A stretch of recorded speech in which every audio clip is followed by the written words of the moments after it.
with Velo for a couple of months. Why the pickup? Well, I think Velo is maybe not now, but he used to be one of the most underrated players. You know, he's qualified for every single Div Cup in this chapter. So, yeah, I think he's kind of flown under the radar for other players that were looking for a duo, but I'm happy that happened because now I got to play with him. And how do you feel about being in the lower bracket today? Because you've got form of getting through these last chance qualifiers. Yeah, I mean, last time I was in the lower brackets with Vidil back in, I think it was 2023. We ended up winning, so hopefully we can repeat that today. And who's more likely to go through today between you and Vidil? I'm going to hype my boy Vidil up, you know. I hope he qualifies. We hope you qualify too, Mr. Savage. Let's head back to the desk. I'm not worried. This is Mr. Savage we're talking about. I'm sure we'll see that VR. I mean, and again, top 19 still going to be difficult to make it through, but this is Savage. Come on. I mean, listen, I'm a little bit worried now, Red. I don't think he 100% knows what's going to be happening on spawn either, but it sounds like he's going to be prepared for it. Yeah, but we've seen how quickly these games ran out. We've seen people who were way more prepared have their own struggles. And so, again, I hope the experience of Mr. Savage can allow him to guide himself through. And hopefully Velo, again, just has the performance of his life. And, you know, they get it done quickly. One and done, out of the lobby. Then big focus on tomorrow, right? But another big player in the lobby yesterday was Vico, and we're going to stand by right now to get his thoughts on what led him to be successful. That's right, I'm here with the big Vico, the #1 eliminator from yesterday, the best fragger from yesterday. Vico, you tweeted yesterday that you were nervous going into the day. Are you sure? Well, I mean, I was kind of nervous going into the games, right? I was kind of nervous I will underperform and stuff like that, right?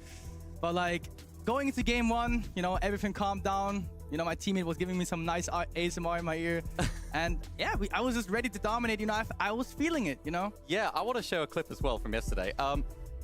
You were singing.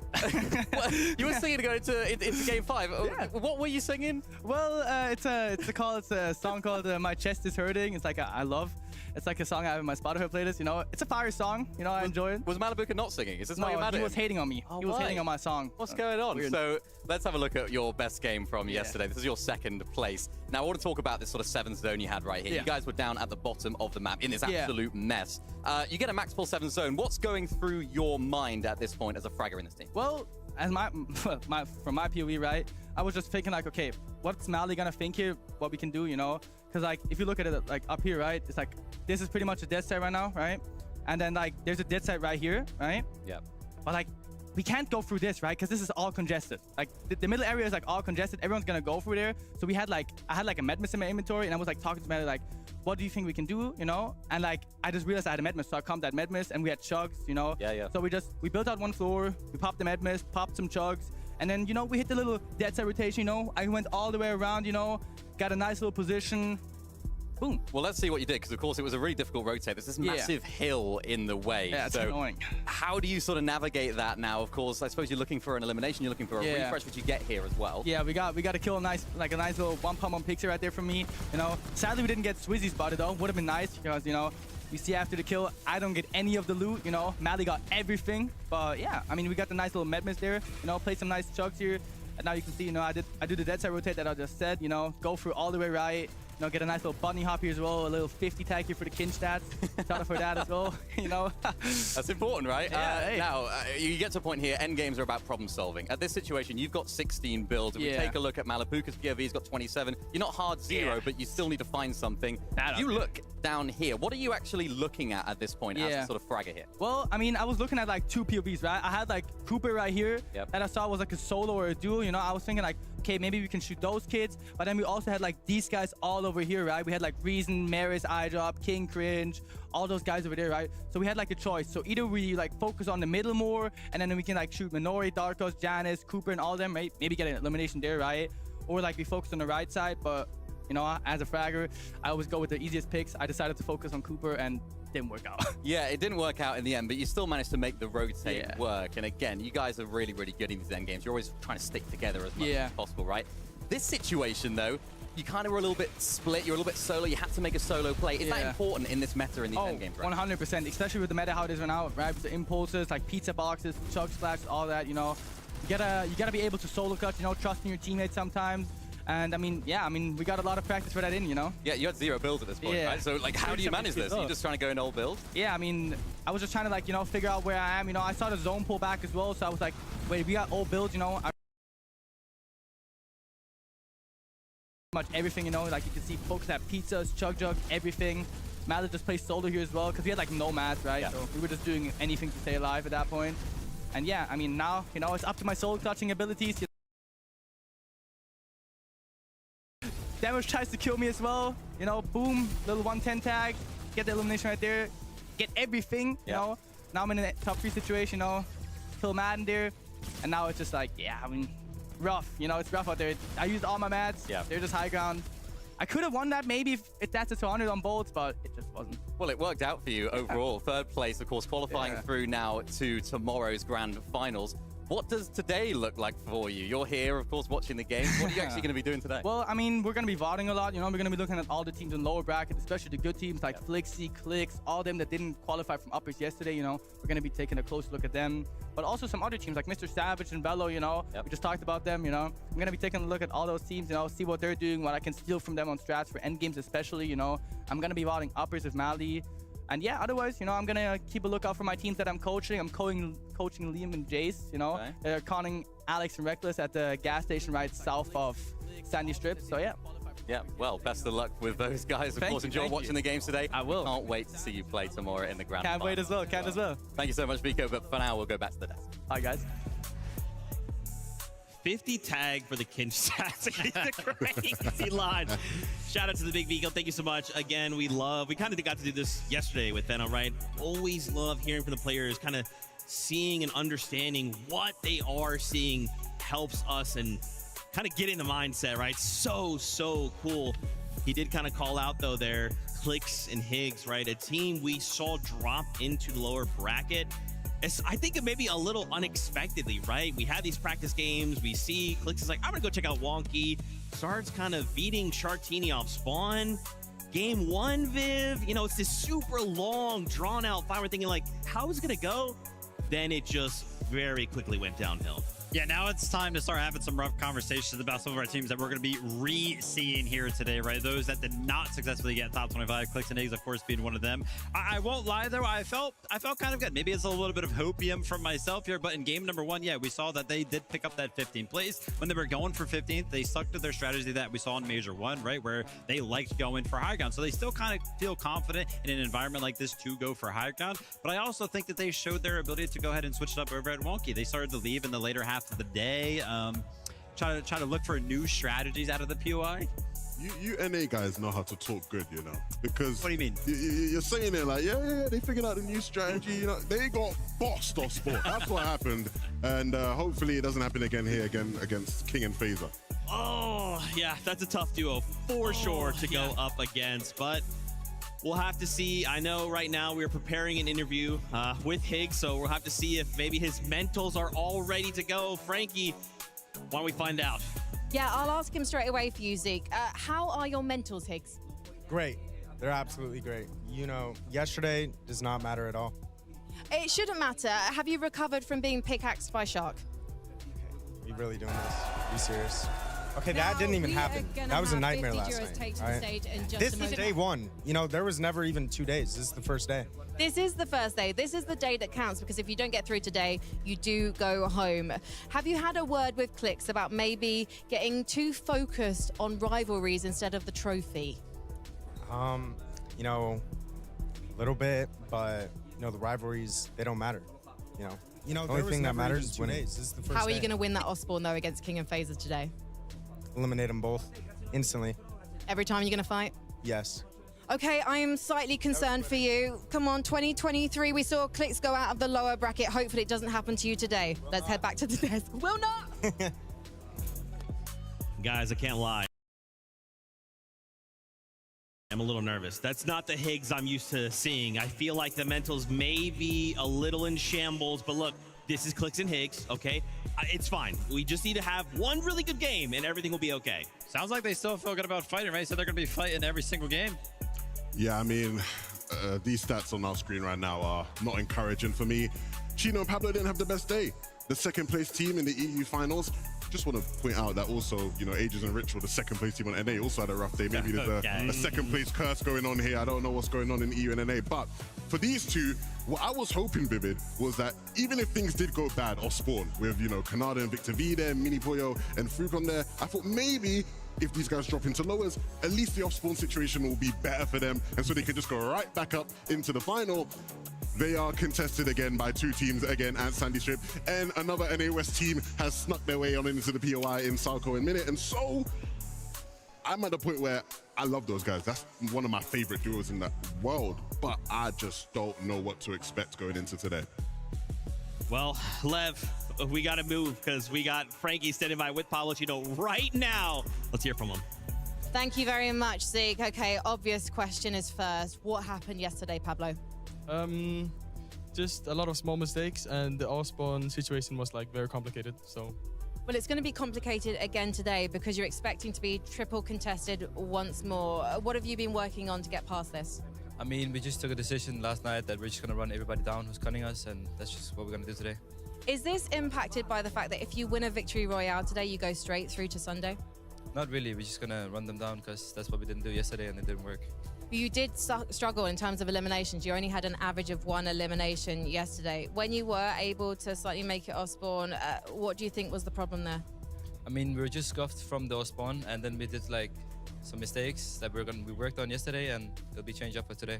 Have you been studying the lobby at all and just looking at the other duos and ranking yourself against them? I haven't been ranking myself against them, but I've just been looking on like what's going on around us. So, failure is not an option for you guys today. You're going to be running it down. What is the one thing you learned from yesterday? That we should just play like for our strengths and just fight everyone we see like in a POI. Amazing. Well, guys, I hope you're able to find those strengths today. We know that you can do it. Let's head back to the desk. I don't know if you saw in the background there to the right.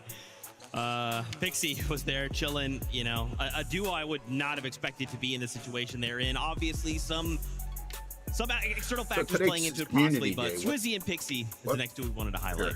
Yeah, I have two big bits of information here that I Win a victory, want to unlock One is a good news, one reward. is bad news. Which one do you want first? I like good news. All right, let's start with the good news. Swizzy should be on a full night's rest. We know yesterday, unfortunately, had to fly in early, and so he should have gotten a little bit more sleep. Maybe he could be playing a little bit better today. Ready for the bad news? No, but hit me. To win. They're contested. No. Why? Not again. Not again. I mean, look, if you've been paying attention to this duo this year, the overarching narrative has been, it's not been as impressive as what you'd expect when you look at the two names. You had that stupid laser gun. Speaking, they seem to just start really bad in tournaments and sometimes end really well. If you look at the major finals, day one, they were contested, didn't know how to handle a tour. They got absolutely wiped. I think they were 47th after day one. Day two, they have a generational performance and they're able to make the comeback happen and qualify to be on the stage today. Contested again, you'd like to think that they had that experience in the major finals, having a really bad spawn time. You've got to think they'd be prepared for today, right? You know, Viv and Cam are two really good players, but I think Swizzy and Pixie should get the job done. Okay, I like this sentiment, right? Let's see if Frankie and Swizzy and Pixie agree. All right then, Swizzy, how was it when you found out you were finally going to make it to LAN? I was happy. It was like these guys are dicks. Last second. That's what I'm doing to you. I can call it last second because if I didn't get the visa this day, it would be over for me. So I'm happy that I'm here. Thank you to Blast the big games that they allow me to come to play. To play, yeah. We're really happy to have you here. Pixie, what was your reaction when you saw the tweet from Swizzy revealing he was making it? Because you didn't know during the rehearsal day, and I showed you my phone and you went, what? I was very happy. Can fall on. But this has kind of set you back a bit, guys, because you have missed out on practice time. Do you feel like day one was a practice day for you? He's already dead. No, it just didn't go as we wanted to. Had some mistakes, some problems. Also had no sleep. You had no sleep. Now you've had some sleep, right? So you are contested at Dark Dominion today. What's the plan? We don't know actually if we contest or no. Even though if we contest, we're just gonna beat them as always. Used to it. If not, we're just gonna play as always. Well, here's the thing. You won the last LAN. You came second. This is a duo that can eliminate and make their way to tomorrow. So everyone better watch out, Zeke. I couldn't agree more, Frankie, right? That resume looks really good. And again, based on the format, we either need a victory royale or end in the top 19 through consistency. I think that's doable. They just need a couple of spawn wins. And you know, Swizzy sort of talked about it. They're used to it. They know what to do when contested. They know to take the fights to the opponents. I think they got a good shot today. We need Swizzy in the finals. A finals I don't know what at this golden Summit firework thing is. without the reigning global champions from trios. It just wouldn't feel right. Well, we'll have to see, man. It's going to definitely be an uphill battle, not only for them, but for so many other duos. It's going to be close. Now, we are going to do something a little fun here. We got a bingo card lined up. I know. Let's take a look at this bingo card. We'll see how golden this all kind of fireworks. Plus Elim, over 1,500 damage in a game. 40 points. Oh, there it is. Solo. Yay! It's me. I'm on the big screen. Non-EU NAC team wins the game. And everybody knows where I'm at. That's you think you got a awesome. team in mind for that one, maybe? I know you're a big King and Phaser guy. I think I'm going to go with Yuma and Coyote. We were watching Suck it, everybody else. They won game number 1 of those, so I feel like they got to be feeling pretty good in that regard. Now get ready to fight everybody else because they might think I'm ever. Heal off the yeah, these are the standards. I mean, the one I'm excited about the most from that list is seeing the M8 fans do the Poznan. That's They coming might think at I'm some at, point. Oh, shoot. M8 fans, I don't know if you guys want to give us a freebie right now. No, maybe. I think they need to see the team healthy. Okay, all right. It's not looking good for We'll NA. let that happen. We'll let that happen. Guys, you know, we're getting closer. We're getting closer even to bringing the players in and trying to have them board that battle bus. How do you think they got to be feeling? You know, like, I'm sure for some of them, they're thinking, it's fine, not worried. Others are thinking, dude, what do I have left in the tank? Yeah, exactly. And that's what it's all about for 25 of these duos that are going to be coming from the upper bracket. What do they have left in the tank? Are they going to be feeling a little bit disgruntled, a little bit down mentally? But I feel like the lower bracket players who are already kind of expecting to play today for sure, I feel like they're just coming into this. They have a game plan that's going to be set. They got to be well rested. I feel like they're going to be the favorites here. Yeah, I think a lot of them, you look at the situations they're in, it looks similar to similar situations where they've been successful in the past. Still in the movement. I think the big difference maker, which is even an unknown for me, is just how much changes with the teams being taken out of the game, right? Will people be more willing to just, out of desperation, really switch things up drastically? I'd like to think so. Yeah, you got to think, right? Tomorrow we're playing for $250,000 to the duo that walks away in the first place. A beautiful trophy. Dude, I'm going to take every single advantage I have, right? Oh, shoot, this POI was on-con, triple-con, whatever. Someone made it through VR. Maybe that's my in, right? Especially for some of these teams that maybe don't have the points that they need to be in top 19. It's super scary, though. We know Fortnite players, they love to feel comfortable, and landing at a different spot than you're used to, that's got to be feeling like a big risk. Even if it does feel like it's guaranteed to be uncontested, you don't really know the area. It's just going to be all that a little bit more uncomfortable. Yeah, I mean, a lot of question marks. I think the big thing for me is making sure you are in a position to just compete regardless, right? Look, I'll make jokes about Clicks and Higgs leaving Wonky. They made the right decision, right? Yeah. You know, the next game, it looked a lot better, right? And making decisions like that are going to be the key to being able to play tomorrow. Woo! Stress levels going up again. It's fine. I'm going to try and contain myself. But for now, it's time to bring on our player. So, Frankie, over to you. Thank you very much, Zeke. Yes. Of course it is. 25 duos will be going home today. They're playing with a trophy in the center, a constant reminder of what is at stake. They've come from around the world to Düsseldorf to fight it out on this stage, some of them playing for the first time today after qualifying through the last chance qualifier. And this is the most stressful last chance qualifier of all. So Düsseldorf, if you want to bring these players on, if you want to see them fight for their place in this competition, make some noise!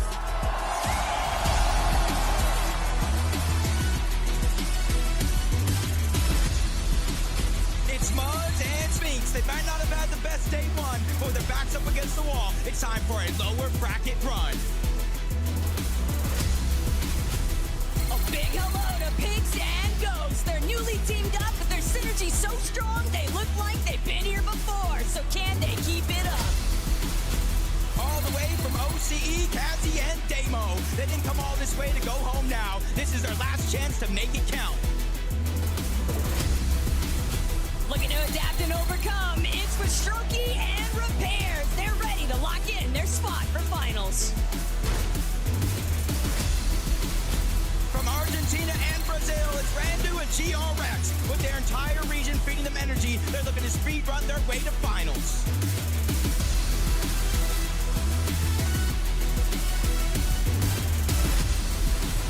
A French delight, Podesai and Sato. They fought their way on a Summit's battle bus, but will their next stop be finals? Representing the Middle East, Abin and Rexter. With their backs up against the wall today, it's time to show the world what they got. So close, but still so far in day one. Now it's time for Jardu and Gorillion to go the full distance, overcome the competition. Here comes Sky Jump and Momsy. The French duo is looking to the top of the summit, and they're not holding back. Why do they do that? Better late than never, and for Swizzy and Pixie, yesterday really was just the warm-up. Now the real show can begin.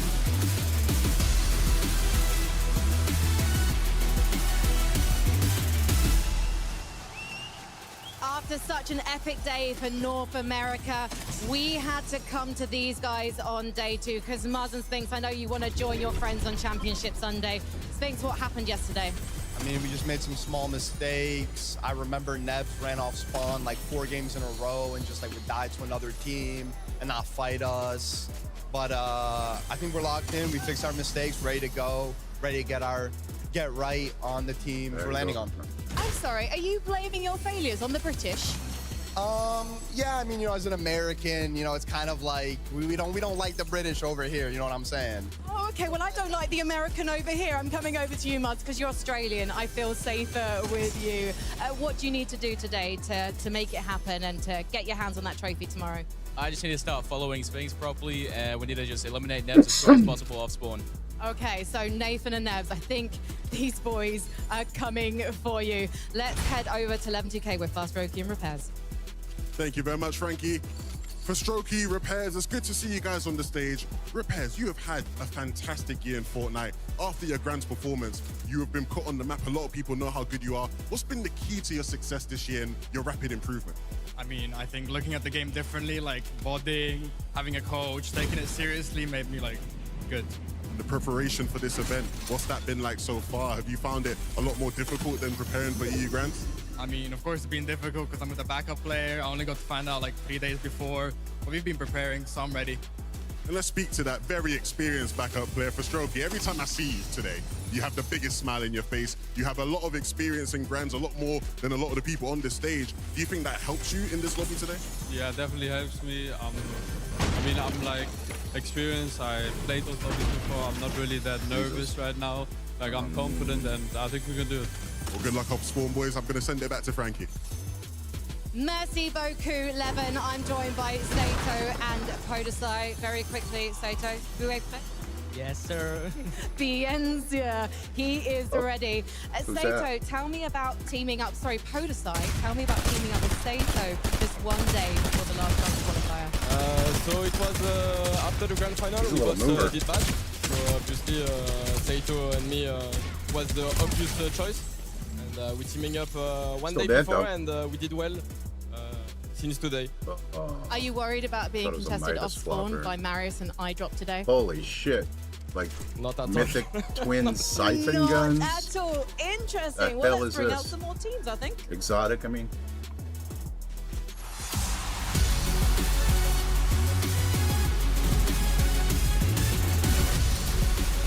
From NA, it's Shadow and Virgo. These guys are quickly becoming a household name, and with the win this weekend, they can seal that deal. Show some love to Mini Bio and Boo-Boon. Don't bother looking another back. shove. Today's all about moving forward. Get loud for Izzy and Osif. Qualifying for the Summit LAN was just the beginning. These guys plan to take it all. Some of Middle East best, Haman and Controller. With a second chance at life in the lower brackets, they're ready to make it count.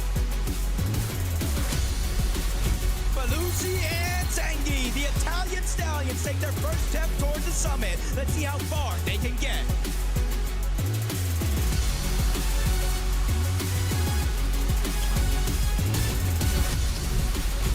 Second chances are earned, not given. And for Savage and Velo, they're ready to climb the ranks to redemption with no remorse.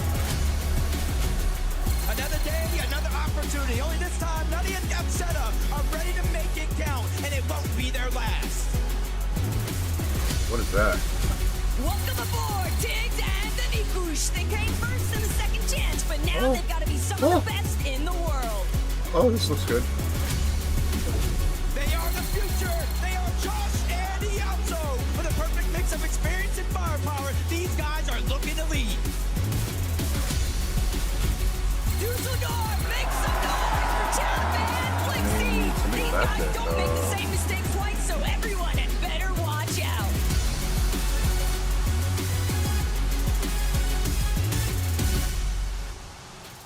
All right then, I had to get Tiz and Danny Kush because you guys qualified in the last chance qualifier in the Middle East on 100 ping. Just how hard was that? That was pretty hard, but I mean, coming into here from 100 ping to 0, that's a quite upgrade. Oh, this is stupid. And we are glad that we have the opportunity to come and prove the world what we have got in us and all the things we're practicing in a couple of months. So do you think that that was your hardest challenge, or is getting through the lower bracket today going to be your hardest challenge? I don't think it's really that hard, but we'll see. And what do these other teams need to know about you guys, as this is your first LAN? What should they watch out for? That we came here to win, that's our job, and that's what we're gonna do. I can't wait to see you try. Let's head to Leven. Thank you very much, Frank. I'm with the Italian Stallions. What Are they is ready with for the this? challenge? Why is it? Will there be a challenge? You guys might You be can't contested, right you might click. not be. Are you ready regardless? I wonder how much damage it does. If we're gonna get contested, we're gonna 6-0 them. What's that? And we're gonna win today. 6-0. I like that prediction, but Lucy, I feel like people always underrate Italian Fortnite players. Do you have something to prove today? Yeah, I think it would be easy for us. No problem. What happens in a scenario where you do get contested? Have you prepared for that eventuality? I'm not gonna lie, this is kind of dumb. We're prepared for everything. We prepared since we qualified for 1 month straight, so I think I'd rather we have go those. fine. Well, if it does go that way, good luck off spawn, my friends. Back to you, Frankie. Obrigada, Leven. I am joined by Nuti and Gabzera. Nuti, you are uncontested right now. Is that how you like to play things? Yes, it is. So I feel like, we stereotype the Brazilian teams as being people who like to fight. Are you going to play it safe today, or are you going for one of those victory royale passes to Championship Sunday? No, we're winning. We're winning again today, 100%. Oh, we've got to watch out for these guys. And you know what? Gabzera, I know you've got loads of Brazilian fans watching back home. Have you got a message for them? Gabzera, eu sei que você tem muitos fãs em casa. Tem uma mensagem para eles? Right. Tenho sim. Sure. Peço pra geral aí que tá torcendo no Brasil. Não torça só pra mim e pro Nut, mas torça pra geral. Manda energias positivas e pode ter certeza que a gente tá dando nosso melhor aqui. So they say to all the Brazilians, not to cheer just for them, but for all the Brazilians, that they're gonna try to do their best in dominating. Well, I'm afraid I don't know much Brazilian Portuguese, but I do know that. Let's bring out more teams.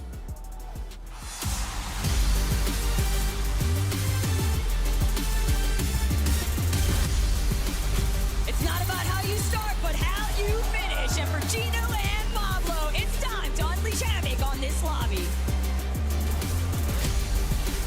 Say hello to Scare and Osig. With a chance for finals on the line, they're not looking to say goodbye anytime soon. From EU, it's Nathan and Nebs. Being contested is never easy, but with a fresh start and some surprises, they're ready to put in work. Vigils and Braids have weathered enough lands to know things can change at a moment's notice. Now it's their time to flip that script. It might be their first land, but Caesars and Xavier are throwing punches to make the whole lobby see stars tonight.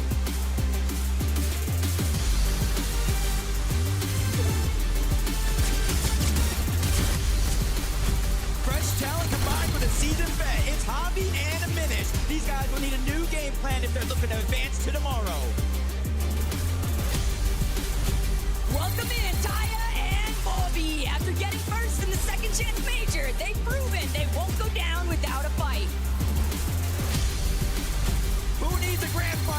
qualify to land instead. The lights are bright. Trying for the lyric. Are looking to dim out anytime soon. Got third-partied by Today they bring the fire. It's Giannis and Gian. some prick. One last chance to make the summit. It's Fourth now place. or never.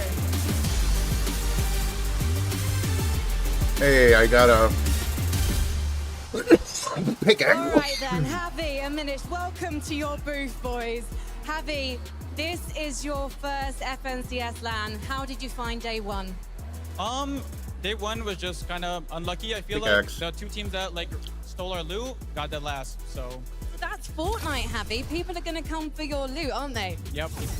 Let's see how you fare today. Aminus, you're an analytical guy. Can you break down what you think went wrong yesterday? Yeah, I think we really prepared to be either uncontested or single contested, and we weren't really prepared for the triple contest. But I think we should be in a good situation today no matter what happens. So are you expecting to be uncontested, or have you just been practicing those off spawns all night? Yeah. Both, I imagine. We're going to head over to Levin. Thank you very much, Frankie. I'm here with the pride and joy of UK Fortnite. We got Nebs and Nathan in the building. I don't know if you lot were hearing what Muzz and Sphinx were saying about you guys, but if it was me, I wouldn't let it slide. What happened yesterday, though, Nathan? Yesterday we kind of split humble. I don't know, like, I think we should be fighting more, to be honest. We're gonna try this out. What's gonna happen? They sounded like they wanted to fight him. Yeah, I mean, it's kind of how humble is. One team lands one side, the other land the other side, and yeah, we should fight. Well, Nebs, you are usually very humble, like your drop spot. Is that going to be the case in game They're today? about to, fighting them off spawn? I hope so, yeah. Call the next people Okay. out, so let's. Obviously, there's a let lot them of happen. fans watching. You guys represent the UK. What do you have to say to all the fans out there supporting you today? Thanks for the support. Hope we quarrel, boys. Come on, the boys. Back to you, Frankie. No, Thank you very much, Levin. Now, I feel like I'm standing next to a record breaker because Jace has never played in an FNCS major final, but you qualified through the last chance. What's it like to now be here at your first LAN? It feels great. I'm condo spawn. I'm better than them, and I'm 6-0 them. Who are you going to be 6-0ing today? Alex and Reckless. Shit. Ooh, have you been watching much of Oceania, Leon? I have not been watching much of Oceania, no. Do you not care about who your opponents are? You're just that confident. I'm not you're gonna run lie, I them didn't know down? what Oceania I've heard was they have until a good recently. track record, but we beat them on spawn multiple times, and we're confident for today. Interesting. It's where Well, I Oatley's think from. we need to bring more teams on to keep that heat coming. I thought Oatley's playing. Is he playing today? I think he qualified. All the way from South America, it's King and Phaser, one of the most dominant duos in their region, and now they're ready to test it against the global. This duo's looking to challenge the throne. Teus and King against all odds. You can never count these 6-7, guys out. What's this dude fishing? Asia's never been one to back down from a fight, and Yuma and Koyoto will need to come out swinging if they want to survive today's Yeah, matches. Asia's winning this.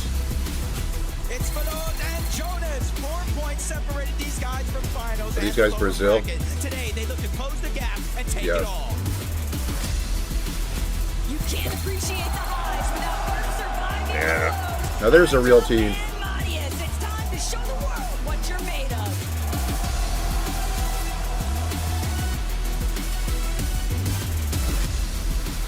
The best from NA West, Epic Will and Pump. It's not their first rodeo, and they don't plan on making it their I mean, I last know who they either. are, but come on, it's West.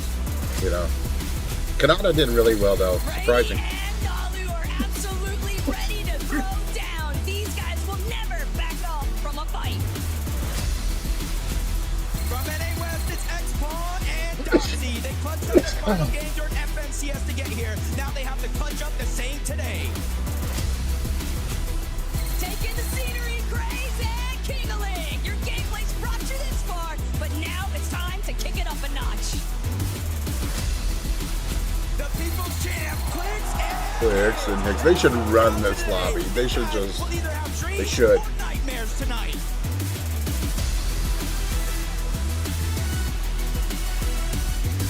If they dud, Click should just retire. He has more money than God. Doxy, it's so exciting to have you here with us on LAN, qualifying through NA West. And tell us how you qualified, because it was epic. Okay, so we got griefed at the 11th game. So we dropped all the way from 3rd to 9th, and then we won the last game. And this is the thing, guys, in this format, if you can pull off a victory royale like you did in the NA West finals, potentially you book yourself a spot in Championship Sunday. So is that what you're playing for today, Xbon? Just the victory royale? I mean, yesterday I was feeling under the weather. Today I'm just gonna go out and show what I could do. Yeah, so feeling 100% now? Yeah. Okay, and I just want to ask you one last thing before I let you go, because your dad is the reason you're here. Yeah. So tell me about your dad quick. What did he do to get you through? He drove us 30 hours to San Jose for 0 ping. And that is parenting. Let's head over to Levin. Thank you very much, Frankie. I'm here with the two people everybody wants to hear from. Yesterday wasn't your best, Higgs. What has to change today? You know, today we're very confident, and yesterday does not matter at all. Out your mind completely. Yeah. Clicks, I don't want to bring it up. Higgs is being weird. Higgs is normally talking shit. What have you learned from that? What's going to be different today? Well, I got a different duo. I got Higgs IGLing, so the difference is going to be Higgs. He's going to... No more Epic Whale. Hey, come on, man. Allow my guy Epic Whale a bit.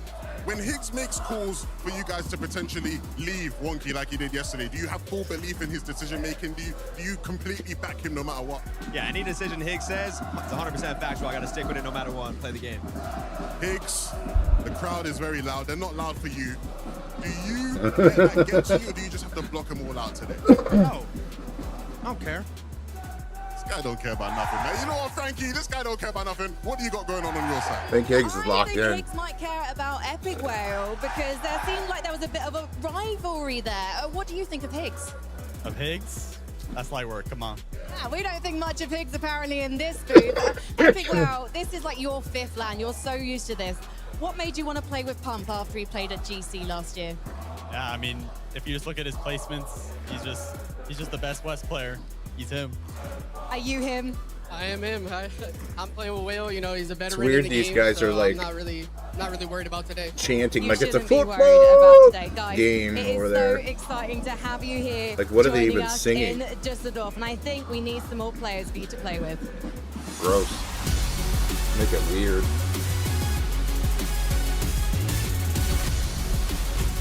They're here. It's QNDX and Phantom. This might be a Fortnite competition, but they're not here to play around.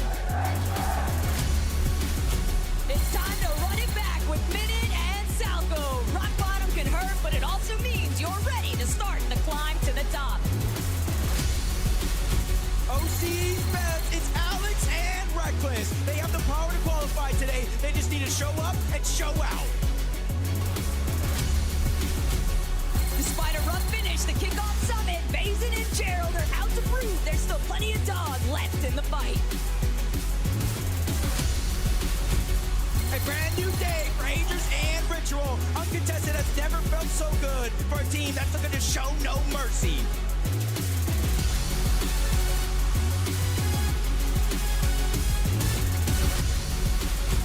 Let the drum sound off for Akira and Kurama. The gentlemen are in the building and they mean business. You can always count on Cam and the big cheese of beef to spice up any competition. Fellas, show us what you're made of. Down but not out, Golden and Knight are prepared to show they can take any hits and still dish it out for a finals-worthy performance. It's Golden and Ozone. Major 1 was just the warm-up. With everything on the line this weekend, it's the real test. I don't know who those people are. We've seen plenty of solo coaches, but now the DLN No, they are. to make sure that they overcome every bit of competition.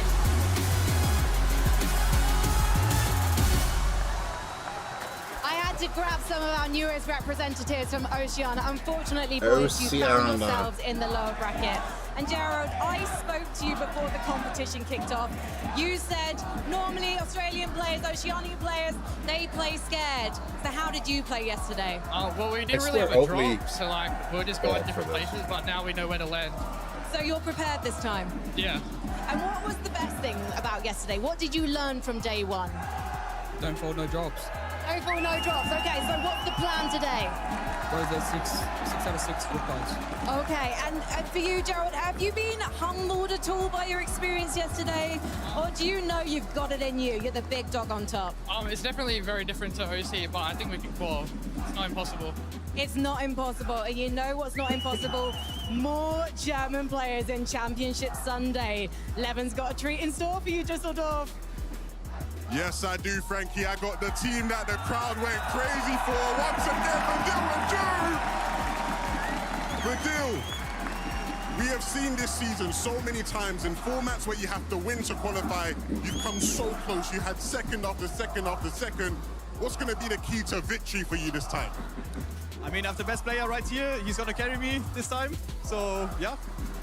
Ju, you are a top player. We know that. You quit the game, and then you came back. Bro, I was about to quit, but then, I mean, the life got something for you, you know? Never give up. And now you're here on this stage. Badil, these fans are going crazy for you now.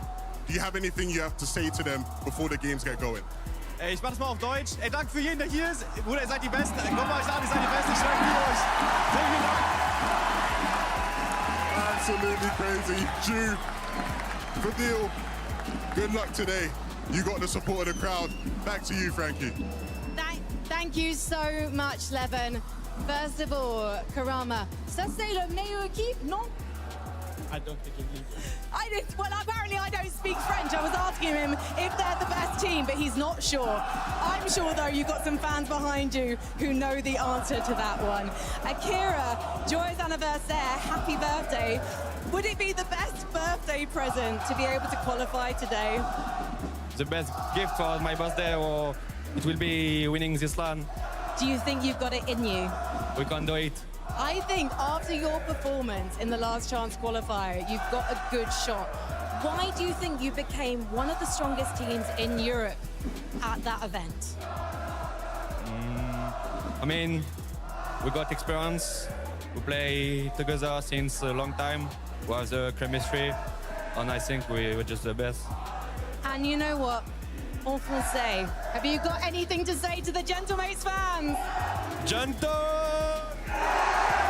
Gentle! Gentle, gentle, gentle! And there you have it. This could be the best birthday ever, but we'll have to wait and see. Let's head back to the desk. Oh, man! I am so hyped. Dude, if you told me this was finals, I would believe you. The quality of this lower bracket, so many incredible players, and the fans going wild too. But Viv, Lev, I guess the question is, we've only got room for 25 duos. So who do we think potentially could make it through?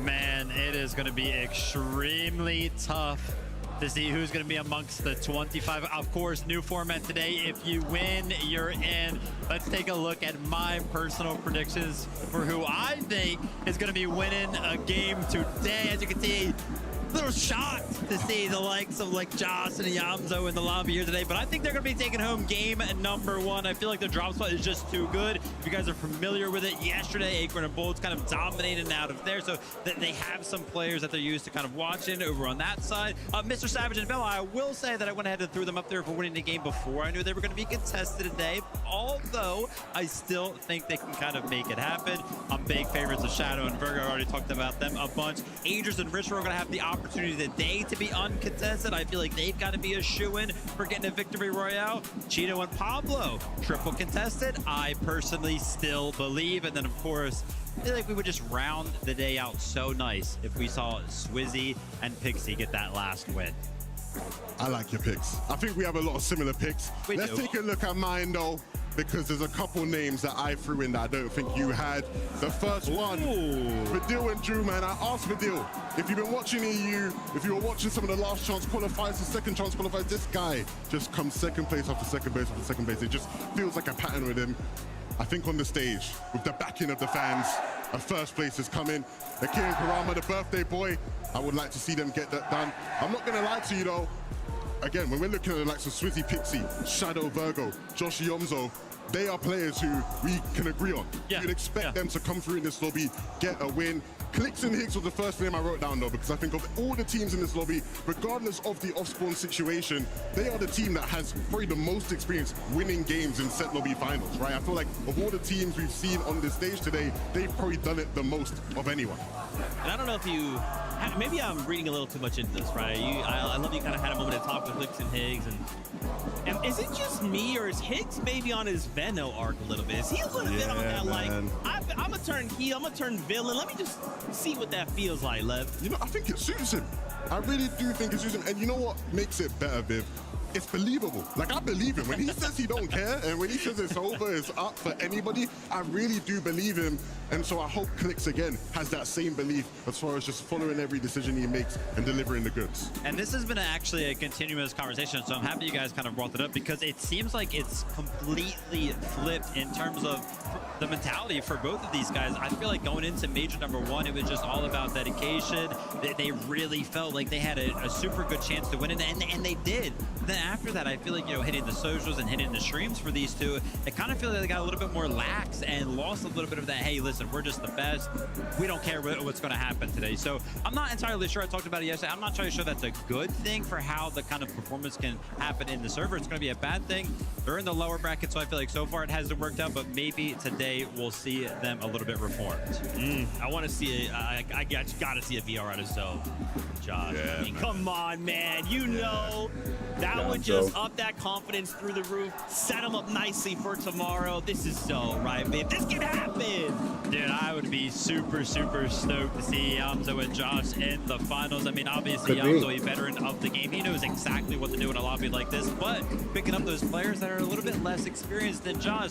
We were talking to Yamzo just a little bit earlier. He's very, very confident in Josh's ability, right? He's like, yeah, maybe he's a little bit nervous, but I did see on socials that the first player in the practice room this morning was Josh himself. So he's been getting ready all day. Dang, I like the sound of that. It looks so good, sounds so good. Hey, Fortnite fam, don't forget though, venue, we do have that bingo card. I wanted to see if you guys would maybe help us out before we even get into game number one. Fans, I mean, look, we're looking for the pause in here. What do we think? Can we maybe get some help from the crowds? I would like to hit an early bingo. Lev, I mean, you're the only one that can make this happen, right? I mean, look, the M8 fans, they were just bouncing right now. I think if Akira and Karama win a game, there is no doubt in my mind that they will be stood there celebrating, jumping up and down, doing the Poznan. I would like to see so much from Akira and Karama.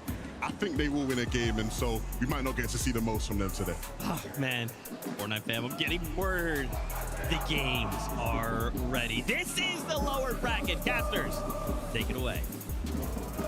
Thank you guys, everybody out there, for joining us. This is day number 2, and our analysts broke it down perfect. What is truly at stake? They even have our predictions there on the table. I know I have some favorites that I want to see, but they're going to have to earn it, Taco. It's just the fact that win and you're in. You can chase that victory royale. You can focus exclusively on it, but just in case you don't, top 19, the consistency metrics still playing a key part. So let's see what happens here in game 1.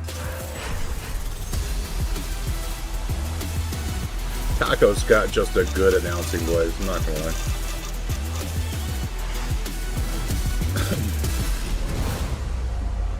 Clicks, Higgs, Yamzo, Hydrop, Marius, Mr. Savage, Bello. This might be better than yesterday. Yeah, this is kind of how you feel in the moment. We've had already some players switch up their drop spots. We've had others stick to what they said coming into this Major 1 Summit. LAN, you got Wonky Land contested, Riptides contested, so many spots on the map here. But for Sato, wait, they're who's already contesting contested as well. Wonky? Marius and iDrop right out of the gates, a little bit of a split Who's drop. Both of them contesting getting Click? their respective floor loot, but neither one of them wanting to make that big The side, play. this And this guy? could be the moment with Potsai so far away. They have a 2v1, Taco.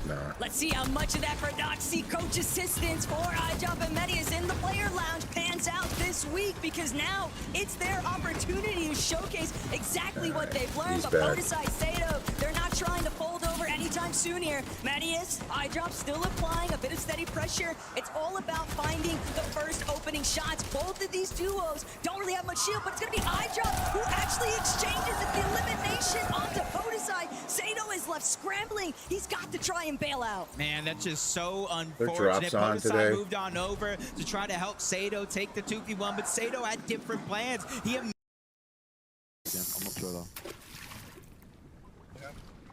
Maybe.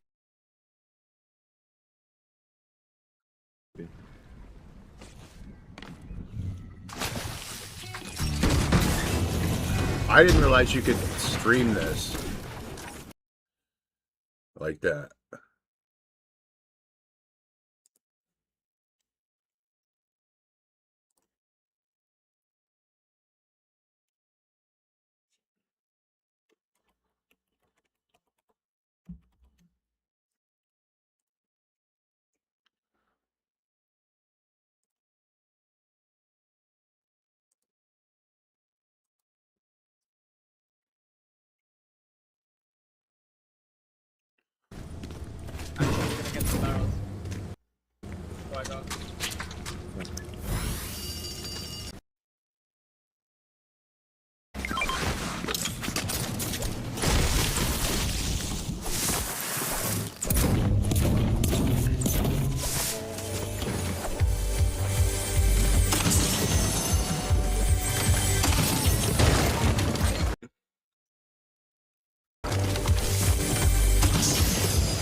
Okay, so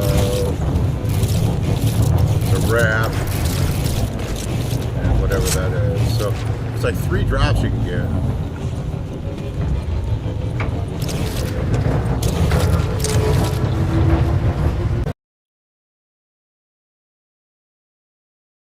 Sato to make a decision. Do you pressure, not let him get the revive, or disengage and survive? Sato just didn't want to take the risk. The fact that he was even able to bring down Josh Riley in the first place is incredible scenes, and you can see already what took place.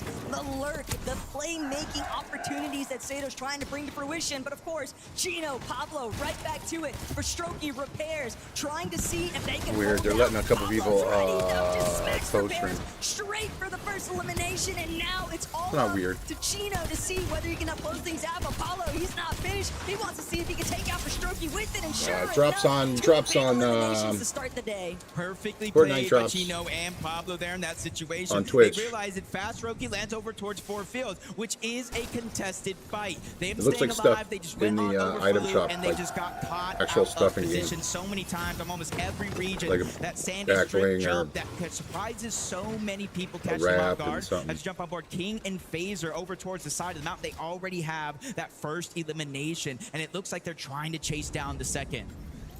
Get a chance Three to actually things. look back I think and see three what things. took place. King and Phaser just running straight into where Sato was hoping that he could have yet another success shot to bring things down, but unfortunately it all crumbles right underneath his feet. Phaser, King, that's just their loop path. They're pushing north. They're not directly fighting Clicks and Higgs just yet, but that might change later on today. Yeah, it definitely will as the game. Not gonna lie, I don't want to just watch Mr. Savage's and view how or you get to play out Clicks' the rest of your view. game, but I'd it sounds rather- like the fan favorite Vidil and Ju Rather rotating watch in a the second mix. zone relatively early. But if you look at their loadout, they're maxed up on materials. Because they're both locked in, they're not going to be interacting with chat. chat, yada yada. So they have nothing to They're not worry going about to for the be next all couple that of zones. fun, Meanwhile, frankly. on the whole southern side of the map, Randu's already down. Like Geo they Rex usually is are. trying to decide what loot he needs to bring with him, and it's a 1v1 against They're locked Chap. in. Hopefully. And the problem right now for Chap is that he was not expecting to be without Felixi, but everyone is just creeping around these building corners. It's as if everyone's just playing a horror game of Fortnite right now. Yeah, you kind of saw it in the beginning of the game in the feed that Yanis did take down Randu in that exchange in their off-spawn fight. GRX is trying to stay alive, just like anybody else. If you have at least 500 gold, you don't even need to pick up that reboot card. You go straight to the reboot van and you can buy your teammate back. And that's why you see so many players shockwaving away from the fight before their teammate even goes down to try to give them a chance. Brahma and Akira, though, hanging out by Battlewood Boulevard, you have to remember a big part of the reason why I feel like I have time to play a game in between games because receiving that initial coaching from Sky and it takes so they long. likely got a solid strategy for how they We'll try. play through this position of the POI, but at the I mean, same let's time, face it, Jacob, this is the lower you're bracket. depending on so much storm play opportunity. You have to expect there's other teams still waiting around too. Teams that are a little bit more scuffed. That's what they're banking on, is going and Knight trying to see if they can find Chap in the mix of it all, and Chap doing what he can to just push them back. Yeah, you can kind of see a whole new sense of gameplay here. But Chap shuts him down. That's going to bring it down to a 1v1. God's going to regret that one later. And now it's time to unleash the beast. Chap trying to push in, get pressure, push Knight back. And you see him backtrack for his revive. And he's letting him get away with it. And this is big because Flixie was already rebooted once. And now with a fresh body of loot from Gone, they are back into the game. There is nothing worse than thinking you have every advantage. Gone and Knight knew that Chap and Flixie were hurt. They knew it was a fresh reboot, and yet they still couldn't come out on top in that situation. The momentum shift, it can swing that rapidly, and now you're left to wonder, what's Knight going to do? Where's his recovery going to take place?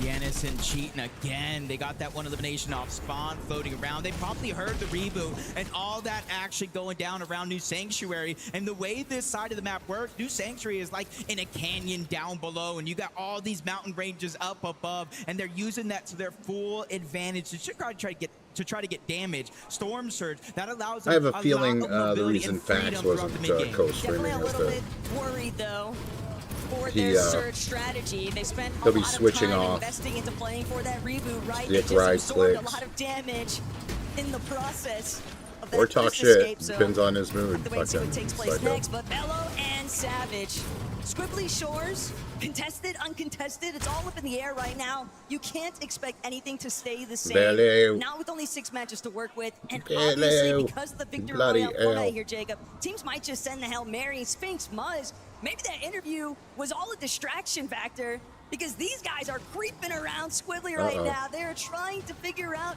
who's going to be the They're not that first one close. they encounter in these buildings. I hope Bello spotted him out. He's in that They don't have a search clue. tower. He has the bird's eye view. I know we saw it, but he doesn't necessarily get to see. But Sphinx and Muzz are closing the distance. A good opportunity to at least get damage onto Mr. Savage. Oh, and no. since his teammate is Oh, so no. far away, they could try to go for the Elam. 50 shield gone just Missed. like that. And now they're trying to push in Savage, trying to Mostly. extend his distance Oh, away. here comes On Bello. the top of that surge base, a shockwave. Bello's trying to make his way on over and bring it to a fair Is it going to be 2v2. too late? Immediately, No. Bello doing No. everything in his power to try and Is this Muzz reunite and with Sphinx? Savage. He wants to make sure that Muzz and Sphinx don't have the opportunity to just dive bomb into where he's boxed up. And Savage, He's bailing. he's not interested in the fight whatsoever, hasn't necessarily taken that many surge tags in the process, so they can still disengage here. Yep, perfect play for Savage, especially with how separated him and Velo were initially. Again, Velo using that surge tower just wasn't able to spot out Lurk from Muzz and Sphinx. They would really make it happen. Nalu, Rainy over towards Riptides. Epic Whale, Pump towards Riptides as well, and Pump is fresh off of a reboot. Epic Whale forced to stay alive and get his teammate back into the game. And with Naui, they're just getting approached one step at a time. They're getting closer and closer to trying to fight him.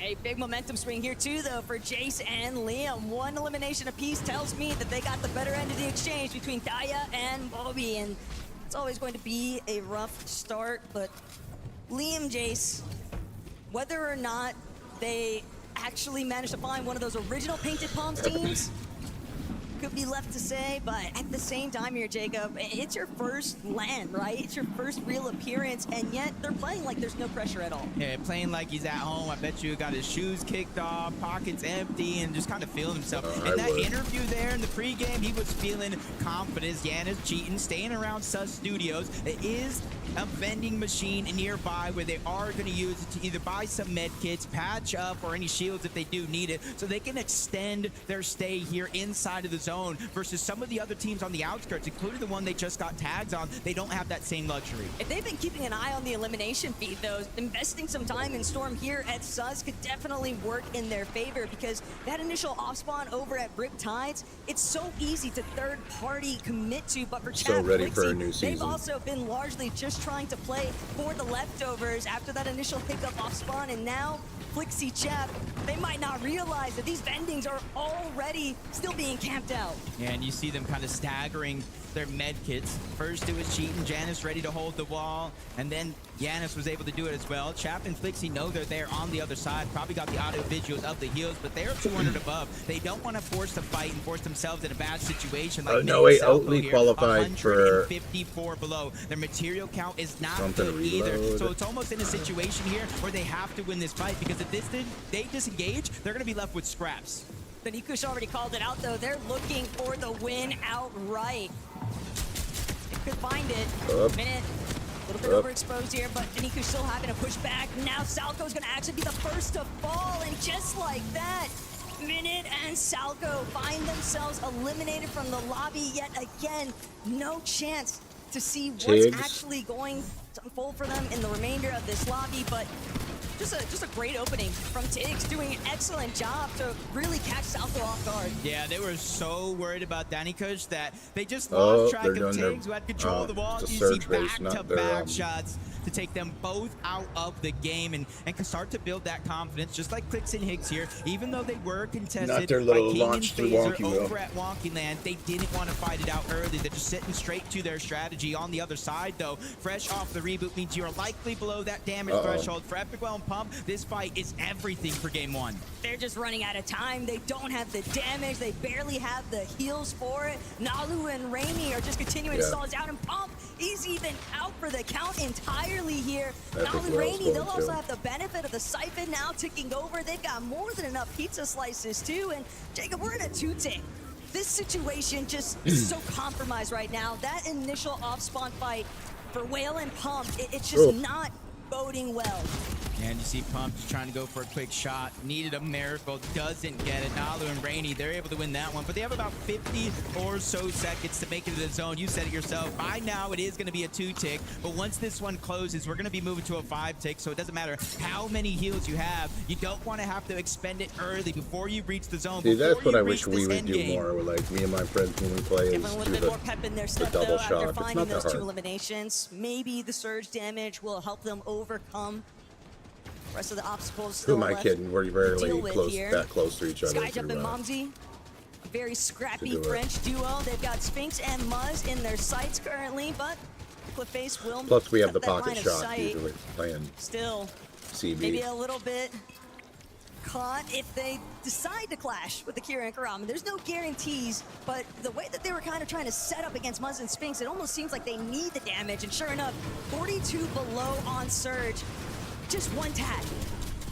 Yeah, you don't want that surge to activate, really forcing your hand. But Momsy does more than that. Hits a nice shot on Akira and Karama. Now they're below the damage threshold, and this is the back and forth we see, whether if it's rotating through zones or in box fights like this. It's just a tough way to kind of go out, and Higgs is feeling the pressure as well. They were over 100 above the damage threshold last time we seen him, and now he's fallen 157 below. Clicks is gone, and now Higgs forced to clutch up here in game number 1. Click, stop dying, dude. That Higgs is even in this position in the first place, 157 below, but look at where the zone has pulled to. It's wonky. You would think think this would be ideal, but the fact of the matter is, as a solo, Higgs has to really dig deep here if he wants to manage to make it out for a solid placement. Yeah, 10 teams need to go down before him Needs to or get some Velo damage. are granted any points, and they're both below the damage threshold. Velo, not so much. He needs one shot, whether it's the AR or the shotgun to land without taking much, but he gets tagged up again above, right back down below Velo. Now has to be perfect with these heals. Zone moving in. This is the end of the road for Velo in game 1.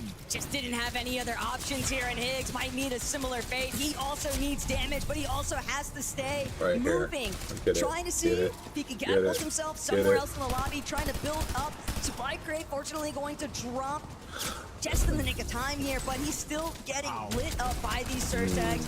Medkit and a shield potion, decent amount of materials. He might be able to. Are just teeter-tottering above and below, but he's still trying to see if he can wait things out. Yeah, 184, essentially a full elimination worth of damage, but where it goes is either going to help him or hurt him. If it goes up the side of the mountain, that's going to give him so many shockwave opportunities to get damage. And Higgs, he has to earn it, but he was just blessed as the zone moves up the side of the mountain, but he peaks, he takes a lot of damage, but it goes to show how chaotic this endgame's going to be. Excellent looks right now, though, for Pablo. He's just been on fire in this lobby. 3 eliminations, looking to still add more to it. But poor Higgs, man, you just have to think these are the moments where you really cannot afford to panic. But not only that, even if you know this POI so well, you also know that when teams are already established on the mountain face, they're looking straight at everyone else underneath. The moment he opened up that wall, team's already trying to apply pressure. Higgs in a box. Forced to drop, forced to try and make a play, but Higgs, he's just got nowhere left to run to. Everyone else has already left the vicinity. He's just too late to the party, and the surge will take care of him. Yeah, with no eliminations, not inside of the top 25, that one's going to sting. Drew's going to be by himself. 0 placement points for that. For 11 players need to go down, and we will no longer have Storm Surge in this game. So he has 2 different options here. Keep popping off like he's doing, or he could try to out-heal it. He has more than enough of those HP heals in his inventory, but he's just waiting for the zone to push everybody from the backside of the zone forward. That's when he's going to get the green light to go, but he falls 87 below. So not only does he have to rotate, he has to find damage. He also had to invest practically all of his hard material just to protect himself, but he's now straight looking at Reckless and Alex. Some great tags there.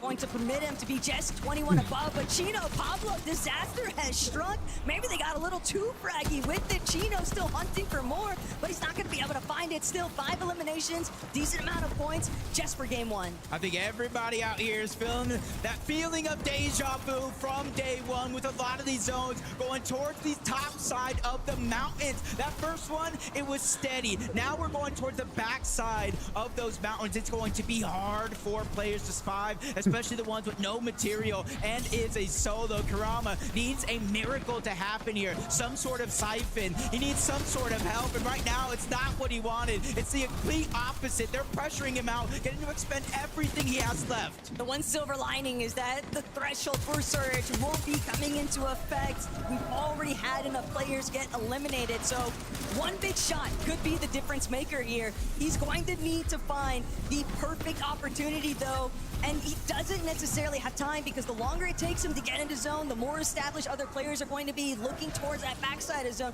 Jargu and Carillion too, ultimate low ground. They've been sitting behind the rest of the pack, and look at Matty is now trying to make his approach, but as a solo, how far can he really go?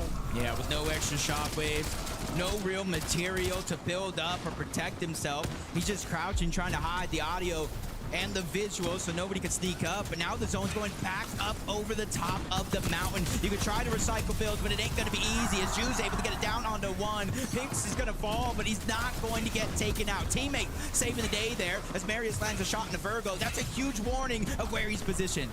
But man, is he still wishing that that would have just been the one to give him the full knock? Then he could have had that elimination, but way up top, Josh Riley has managed to overcome the mountain face. Still, Swizzy, Pixie hunting for more, looking down at the team struggling to try and scale their way up. Ager's all by his lonesome, but we know exactly what he's capable of. He's trying to see if he can bring a refresh into the picture, but Instead, it's going to be Tiggs and Danikush making things oh so complicated for everybody underneath.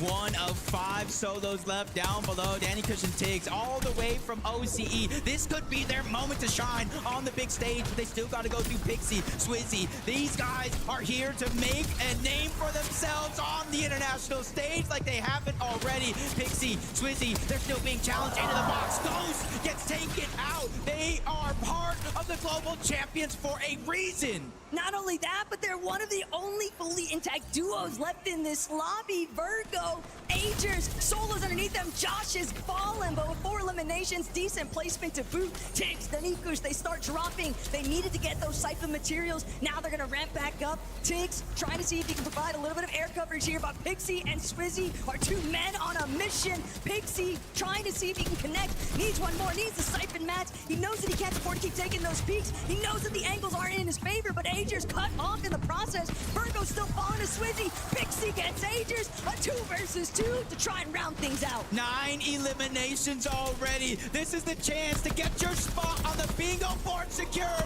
but that one gets ripped away. Tiggs from up top, taking down half of the global champion, but it is going to be a 1v1. Pixie gets his get back. It's him versus Tiggs. No shields at the current moment for each of our players, and he's trying to put pressure down from above, but Pixie is able to go to the sidelines, finds a crevice, gets the shields off, and this is it, Taco. It comes down to who wins this game is going to finals. Tiggs knows he's got to get up close and personal. Pixie doing his best to try and mantle up, mantle forward. Pixie nearly connected.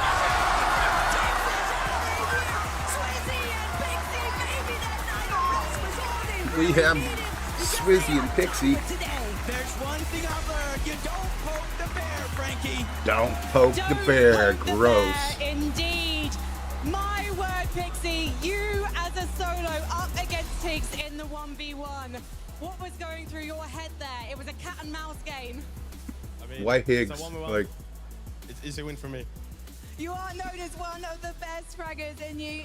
And damn, for I you, can't play my Swizzy, other game because I have watching to. this man make things quick and easy for you in the lower bracket. What was that like? That was really easy. Do my stupid obligations for the game. I should have quit by now. Like we're gonna reset tomorrow. We also wanted to go high, but this zone we couldn't. I was going to say that was such a difficult mountain zone for you. How did you manage to make We'll it see to how the long the top and get break out of is that between sticky games situation? and see if I actually have. So let's say 1 or my time it was 11:27. Well, you get to leave the stage in just a moment, boys. What's the plan now to get ready for tomorrow? Get on con. They do. Winners go straight to get our the sewers, straight to the dive. probably take high and don't die. Don't get eliminated. It's really something we can all live by. Let's head to the break, and after that, more Kill them all, don't die. That's always my strategy too. Awesome, like that, dude. Doesn't always work as well for me as it might for these guys.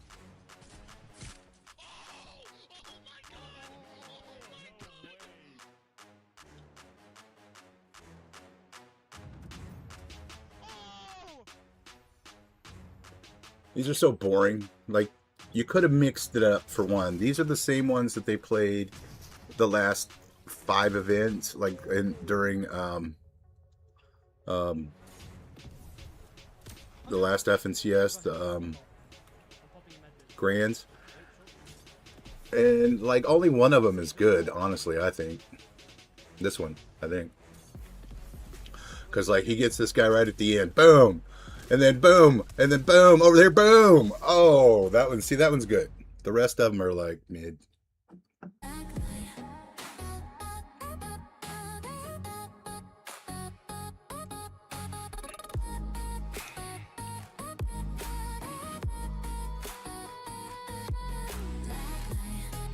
Backlight, sponsor me.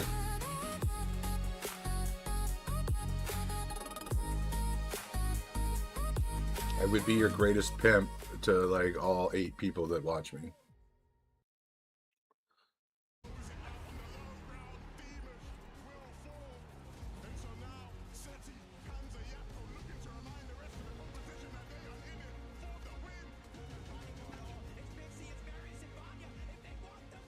Let me make sure.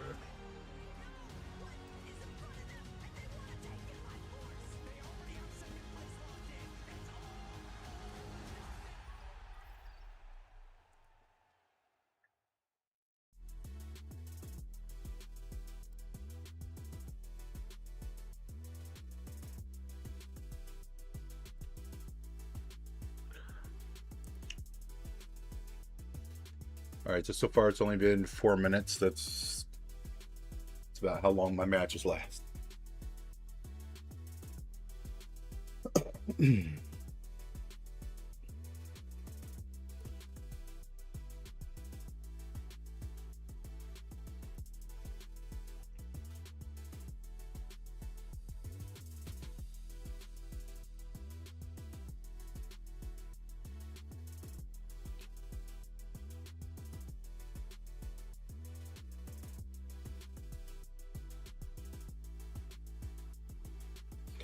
Guys, never start playing Star Wars Galaxy of Heroes.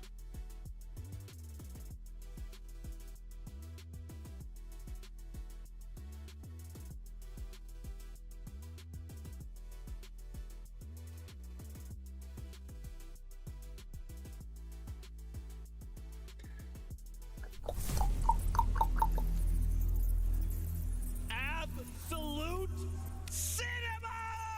Love it! Get out of the way. Love it, let's go! Swizzy! Wow. They did it! Oh my gosh, Lex. Tell them to post the stats now. All of you opportunists that were hating on Pixie in Grands, posting all your stats, post them now. My boy went crazy. Swizzy, sitting back watching, all the belief in the world. Because when you have a teammate that is flying, like Pixie was there, hitting every shot he needed, all the composure in the world, man. And again, see, I think I got this another, is why last year everybody Vivid was saying this guy is the best fragger in EU because of moments and performances like this. Clutched up on one of the biggest stages of Fortnite has to offer. Not only that, a lot of talk, right? Swizzy and Pixie didn't qualify through the upper bracket, man. Can they make the run to the lower bracket? Oh, Game TG one. finally got that. That typical conversation gamer. is already finished, and I Not was doing worried that. coming into the day because I mentioned it. Our global Not champions connecting my of bullshit last to their year, bullshit. Wheezy, Mustache, Swizzy. I was All like, right. there's no way So we can I have a got finals at Summit without this any Scythe. of them. Wait. And Swizzy shut me up real quick. Clutched up Connect game what? number 1. They're going the finals. Hey, Vivid, that's 1 for 1 on the predictions. 1 for 1, That's 1 my for boy. 1. We're looking good, bro. We're looking good. Man, congratulations to them. That's think I the did. Swizzy and Pixie we kind of expected to see yesterday, Right. but again, it's all good. They now focus on tomorrow's finals. We will not be seeing them compete again today, but that's okay. A big sigh of relief for the duo. That's all it takes, Viv. One good game like that. We see them rise like that. We see them make it on through the finals. Make it on through the finals. Absolutely crazy stuff. Absolutely Although there is a crazy team, stuff. right? Although We there were is kind a- of expecting a big performance out of the duo there, but there was a team on the Connect. higher gun for the entirety of that end game that I feel like we did not expect a second place out But of. I- It did look like they were going to win the game at one point. Danny Crush and Tiggs representing the Middle But I- Eastern region. We were kind of worried that we were like, man, are we going to get any of these smaller regions to qualify through finals? I mean, we had a handful come through the upper bracket. The fuck? Is the lower bracket going to feature any? Immediately a second place spot. Yeah, they didn't get the win, but that puts them in such a great spot on the leaderboard. I mean, big ups to Tiggs. Watching the highlights here, we see so many players with it. Some of the best players this game has ever seen. In situations like that, where you've run out of match, you run out of everything, No. you just need a refresh. I've Why is seen this so prime Peter complicated? need a refresh at times, and he maybe just can't quite get it. Every single time at the end there, Tiggs needed to get the elim. He managed to just find the loop he needed to keep him Reward going. is no longer available. Unfortunate again, not winning the 1v1 there, but still a great game for these two. Hey, but check this out. Let's go down this list a little bit further, My right? gosh. Yamso, Josh, Agers in Ritual, them NA names we're used to seeing. I love seeing they're in that final game. We actually saw them be Yo, eliminated, but like- Yamso and Josh took that fight to the high ground. You know, Levin, this is so exciting to see them Why does it act finally like have this that shit moment ain't on stage. We get connected? to see them in game, and I love that they're What is this? fearless. I mean, this is a special day for these two. Because really and truly, again, when you're talking about some of the best teams in NA Vivid, these guys are up there. Josh in particular, these his things are. story is unbelievable. The fact that this guy is playing on this stage next to Clicks because he got a PC from Clicks, like that in itself is just madness to me, and a big start on the day, showcasing why this I guy guess is this is seen as the backling. next Let's see. Peter Bot in NA, the next big talent, the next big thing. He doesn't even look like the next big thing as far as Yeah. talent-wise in NA. You got the He rap. has just been We got the back bling and we got the He's had pickaxe, so many baby. great performances in Div Cups of late. Iomzo, we know what he can do. Those are what the Seeing him drops do it are, on the by the way. stage in this first game was special, man. I'm really looking forward to seeing them continue to cook up. Yeah, I picked up some solo points, as you can see there, and I got to tip my hat to the duo because early on off spawn, obviously Holy they are shit. uncontested, but an early push, you know, towards their way, they overcame though, man. They got the elimination there, and it kind of snowballed into the late game. Obviously, we kind of saw where the zone ended up. It did pretty much land where they do land in the early game, but obviously, you know, sometimes these games are not easy to play out. They made it look easy. Can't lie, man. I'm excited. Aegis Ritual. I'm looking. I need these guys to qualify on through, right? Seeing them already have this strong start. Remember, big reminder, the format today is you either get the Victory Royale, you win and you're in. That's it. You don't have to play any more games or we need to end in the top 19. This is a very strong first start for the duo, Viv. Absolutely. And as you can see early off here, Aegis kind of left alone. And I feel like the story throughout the weekend, at least in these early couple of games, has always been the fact that there are just so many solos left alive in these lobbies, and making the most out of it is going to make the difference right there. As you can see, after he goes down, just feeling, you know, cool, calm, and collected. Hey, fist bumps all around. So if this is Feeling correct, good. it should be about 12 I don't worry minutes about these between two each at all. match. I think when you look at the talent, the experience, It's not really time quality, to I think these guys, whether they win a game, whether it will be through to play consistency, anything. I think these guys will make it back. I think the biggest worry for me is just I'm just looking to Sunday and looking to see them Unless in I a position die and fast. contested at latte. We're not going to learn much from them Or just today run the because lobby. it's going to be a Neither- completely neither different one of those situation if probably they're able gonna to happen. qualify. And so again, hopefully we see them continue to play their game and just warm into things a bit more.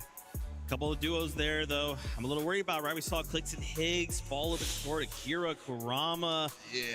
I mean, you know, look, again, it's just game one. I don't want to worry too much, but boys, we only have 5 more games, right? We need that VR. We need to be in top 19.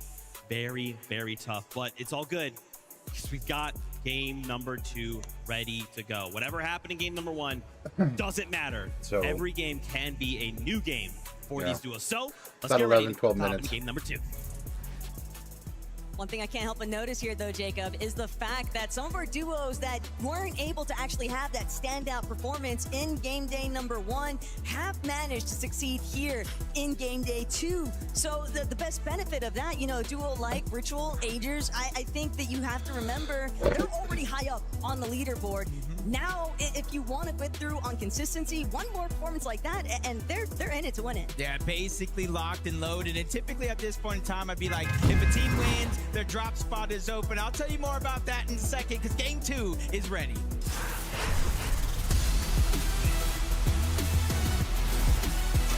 Let's go.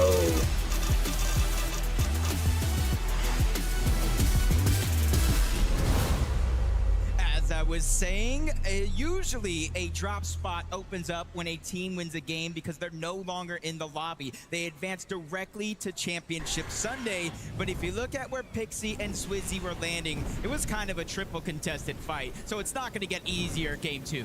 Yeah, they already had plenty of company, but they managed to move out. They left everyone else behind. They'll worry about that for tomorrow. Vazen and Gerald, though, intent on contesting Epic Whale and Pump here at Riptides. But all that's going to do is extend an open invitation for the third-party scenario. All throughout Chapter 7, any teams that have been contesting each other at They normally have Riptides different almost gliders. always I results wonder in if both they're, of them just getting wiped after the fact because it's such an easy position to get third-partied. Yeah, especially with everyone Or past around them Wonky. uncontested. But Clicks and Higgs, they're going to go ahead and take that long glide strategy. They're going to go ahead and get the top side of Wonky Land. You kind of saw there in a second on the map. King and Phaser are already down there on the south side of Wonky Land, already trying to loot up. That gives them a little bit of a timing advantage over Clicks and Higgs. So if they Think get they're a afraid of loadout, King? in theory, Taco, we can see them play aggressive. But I drop with one elimination. But y'all will notice, If so, Marius good is luck down. in the finals if you make Some it. unfortunate stuff, but sometimes the bus path does happen to work against you. And for other players in the lobby, they're always going to be looking up the moment that they touch down, trying to lock in that early surge. Chap, victimized yet again. Gon and Knight are really trying to deliver a lot of fight here at New Sanctuary. This southeast portion of the map just so active because even over towards the southwest, Epic Whale Pump, they're still trying to see whether or not they can even start this engagement with Gerald and Bazin. Yeah, and you're talking about other players moving on over. That's going to be Nathan on the top side of Riptides. He's forced out because Muzz and Sphinx were able to get that first elimination on the Yamzo in Nebs. second. But I that think just the kind of top puts Epic Well and Pump in the 15 middle, go on. distracted by two different opportunities. The main focus is going to be the OCE town down below of Bazin and Gerald, where they have to watch out for any lurk plays. Because they And lose the sight of winners. them, that could be the end. It's always hard to keep track of where exactly the lobby is moving towards, but for Giannis cheating, anytime you see that Flowberry Miss Grenade, you know there's a duo surrounding it, Xavier and Cazers. First time on the big stage, but they are still looking to try and pop off, really make a name for themselves. But those gray loadouts, not exactly what you want to be rocking up against some of EU's finest. Yeah, we're already seeing some teams switch up drop spots, not necessarily going toward Dark Dominion, where Swizzy and Pixie just qualified out of. We're seeing them drop at little points all around the map. Even Giannis cheating, taking a different approach to this game. Instead of staying at studios to get their elims, they immediately are moving on out. Skyjump, Monzy, they find themselves in a pickle against X-Pawn and Doxy. 2v2 situation, and X-Pawn's gonna get that first knock onto Skyjump. Needs the elimination for the Siphon. HP is dwindling, but he has a couple of seconds. He has his teammate by his side. Momsy's gonna spray through the builds. He's gonna pre-fire to get that elim, leaving Momsy with no choice. He has to run and disengage for a second chance at life. Normally when you see players lose like all of their HP, you expect them to just pull back. X-Pawn was having none of it. He said, you want to step up to me? Momsy tried his best, threw his name into the hat, but he just wasn't ready to witness his duo fall. Just 3 back-to-back-to-back pumps, and that is really all it takes for X-Pawn to bring down Skyjump. They really had him pincered, 2 different angles. He is literally just throwing haymakers to stay alive. But Ju and Badil, 18 points from game 1. It's not where they have hoped to land on the leaderboard, but it's about slowly but surely building up that confidence. When we look at consistency, it's going to be the top 19. They are just outside of that as of now, but King and Craze, they're looking to advance on a Cheatin' and Flixie. First elimination, that one's going to be easy. Cheatin' was left by himself. You can see King and Craze just dissected Giannis and Flixie to get the eliminations. Or I should say Cheatin', sorry. Crazy and King Lane, they'll still have more work cut out for them, but 2 eliminations to round things off, that's always a nice little confidence builder. Granted, those two definitely have plenty of it, even heading into today's competition. Velo and Savage, though, checking back in on what's been building over near Squiggly Shores.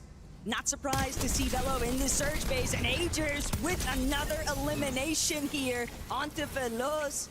Ritual got to be feeling very good about what his duo has been able to bring forth here today. Yesterday, things a little bit shakier, a little bit more difficult, but even with Agers being a bit under the weather, his gameplay here today isn't looking like it. Yeah, especially being uncontested. You play with a whole new freedom knowing you got the entire POI to yourself. With 1 elimination, they know Jonas is going to be by himself. 2v1, trying to attack from both angles, jumping up and down, not trying to let him heal, not trying to let him get a breath of fresh air, and another shot from Agers can connect. Tries to spray into the box, not enough to get the knock, but him and Ritual are side by side. They're working together to make sure that they both don't take too much damage, but they're still in position to clean up this elimination. And what's wild to think about is Ritual and Agers, they're fighting for their spot to try and get that rematch up against Reed and Cooper in tomorrow's finals. Agers still trying to see if he can finish what he started here, and sure enough, Ritual's gonna get the cutoff points there onto Jonas. 2 eliminations now for this duo, and a lot of wiggle room here because Latte Landing is wide open. Yeah, and this is a team that you don't want to see get heated up, because when they start going, they are hard to stop. And now that they got their early game surge with those 2 eliminations, they're going to go back on over to Latte Landing. They have plenty of heals. They have a good enough amount of gold where they can use that mending machine, which allows them to overstay their welcome and use that long launch pad towards the back. Oh, you can see it coming. Pablo waiting for the piece up, and sure enough, nowhere left for Minifio to run. What a box in, and Chino, the other half of the duo, standing out here on his own accord. A great set of eliminations for these two. Yeah, all it takes is getting caught off guard 1 simple second.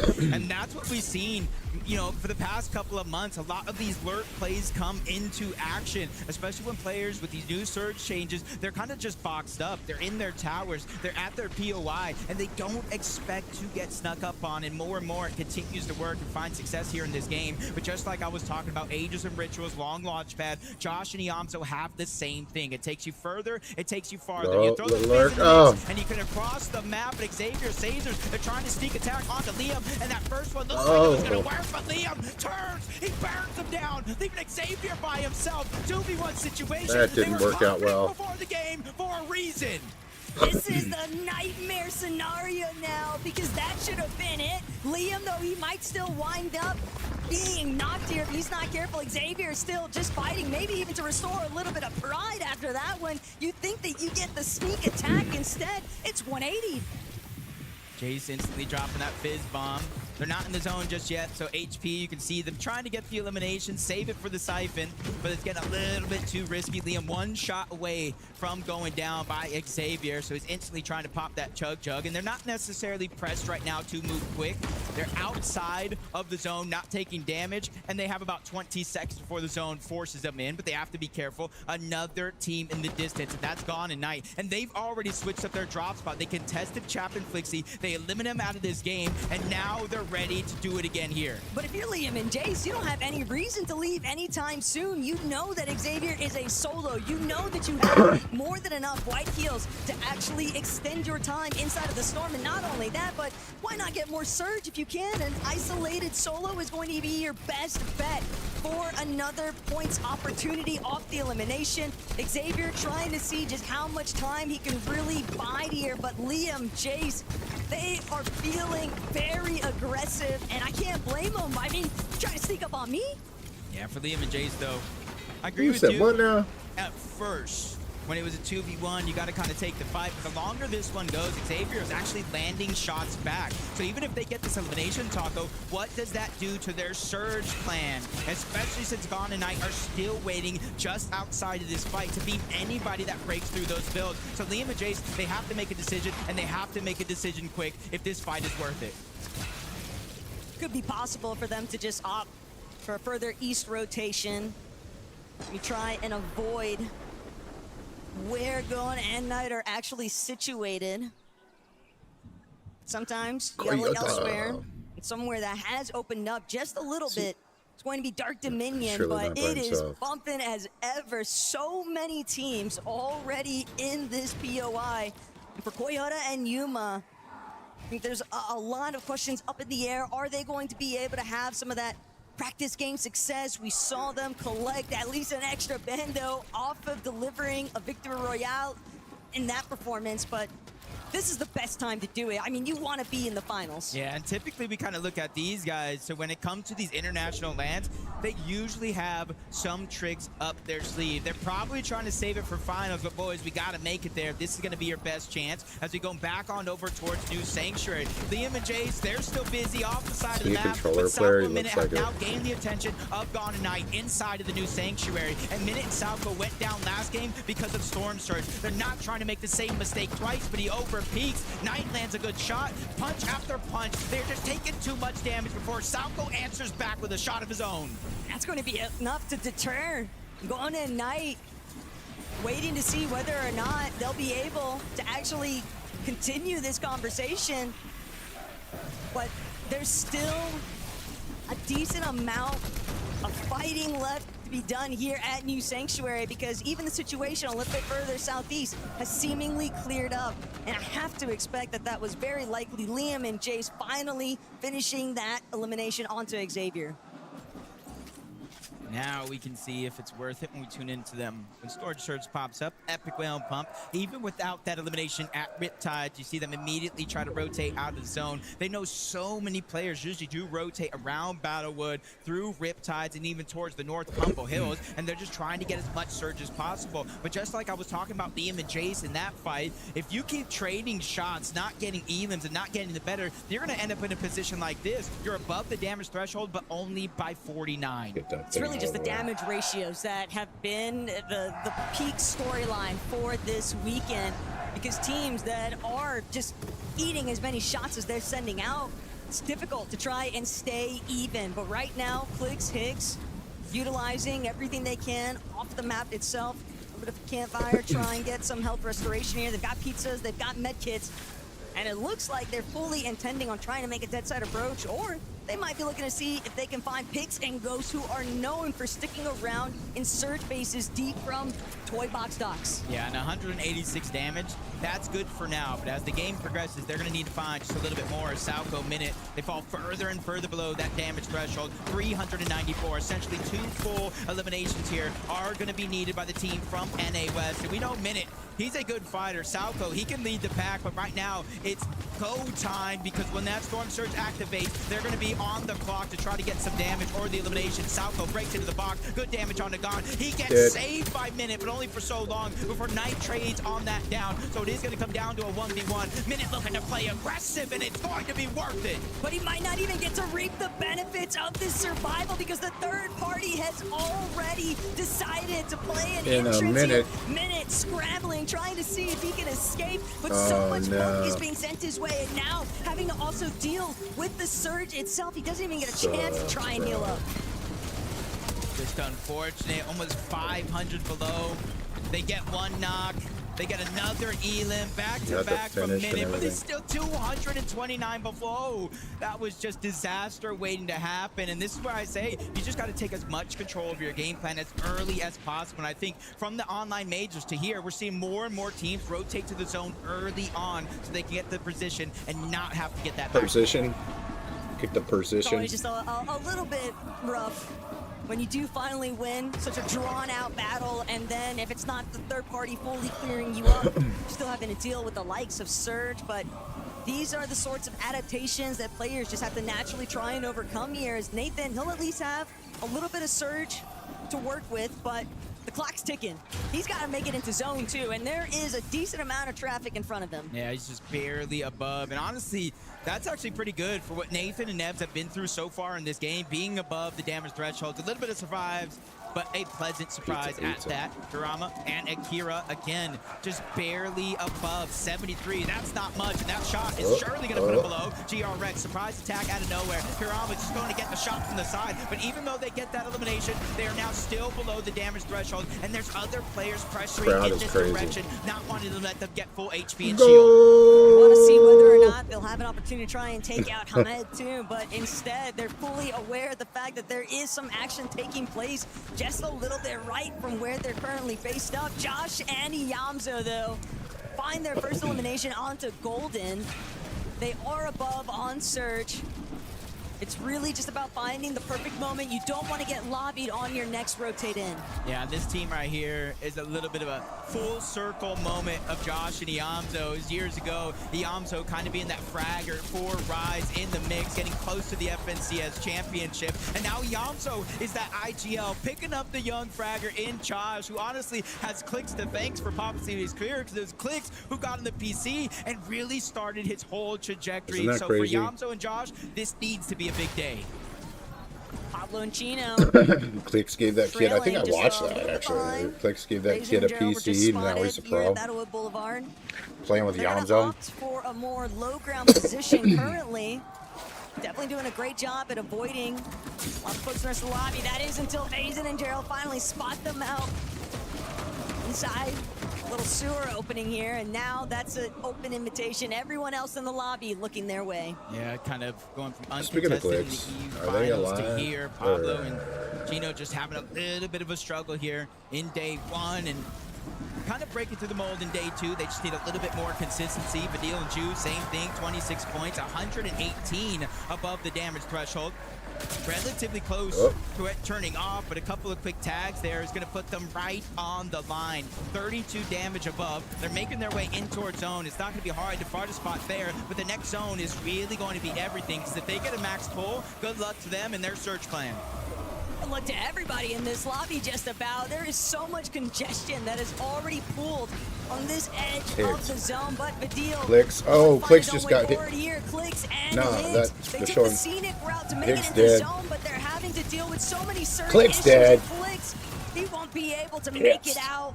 that is just He is another pissed. sour ending here in game 2. Yep, but luckily for the format of today, yo, it doesn't I matter don't- where you're at on the leaderboard. All you need to do is win a game, and as Frankie says, that's your golden ticket directly to championship I mean, Sunday. but can the they, though? pressure could be felt all around the arena today. Even in the when lower these lobby, players go let's see down, Mr. you can Savage. feel Is he it, dead? Taco, the passion kind of playing out as Mary's an eye drop. They're feeling it as well. 12 below. It is. Nah, they're Yeah, make sure you grab the minis behind you, yeah? Yep. they're not dead. You have flash shots, come up here. Yeah. Splashing from the time, man, I'm shocking. He's running in now. Here we go. Okay, now he's dead. What the fuck is that happening? He wanted to throw off his headset. You gotta go left. You gotta go left and then shockwave. Alright, let's go back to I mean, there's no way. Chance to strike is Velo. Yeah. Elimination of the game. That's 12 points straight off of their aggressive ability, and now they're Now he's inside of the top. watching because they're talking strategies and they're pissed.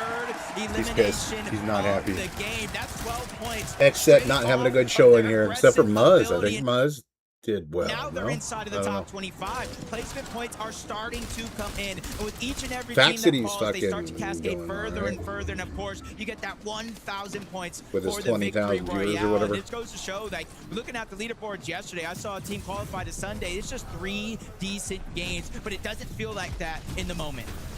What Fadil and G really did best there, though, was front side of zone, and they cleared a path for themselves. Everyone else is going to have to run straight to them, and they're doing a great job at just gatekeeping that edge of zone they were at. But Lucy Zangi will have a lot to overcome if they want to make it Dude in. says he's not But 400 it seems pounds. like disaster Bullshit. has struck. We look away for 1 second, Jacob, and all of a sudden, it's Fadil by himself. Gotta move, though, He for a at big least dude. has the pizza box to work with, but Pastrocki, Roberts, Toyota, they're all making their way forward. And for what looked like a solid spot to be in, now might be worst case scenario. But Fadil, we've seen the solo clutches before. Yeah, and it's only 4 players that need to go down. You can attempt to out-heal this Pacino. He doesn't have the amount of heals needed to survive the storm surge. For now, it is going to be the med kit, but the zone is also moving in, but he gets a little bit of a cutback, extra time to work with. I think literally and it's time that Savage he and Clicks are gonna desperately have needs, to 'cause he's win on a game clock, and that clock is running down fast. 3 to, more takes. That's all he can take. Less than 20 seconds. Chino has to make a move. To make Nobody's it. falling, Taco. 4 players, and storm surge is no longer a worry. And Chino, he's trying to see if he can get the shot, but he won't make it. A player lying in wait. He'll go down. Clicks but and Fadil Higgs don't still make finals. keeping the I think they ball break rolling it. here. They break up. 187 above, 1 pizza slice, 1 overdrive grenade, lurking, I say break crouching, up because I waiting, swear they're hoping dating. that he can find another big shot. Everything at this stage, waiting to see if he can deliver. Clicks and Peterbot. Another big win here, but Akira That'd be and crazy, Karama, right? they've at least found Liam, and that'll be enough to buy them some good time. It feels like they're not forcing fights or eliminations. They're kind of letting the game naturally present itself. And there goes another one on the repairs. Back to back as they take down Fastroki as well. But it comes with its own sacrifice. Akira is going to fall. All the pressure now onto Karama's shoulders. You look one way, you got to make sure you're checking the next, and Fadil takes down shit. visuals. That's the exact sort of refresh that he's hoping Who's going to for. spend all that Every little money bit of on siphon materials that? to help I hope it's her catapult parents him forward, because and now he's feeling that's confident weird. enough. Why not That take thing looked another layer up? He's trying thick, to see if like, he can make it through well, on that secondary like it height cost some position. money. And not only that, looking downwards, trying to see if he can gauge whether or not there's a player But I'd more say money, intelligent like, than him. maybe For him to $100 try bucks. and eliminate, he'll drop Like, that's a down. He's lot got the for movement effects, waiting. something But no stupid like options that. just But you- yet. where are you going to put it? All that's going down below. Kodaside's going to fall. Nutty and Gazzetta, they went ahead and shockwave to take the high ground. There's a new team high up in the clouds that everybody has to worry about. And you can't sell it on eBay, even if you get them to like, for one, how much is it worth? And the shipping. Come on. Best as solos here. They're one of few solos actually left in this game. As long as they can stay towards the front side, they might be able to make it out. But Ritual and Ager is now front side low.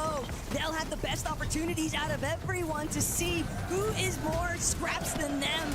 Ritual only has one build remaining, but Fadil, he's found his target. He won't be able to bring it out, though, and that's going to be the end of the run here. Craze and Kingling, though, still making their way forward. Yep, Nutty Gabzera is just not letting anybody down below feel comfortable, especially for those players on second height, as Virgo looking to go big, lands that one shot, but being by yourself means you have to play a little bit careful and a little less loose. Down below, those eliminations get steamrolled by King and Craze, but again, it all comes with a sacrifice. Now Craze is going to be left by himself. They have 5 eliminations. They're trying to push themselves into the top 5, and every single point matters. With Aegis of Ritual, they're going to get that elimination, but again, it costs them as well. Ritual and Aegis thought they had that frontside control, but you just can't afford to look away. Now Virgo, try send it onto High. Karama has fallen. Virgo won't make it out. Nudie and Gabzetta might just be Who the hell is going to win this? in the finals. Battle Bus, Jacob. All they Who the need to do fuck is is seal the Nudie deal and here Grabzilla? up against Ritual. Hey, he's going to take the fight to them. Shockwave. Oh shit. These guys Brazilians or what? Like, I can't tell. Stop moving, dude. And read your shit. I can't read it. Nudie, Gabzetta, please stand up. Let's celebrate this win. What an incredible performance from you, Nudie. Talk to me about those last moments. You did it as a duo. Yes, I said that we're going to win, and we did it. You absolutely did. You had so much confidence when you spoke to me earlier, and you only told me the truth. Dude's kind of bomb. Gabzera, you're going You don't to see too many championship Fortnite someday. players that are You're like, representing Brazil. How does it feel? Gabzera, vocês ganharam. Vão representar o Brasil na final. Como você se sente? Me sinto realizado novamente, estar representando o Brasil novamente num palco Brasil. gigantesco que é a FNCS. E é isso, vamos Brasil! I'm so happy. I'm so accomplished right now, and just let's go Brazil. Let's go, Brazil. I feel like you said more than that. Would you like to hear the crowd in Düsseldorf, Nudie? What? Would you like to hear the crowd, what they think of you here? All right then, Düsseldorf. What do you say? Do you like these guys? We can see the Brazilian flags above. We've got Brazilian fans behind us, and we've got Brazilian fans watching around the world. Congratulations, Nudie and Gabzera. We'll see you tomorrow, and we'll see you after the break.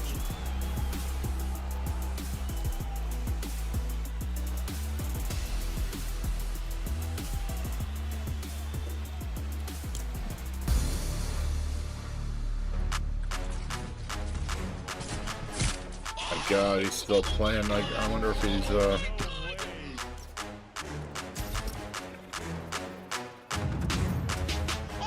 on.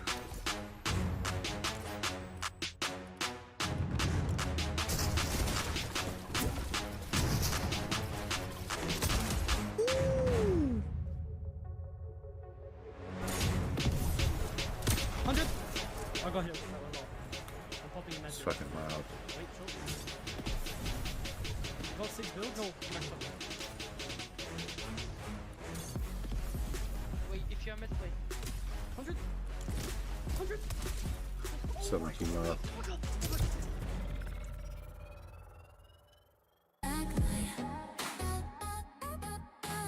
Let's go.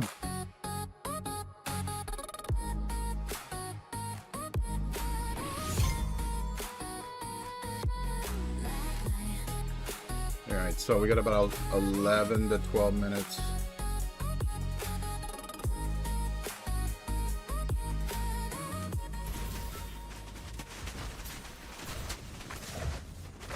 Did I just...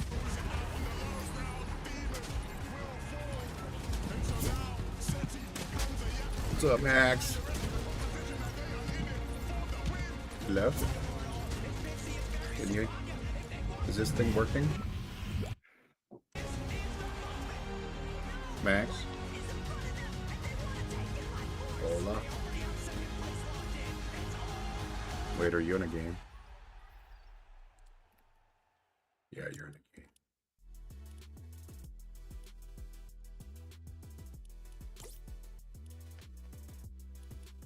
See if I can watch. I can't watch. Wait. Where are you?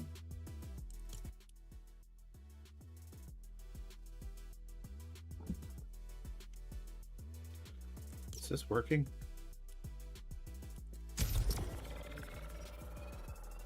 Oh, what the hell?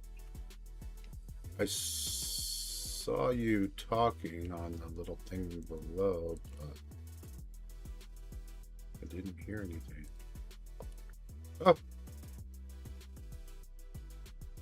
I heard something.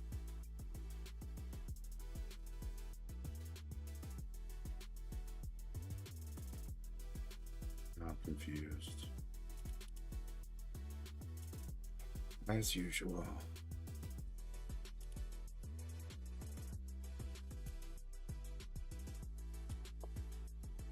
No. Oh, No. God. You scared No. me. What are you doing? Have you been up all night, dude, or did you start playing early? Congratulations to Newton Gabzet and Vamos Brazil! We got a big victory Oh. now. We got the co-streamers losing their minds Okay. over here after that big W. And of course, for the duo, Viv, this is such a big moment. And this is why this What's format happening? is just so What do we great. get? Coming from the upper bracket, of course, yesterday, So it's incredible. play with the finger guns and sizable servings of slapperoni. Earn 5 times. They didn't Wow. even break the top 20. Like it was a complete fumble from them yesterday. And then you come into today, the Battle first game for them was Royale. pretty good. They got 10th place. Power hour at Obviously, the 3:30. highlight for them Come is gonna be on. the second game where they For held the the higher ground, epilogue, won what the the fuck's game. that? I really like the way they took height as well. A typical height take for this meta. They, of course, went into the storm, used those overdrive grenades, combined with that miss, easily took height off POTUS lane. Sato, who just had to give it up at that point. And it's not easy. He's still from here on playing, out, that's especially why. when That's weird, when it the didn't zone show that pulls before. back through these old builds. It can be really difficult for that height team to not get caught out, but some really nice shots from these guys. Absolutely, and I'm not gonna lie, Ritual obviously gets one knock right there in the 1v2. I gotta be careful because I almost lost my voice. Absolutely screamed there. Made it scary for Gab Zero and Nuthi, but they obviously ended up clutching up. Super excited to see Solo, them go 5 left. straight into finals. We can't watch. Yeah, man. And you got to think about that interview super early on I at like the start to of the show. watch. Right, Gabzetta saying, "Hey, look, I'm looking to represent Brazil. I'm going to do my best." And sure enough, Game 2 victory royale. Oh man, I cannot wait to see what they bring tomorrow in the finals. Reminder, we're not going to be seeing them for the rest of the games, right? They got their cards straight on through. For everyone else, they're playing for top 19. Yeah, nice to see. Did you have them in your predictions, Vivid? Okay, Minnie, really? No, I did not. You were like, yeah, 1 for 1, we're looking good. Yeah. I actually had them in my predictions, we just didn't show it. Yeah, we didn't show it. Yeah, sorry, mate. Me too. Yeah, I like this format though. I really like the way that, of course, they can walk off the stage. So All the new fans right next to the back. co-streamers. They were showing them so much love, so that feeling they must have had right there is unreal. Excited to see what happens at their drop spot right now, because that leaves okay. that area down towards the south uncontested. Fellow Brazilian team, Gone and Knight, maybe they move over there. Will they have that same success? Because, of course, they land just next door. Skeletal Skype Cyber I'm happy that you're still kind of talking about those smaller region teams. I And I like remember this yesterday guy. we saw that flown. Don't. It was like 64% of the time an NA team has held the high ground. The other 36% of the time an EU team has held the high ground. We need to run that again right now. It's completely flipped for sure. I mean, we saw Tiggs from the Middle Eastern region kind of control the Where's high my ground in the dragon? first There's game. Sticking In that last game, obviously, Ritual placing second. Dude, Richie. Did you win? Are you winning? Oh, no. Why am I fucking... Yo, wait, Richie, hold on. You're in your flow Ice state. King. You're gonna make it happen. Obviously, just didn't have the HP to work with, but they're doing so well in consistency right now. Yeah, they are. Really important game for these guys. Yeah, they didn't win. Yeah, of course, it was a second place. But in terms of consistency, they're going to be really good on that leaderboard. I feel like Richie doesn't get enough credit for his ability, Vivid. I feel like a lot of NA doesn't give him enough of that credit for his fragging ability, because he's solid. I mean, making these plays really consistently in the end game, finding those eliminations. 1v2 against Hype right here. He gave it a good go, though. Super close. Hits the clean shot right there. Unfortunately, the return shot just made all of the difference right there. And look at him, he's upset. He's like, dude, I was so close. But yeah, after Agers goes down, who is often coined as kind of like the fragger of this duo, he was able to pick up those 1v1 situations on the low gun. Super clean. I'm not gonna lie, as we were watching the game, and both of these guys were kind of Agers Force gets knocked there. Ritual still puts up a great performance. They pick up second place. Well, I want to take a look at these standings, man. Remember, we're trying to be top 19 in consistency or walk away the victory royale. Look at this. Wow. You sometimes watch and Start is sometimes mostly EU dominated. Not no more. Shadow Virgo jumping up right there, but look, not that far behind, right? Akira Kurama up 10 placements, guys. It's starting to heat up. Great game for Akira and Kurama to kind of come back there. As you can see, they went up 10 places. I think so some crazy stuff kind of happening off spawn for them, unfortunately. So, I mean, obviously, it's not, you know, haltering them too much. They're making it to the end games as it currently stands. Dropping down. Remember, at the end of the day, Mini, we have to be top 19 because we already have 6 teams going through Victory Royale. Yeah, that's absolutely right. I'm looking at Chino and Pablo Wing Right. just on that board. Right. Now, a team that a lot of people would have looked at, potential champions at the end of the weekend. Difficult What? spawn situation for them. That whole POI, so many teams coming on in, trying to get some refarming, trying to get to those vending machines. It's just a little bit awkward for them on spawn right now. I'm sure they'll be Master navigating that Kenobi, I different way. just followed. Thanks for the follow, Master Kenobi. I. Was it 38 places there? Unbelievable stuff from them, and that's what one game can do. One game, that is all it takes. But right now, game 3 is ready. So, casters, over to you. What's going on, everybody out there? There's still 4 Game 3, left. We had to bring one of mine and Taco's duos, mine from the Okay. past and west, yours in EU, Takata to join us on stage. Great to be back. I was getting a little sick of the guys on the desk, you know, so I had to come back to my home turf here at the casting booth, and I'm ready to get started here. Yeah, I mean, things have already been getting pretty rowdy at the start of day 2, and I'm sure that the action is just going to keep delivering because game 3 right on the horizon, and I'm sure anybody can bring it home. Oh. So let's see who takes it. Here's the next game.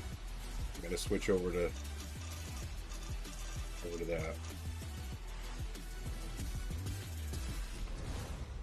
These games are moving quick. 2 of them already down. 3rd game of the day. After this one, we'll be at the halfway point of day 2, where it really shows where you're at on the leaderboard and what you have to do.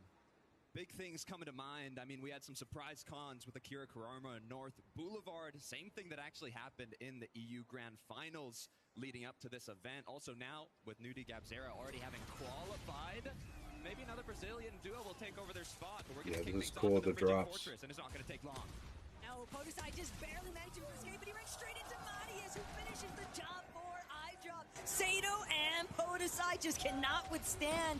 The practice is really paying off big time here. Yeah, these fights just getting wild. Yanis again returning back. I'm Not dead. going over towards Sus Studios this time around, contesting on top of the rock. That's what you got to do sometimes, but it is going to be a 1v1, and one that Janis won't win.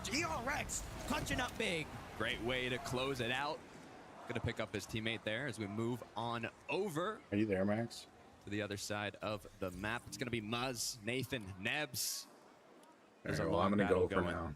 If you're Wasn't still spaced away from playing the fight. They made when this that thing's very over, clear, but when you tell I'll, your opponent the game I'll plan, invite next, you again. Nathan, they might have actually cooked something up for it. And at least for right now, even with Sphinx having gone down, it seems like Muzz is going to at least be able to play for the revive. And Nathan Nebs, they'd rather play a little bit more passive and prioritize controlling the actual POI. Yeah, it almost makes you feel like they're not even the ones that got the knock. You'd almost be certainly sure that they would chase over, try to get that E-limb. But hey, when the dust settles, at least Muzz and Sphinx get a second chance here to go back on over towards Riptide. Something that we saw in that last game. We saw a little bit in the first game between Epicwell and shit. Pump and Basin and Gerald. I'm glad, on the other side. actually, It Master starts off Kenobi, as that a little you, bit of a split, but as the game goes on, we typically see third parties come in. It's not join peaceful for Reeves, because though, with visuals and braids I need to on finish their my backs. shit. Quick eliminations getting picked up. Not a fun start. This is a duo that originally was going to contest Pixie and Swizzy. Dark Dominion, we saw how that ended in game 1. Now getting E-limbed off spawn, they're going to have to pick things up for the second half of this tournament. And it's not too surprising to see teams willing to try and mix it up, especially since we Fucked are up. technically That's at all right. the halfway point for the day. If you don't find yourself with a victory royale, you can still 45 try minutes and bank left. on at least being in that consistency metric for top 19. See so many early game fights. A couple players just trying to disengage, using the shockwaves or the gauntlets to try to create space, but it doesn't work. Kraze actually chases somebody underneath. He not only gets the elim, but you saw that little kind of new thing you don't see very often, the unstable molecule. Now he's going to get access to a rare chest in the middle of that. But I already hear the excitement from the crowd, and he's just looting.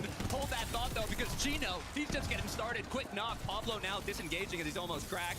Has to be careful. His teammate, though, completely locked in. Takes a little bit of time to heal on up. Salco, it is not looking good for you, my friend, as Chino continues with the push. But Chino and Pablo, they are just a powerful duo to contend with, and knowing that you've already Don't know if you play Star Wars Galaxy Heroes, initial Kenobi, but exchange, and with another duo it's crouching fun. creeping up behind, it's Shadow and It Virgo used to be looking fun. to take Okay, full it's more like a advantage of chore. what's been kicking off here. Salco is finished. No opportunities left in this match for that team, but Shadow, Virgo, they still want more. They want to see if they can take out Chino. Love me some Star Wars. Yeah, especially with that elimination on the Salco. Probably didn't net them much surge in that exchange, so they're going to continue to get aggressive. One up below, one on the wall, but Pablo can be the X factor here in this fight, lurking around, trying to get a shot from above, and there it goes! A massive haymaker on the Shadow. Pablo, Chino, they have a chance to turn the fight as Pablo gets back-to-back shots to change the tides of this fight. There's a reason Pablo and Chino are some of the best on EU, as they do have to be careful, though, with the third party coming through. I mean, Shadow, Virgo, some of the most confident fighters in North America, but the tables, they just turn too quickly. The problem with that, though, Chino and Pablo, they didn't have a whole lot of materials, and yet they just got an absolute loot llama because Shadow and Virgo were stacked. So even with one of them escaping, you still gained. Starting to think plenty Max of a may have been refresh up for all Chino night. and Pablo after the fact, but now Playing. Clicks, Higgs, a little bit of a rough time to kick No, off he the had day. some edibles. That might have been why he was not The scenes can change at extremely any audible. moment. And when you know that there are duos fighting against each other like Mumsy and Skyjump, well, Higgs and Clicks, they're willing to try and send some shots their way. Yeah, especially since you kind of realize what caused their downfall in that last game, and throughout the day one as well, it's just a lack of surge, lack of that early game damage. And I think Veno kind of spoke about it when he was doing the Telestrator. When you're sitting in the same spot month after month, tournament after tournament, teams start to take notice. They don't traverse through that side of the map anymore, making it harder for teams like Clicks and Higgs to find their early game surge, where it forces them to go on the hunt for you it. probably can't hear Even me. though it's Higgs trying to third party this fight, just get any damage. He's not necessarily looking for a full elimination. He's just looking to see what he can get. Yeah, the issue is, if we look back yesterday at the upper bracket, Shark Teeny, they won 3-1 in the off spawns against Clicks Higgs. And it's interesting because all the fights that Shark and Teeny were doing, they were finishing them incredibly fast. You can't hear me. Whereas the You one can't hear me. took a while. But let's take a quick look at what Denny Kush and Tiggs are up to. It's Shadow ultimately falling. I think it's great to be more proactive. Shadow and Virgo had the right idea. It's really just about the execution. When they found that first component of the elimination onto Salco, they just got a little too greedy with it. They didn't fully know what kind of position Chino and Pablo were in terms of HP differences, but that might have been enough to at least thwart him for Mini Theo to try and pick up after the fact, because that elimination feed showed Chino in it. Yeah, it's just a tough way to things boil down to we're seeing in that last game multiple wipes of full duos. We've seen full eliminations, and it kind of led to teams still being below the damage threshold. The longer and longer fights go, sometimes when you continue to trade shots, it's not necessarily the best of the situation, even if you get the eliminations. But see how it all played out. Chino trying to learn underneath, but Cocoon was able to get that elimination, catches him sneaking, and now a whole nother team, Repairs and Fast Strokey, are going to take down Pablo next. This is not what you like to see if you're a European fan for Pablo and Chino. On the other end, I mean, Repairs is actually playing with a backup player for Strokey, so they haven't had as much time to kind of build that chemistry as a duo, but I mean, Yo, his name's looks Strokey. like so far Seriously. this match might be that turning point for them. But even as a newer pairing, Strokey is still a veteran at the game. He has so much experience in these kinds of environments specifically, and that sort of leadership can definitely extend himself into a positive direction. They've had a decent day already, and they're just looking to try and see whether or not they can circumvent the rest of these games, find that victory royale and close things out, make it to finals. That's such an interesting stat right there that popped up. Akira and Kurama are the only team worldwide, by the way, to win 3 games in that second chance qualifier just to make it there. And this is why we're always talking about warm-ups, being tested right now. Sometimes those are the trials and tribulations you need to go through to get better at the end of the day. 100%. They also have a favorable zone here, and another duo that has a favorable zone is Yuma and Koyota. Now, if you're Yuma Koyota, Game 1 was a miracle for you, having the team that's contesting you instantly qualify and be good to go now, giving you that freedom at the drop spot. Issue is, in terms of points, not looking too great. Hopefully, they'll be able to turn it around. Part of their struggles are still trying to contend with the other duos that are making use of those collision corridors, though. It's very difficult to actually try and take over what's above ground and what's below. So with that in mind, Yuma and Coyote, they've still got a lot of work cut out for them, but Agers and Ritual, night and day difference from how yesterday went for these two. They've already basically done enough in terms of the consistency metric, but it's more than that for these two. They want to make a statement. They want to find a win. Laughing to myself right now, Taco, because I was going to say that exact same thing. A night and day difference from Ritual and Agers. Hey, the wonders a good night's sleep can do, especially for you're one of the most prepared teams. Dude, I would definitely not sleep. Sometimes you stumble, but it's not about how before you this. fall, It'd it's be about how you pick so yourself hard. back up. And Agers, Ritual, they're doing that perfectly today. Yeah, I mean, not only sleep, also now being uncontested, right? That latte going from being con to on-con definitely helps a lot. And you can see what they are truly capable of when they can execute on their original strategies and plans going into this tournament, as Josh Riley and Iamzo are going to take their rotate. Yeah, they got drums. Started off this match with a really nice off-spawn cleanup onto Podesai and Sato. And will that be the catalyst for these two? Because we've seen them at least making it somewhat into the end game, but the placements, there's still more left to be desired, and they're actually going to spot out Iamzo and Josh Riley on this rotate.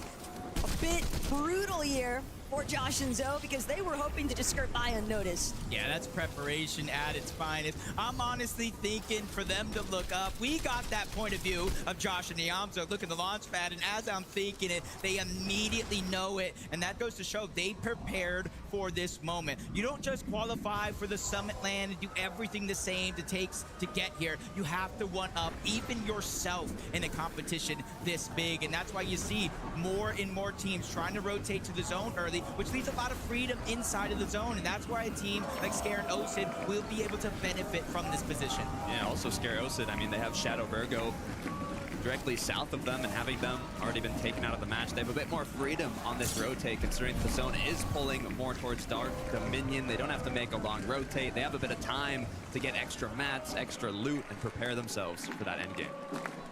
Muzz and Sphinx, that little bit of a hiccup in the early game has not seemed to deter them too heavily. Loadout's decent.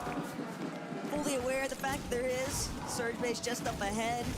Whether or not they know that it belongs to Nebs and Nathan, it's easy to make that kind of estimated guess, but more importantly, Muzz and Sphinx are not a duo that we would have ever anticipated to even be in this position to begin with, and even now, Jacob, 4 points only at the halfway measure. Yeah, just one elimination. Haven't been able to make it in the top 25, but hey, as this format permits, sometimes it's just one game, one victory royale. They're going for a little bit of a lurk onto Nathan and Nebs, but they do get spotted out. Nebs catches a couple of shots onto Muzz, forcing him back down the side of the mountain, which is honestly, in terms of rotation, isn't necessarily a bad thing for Muzz and Sphinx. They can go around the southern end. I mean, good news for Muzz and Sphinx, though. Despite having low points, all you need is a VR. If you get that win, it will automatically qualify you to Sunday, so they've got 3 more chances. I mean, we'll see if they can make it happen. Quick replay onto what happened to King and Phaser. Not looking too hot. They just fell into the classic Venus flytrap of Pigs and Ghosts. These two love waiting around by Toy Box Docks for teams that are specifically hoping to play for the reboot. You think, I'm so deep in the storm, there's no way anyone else is going to still be out here, and then there's Pigs and Ghosts to do it. I love this duo, because if you think back when they were starting it off on EU, we had Ghost playing with Tayson, Pigs playing with Merstash. I mean, legendary names in the EU region. Didn't work out for them, so they kind of had that last-minute synergy built, and, you know, now they're looking quite strong here in the lower bracket, so hopefully we can see a big match from them. And Pix, have to remember, he's already watched his former trio mates, Darman, Deemish, make it through, and not only that, but What game is first this? place This is on day basically 1 halfway through. 3 of overall. 6. So when you pair that sort of ambition with the Ghost, I think that you can definitely anticipate those two to continue moving their way up on that leaderboard.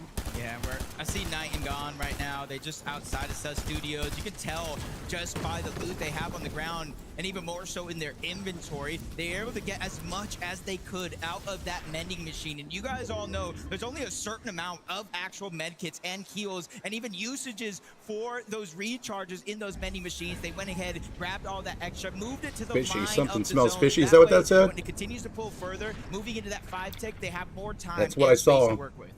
See another team that fell short. Maybe it's what I in the wanted to upper see, you know? bracket yesterday, but only a few points. One elimination is what they needed. Having diminished. On the other side, we've got Alex, Reckless, representing OCE now with 566 above Surge. They don't need a fight here. They just need to not get cracked.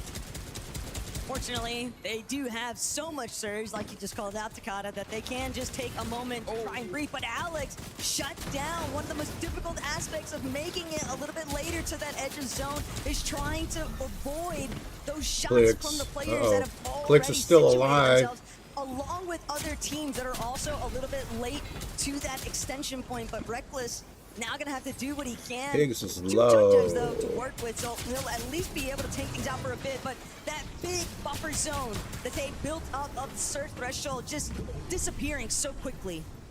And they're not the only ones going through struggles, though. You see on the other side, Clicks and Higgs below the damage threshold again. They don't really get to play out the game in which they wanted to. Time and time again, when you're below, you kind They're of only have to force 36 whatever below. situation presents itself. Clicks and Higgs jumping on the eye drop and Marius. It's now or never. They need damage, not necessarily the eliminations, but you could take what you can get. Now out of heals, Higgs on a timer here, 25 damage, one more tick. Down. He goes in trying to sacrifice Higgs himself down. for damage. A much needed one for Clicks, but he Higgs disengages. sold. This was not a win for them, but instead a win for Marius and iDrop. Left alone as a solo, Clicks quickly falls dead. short. As Is Clicks that, and Higgs are they once on again 0 points? continuing to Nah, try they and surely got find an elimination out what of they can do. Good news, 3 I mean, games. halfway through the tournament, I can see them coming through from a VR, but through points and consistency, it's You going to be say tough. that, but They've Takata, got- I'm so sorry nope. to have to cut you short on that, because all I'm thinking about right now is probably the same thing Clicks is thinking about. 2023. He was in the lower bracket, Oh, and boy. he didn't make it out. And yes, I understand there's 3 games left to work with as Zoe finds himself exiting this lobby with Josh, but Takata, Oh, boy. it is difficult to overcome some of the mental battles here. And I was talking to Levin Vivid, they think if anyone's going to be able to win a game, it's going to be Clicks and Higgs, but it hasn't been looking good to kick things off. Velo, one of 3 players to have not made a major finals, but qualified to a LAN. Let's see what you're capable of. Yeah, and honestly, the last divisional finals in NA Central, by the way, it was Velo, Zynox, player not here, that took on Peterbot and Poyo. And depending on how you look at it, 3-1, 3-2, they took the fight to them. And now you can kind of feel that even if they make it through into the finals, are they going to back down? I don't think that's going to be the case. Definitely not, as Kurama, Akira, they've been playing through from that north side of Battlewood Boulevard. Good amount of points already built up on the day for their leaderboard position, but what they've got to do right now is try to prevent the rest of the duo, or the rest of the lobby, from collapsing in on them. Mr. Savage and Bello, though, checking back in with these two. We have seen them transition into top 5 performances when they make it to the end game. But it's one thing to have zones in your favor, it's another to actually have the moving zones go your way. Yeah, luckily for them, though, 400 above the damage threshold. Takes a quick chop there, but they reunite together Oh in the my same God. Beats is being dropped. They're going to heal up to give themselves a fighting chance. As we Max has continue been to screaming rotate for 16 over hours. from He Sus is Studios probably so towards the lit edge right of now. Battlewood Boulevard, and that's where you see Chap and Flixie. They're just And waiting for that perfect unaudible. moment. The zone is moving slower on their side versus on the north, so they have much better timing here. Good news is they're also on the uncongested side, but they can't take too long. That's if they crazy, wait, dude. if they struggle, if they stagger, those teams that got them 16 ahead are gonna hours. look back and take their shots just like Jew and Padilla. They opted to go one after the other, though, but Jew, every time that these guys are on screen, you can expect the heart of Germany to follow with it.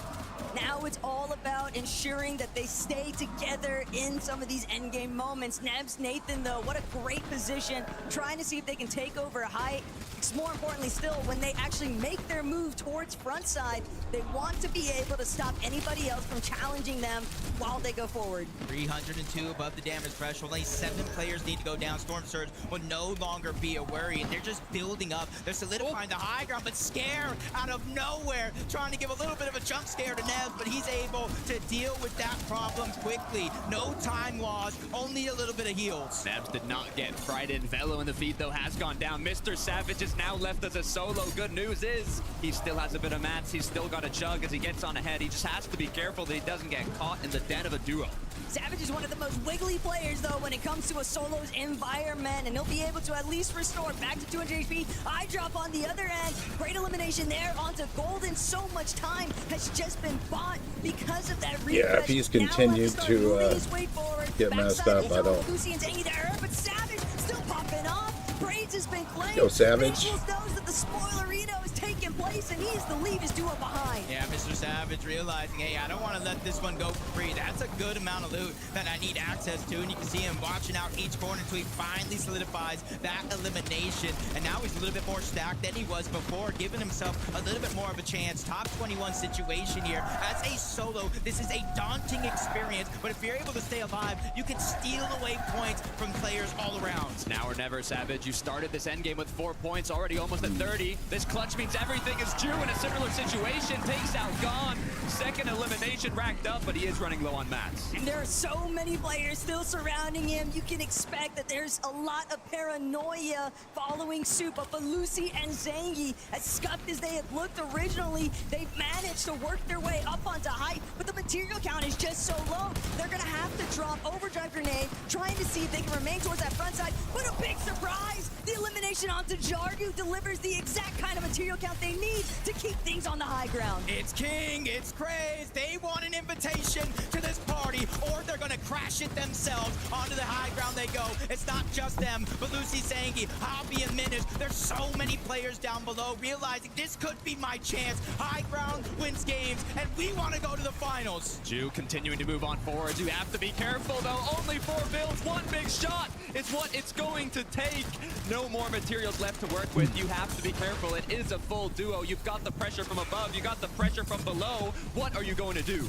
Jew just narrowly managing to avoid being eliminated himself, but now stuck. He might be able to pick up the pieces, though. Epic Whale is fallen, but Jew doesn't have any Siphon, who's the team's in front of him. Osid's gonna close off the wall, and Jew will find himself at his ends meet. But Damo now going upwards. Momsy sky jump, clearing out the low ground best they can. Only 2 solos left in this game in a world full of duos. Kazi down below, he lost Damo. Chap's fully eliminated out of this game, and we're down to our final 2. But Lucy and Zangy, they're the ones down below. Moments ago, they lost their high ground to King and Craze, and they're ready to take more than just that. King and Craze, first Elim, that one's easy. Second one, that's a wrap. Another 10 elimination game. What are we witnessing from above? They made it look easy, playing it by the book. You can see little shoulder movement, sweating off the players. What a clean cleanup. Guys, congratulations. Kingaling, did you know you had it in you to get a victory royale today? Obviously. Obviously? What about yourself? Man, I was made for this game. It looks like you were, but you had to go through the lower bracket in order to do it. This morning, what was the game plan? Was it always like full send it every single game? If we go out fighting. I always play everything by ear. I mean, whatever comes my way, I just fight it. I treat it like a div cup. You guys went for height quite aggressively, and everyone wanted high ground in this game. What was the strategy? When did you know the time was right to strike? Craze is just the best IGO to touch this game. He knows exactly when to take it. He knows exactly when to take it. Craze, where does that come from? I mean, I got the best creative player in the world on my team. We're just going to play Zone Wars. You're going to play Zone Wars? Are you going to be playing Zone Wars tomorrow on Championship Sunday? Every single game. Every single game. These guys are just going to have an absolute blast. Please, Düsseldorf, give it up for Craze and Kingaling! We're going to head to a break. When we come back, we'll be talking about the first 3 games.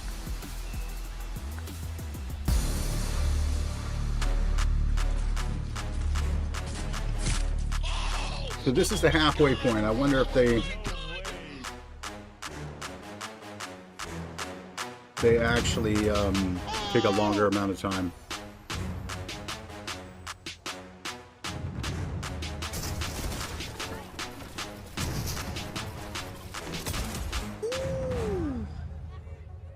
See, that wasn't that impressive. 100. I got hit. I'm popping in This one is. Got 6 builds? No. Wait, if you're mid, wait. 100. 100.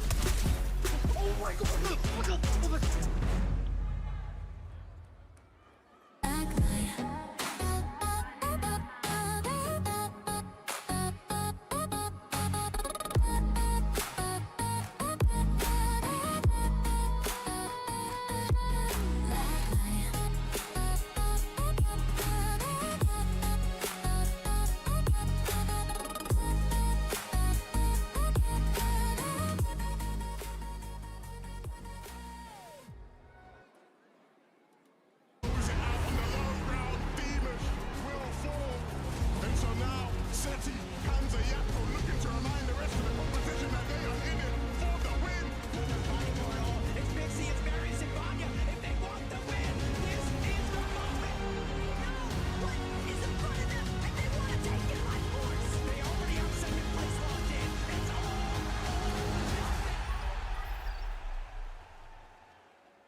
Fortnite fan, welcome back to the FNCS Summit. Game 3 goes the way of Kingling and Craze.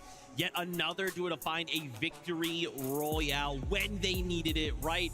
And now everyone else is kind of thinking, man, that's one less duo in the lobby. We're now game 3, we're halfway. Things get that much more difficult. We are now kind of in the halfway point, so we've given the players a moment. They've kind of gone back. They're going to have time to review, talk to their coaches, amongst themselves, their families, loved ones, whatever they need to. Because when they return, they have to make something happen in 3 games. Yeah, obviously, kind of the spotlight right now for us, Kingling and Craze, a duo that doesn't have to change anything, doesn't have to actually return to the stage at all, right? They're done for the day going into tomorrow. I gotta say, the conversation that we kind of had with them, and I really, really liked, because it seemed so obvious for both of them to talk about their respective duos and their respective roles. Like, Craze was like, yeah, man, I mean, I kind of just like play like I have the best creative warrior in the game on my team. And yeah, he's right. I mean, Kingling is known for being very, very good and creative. And then Kingling on the other side is like, dude, I got the best IGL in the game on my team. I'm just going to follow his calls. It's easy. Yeah, it's the perfect complexion. And sometimes it can be difficult for these sort of creative warriors, players that are really, really strong and creative, to actually carry that over into Battle Royale. And this right here was absolutely beautiful from Craze. The 2v1 was fantastic there, Vivid. I gotta say, though, you know, Craze is kind of talking up Kingling being the creative warrior there. Did you see that elim distribution? Craze ended the game with 7 and Kingling had 2. So I don't know. They might have the roles mixed up. Maybe. I mean, it's nice for them, though. It's good to see, of course, that was a low bracket only team, so they had to do it today. And I think it's nice to see there's confidence as well from some of these teams to start taking height. For me, we're going to see more of this now for the rest of these games. Those shockwaves, those those fizz grenades at the back of zone are going to be so important, Vivid. They're so good. I gotta say, so far, lower bracket has delivered on multiple fronts. I feel like the regional just breakdown that we've had over the course of the 3 games, we've had a different region win every single one of these games. Obviously, we kind of started out with EU, we went to Brazil, and now we have an NAC team winning. Man, we're getting it all. We really are, right? Fortnite always delivers. These players are really putting on an amazing show for us. We have a listen fellow from Click this last game from Kids Kingling would and have a Cray, chance in this take a lower listen. bracket, but man, Here, come look at it with me. Come look at it. When I edit, I don't know what place Savage and Velo are, but they 30, 50. it can't be good. Dead. Nice. Grab it. Okay, yeah. That guy. Sorry, Yeah. Dead. Nice, good I'm shit. surprised it's not on sub only mode because usually his chat turns on him. Oh, there it just went off of it. That's funny. Come on now. Yeah, he's not doing well. Great stuff from them, right? Big smiles from both duos. It's crazy, man. dude. Just to think, oh wow, halfway point, we get the victory royale. I don't have to think about lower bracket now. All I have to do is think about tomorrow's The rich finals. get richer, you know. Of course, coming back tomorrow, it's going to be a little different. Twitch is a hard right? platform to We play still on have 3 because more games the to people that figure go out to the top, VRs and top not like 19, and then we also YouTube, have like the you top can hit the 25 algorithm on bracket. YouTube.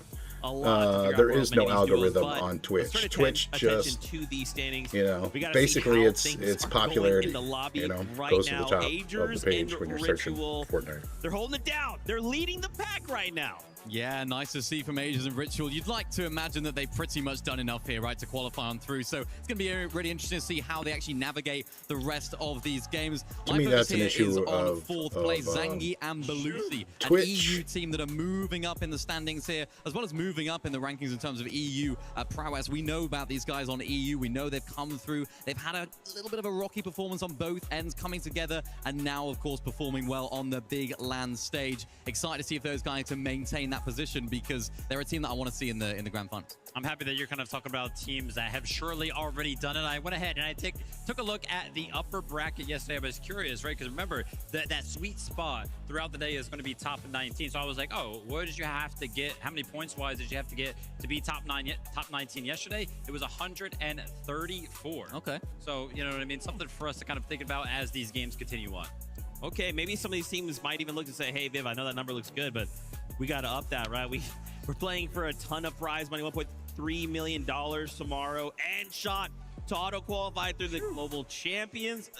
It's so crazy as well, but so many players performed super well in that last game. You know, dude, it's coming down to the wire, Viv. You know, 3 games left to go. My stress is just through the roof.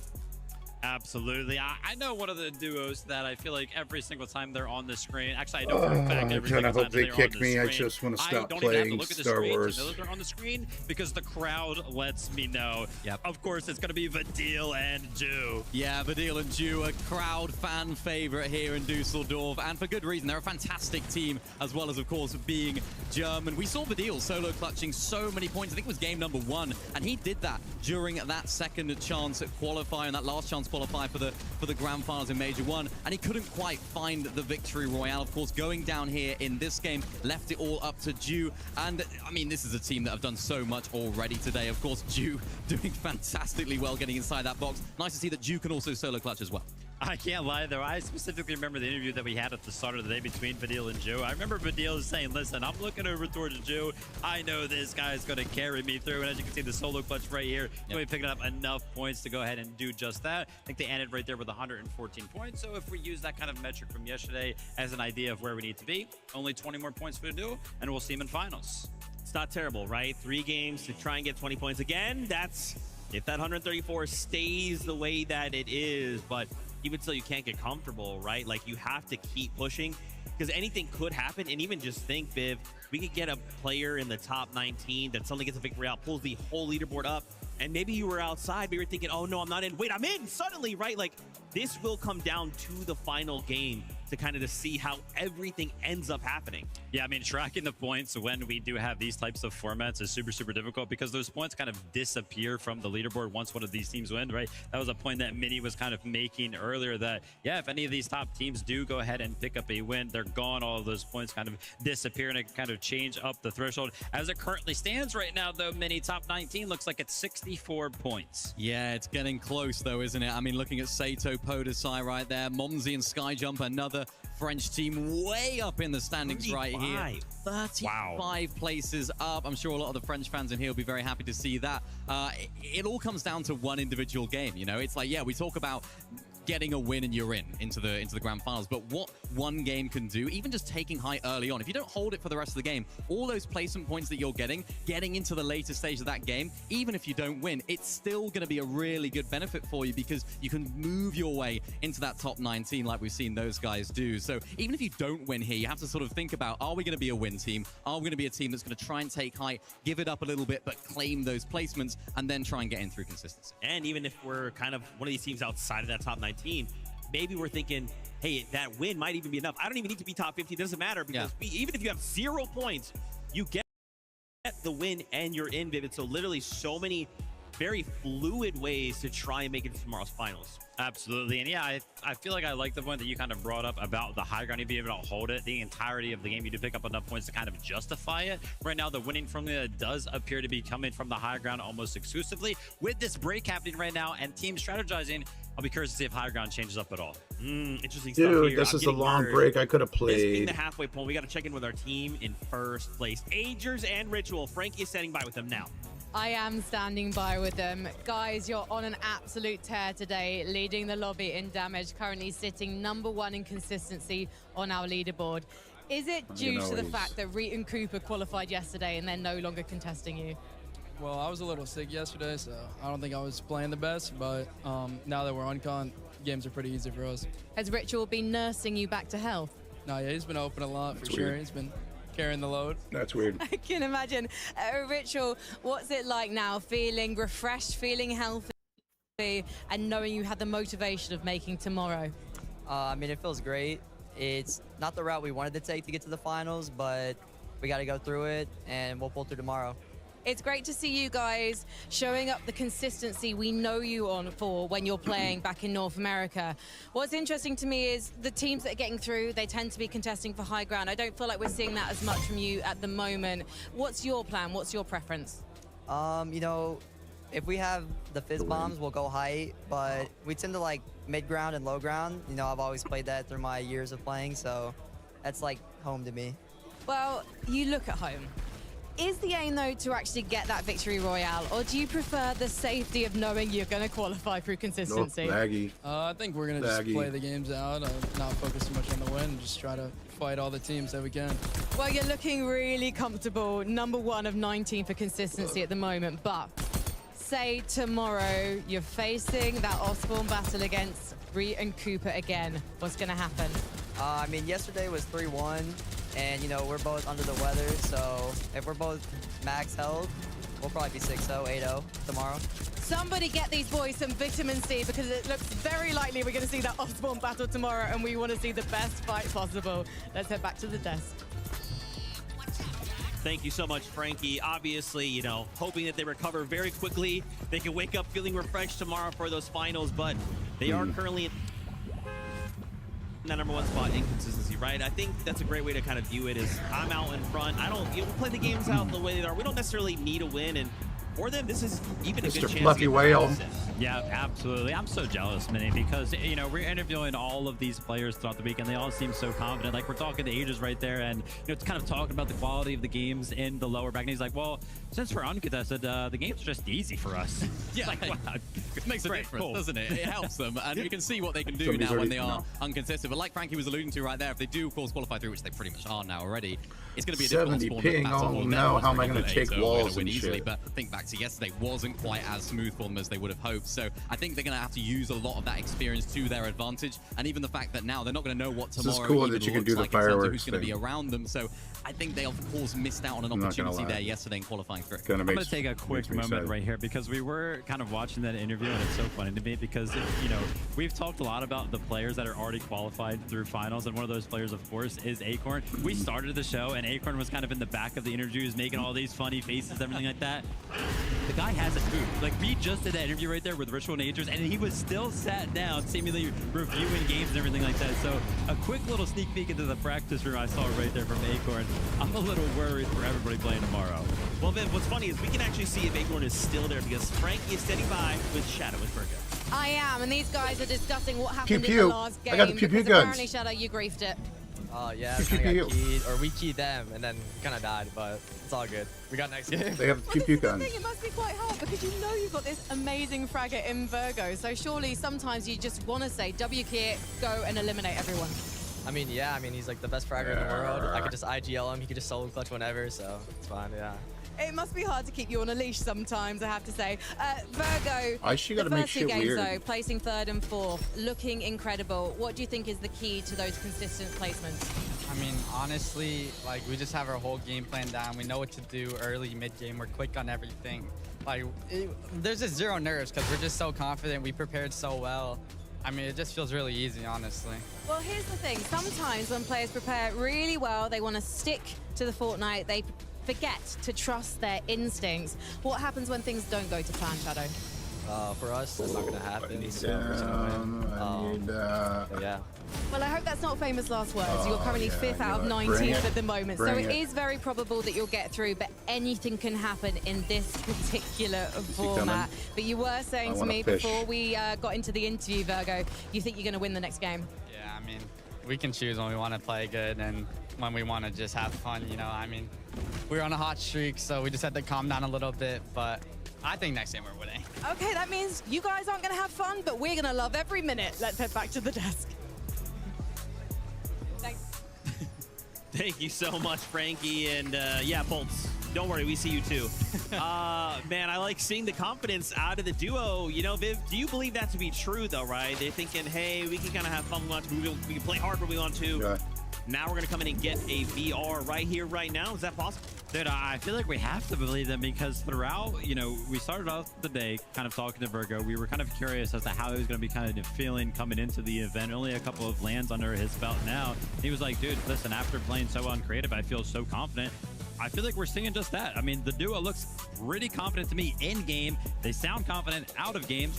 I got to believe that they're winning game number 4. And that must be hard, though, when you're Virgo, to have a lot of expectations on yourself coming into it, and then going into that practice room, performing incredibly well, and then everyone's sort of piling on you saying, you are going to do so good this weekend, you're incredible, how good are you, you're amazing. So he's actually carrying that really well, of course. 2nd place right now today. Interested to see what happens to their drop spot as well when they do qualify through to the grand finals. Hero and FPS landing there, of course, in those grand finals. So will they be contesting them? Will they be moving around? There's a lot of questions now that they'll be thinking about in the back of their minds, and a lot of those players in that practice room also vodding, keeping their eyes on this lobby as well to see how the Osborne situation is going to go. It's so cool, man, seeing all this kind of unfold. It makes me think of the Global Championship, which reminds me, don't forget, yesterday we announced some things. We have a beautiful graphic here lined up for you guys that may have missed it, but FNCS 2026 now looks like this. We got the Global Championship happening September 26th and 27th in Antwerp, Belgium. What's up? Major 2 has new dates, July 18th to August 2nd, with that last chance from the 3rd to the 14th in August. And obviously, don't super know what that FNCS solo online thing might be in October. I don't know, not sure. Got but fisted, keep eyes son. out because more information will follow. We've also in the blog announced power rankings. And guess what? 11 made a little video for us. Check it out. They all did. This weekend, the best players in the world are proving it on the stage. But competitive Fortnite is bigger than one weekend. It's every cup, every finish, every performance that pushes a player further. Introducing Power Rankings. Your Battle Royale and Reload tournament results will build towards your individual power ranking. Updated weekly, you can track your global standing, share with friends, and follow your favorite players.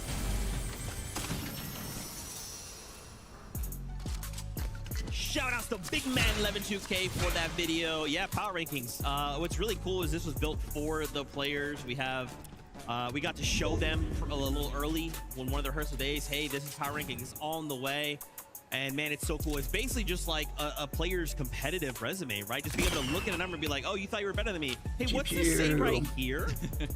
I think it's really, really cool. Some of the people behind the scenes that, of course, work hands-on with this, we're throwing some great ideas around. Like, obviously, these power rankings can be used for tournaments that Fortnite themselves kind of put on. But then there was this great idea also thrown out there. Was like, well, it doesn't necessarily Look at that. even Look have at to be that. Fortnite exclusive. It's all Some about of the me up in creators here. that we know and love can kind of use that list for themselves to also put on some tournaments. So just so many possibilities with power rankings. Looking forward to it. Yeah, it's going to be really interesting for sort of lower level competitive as well, for you guys out there at home that are trying to break into competitive and learn and try and find teammates on your skill level and improve together. This is going to be a really great way to actually find those teammates instead of people sort of being like, oh yeah, I'm really good at the game, and then you find out it's not the case and you don't gel. But it's like, yeah, I've got the stats to back it up now. I've got the power ranking, and I want to see if I'm going to be higher than Vivid in my... Oh, crazy stuff. Well, I know that I'm definitely not on that list, so that's okay. But yeah, like we said, this is a great way for the players to see, and obviously a great way to kind of earn respect from your peers, right? And what's cool too is with the players all being here, they had a moment to say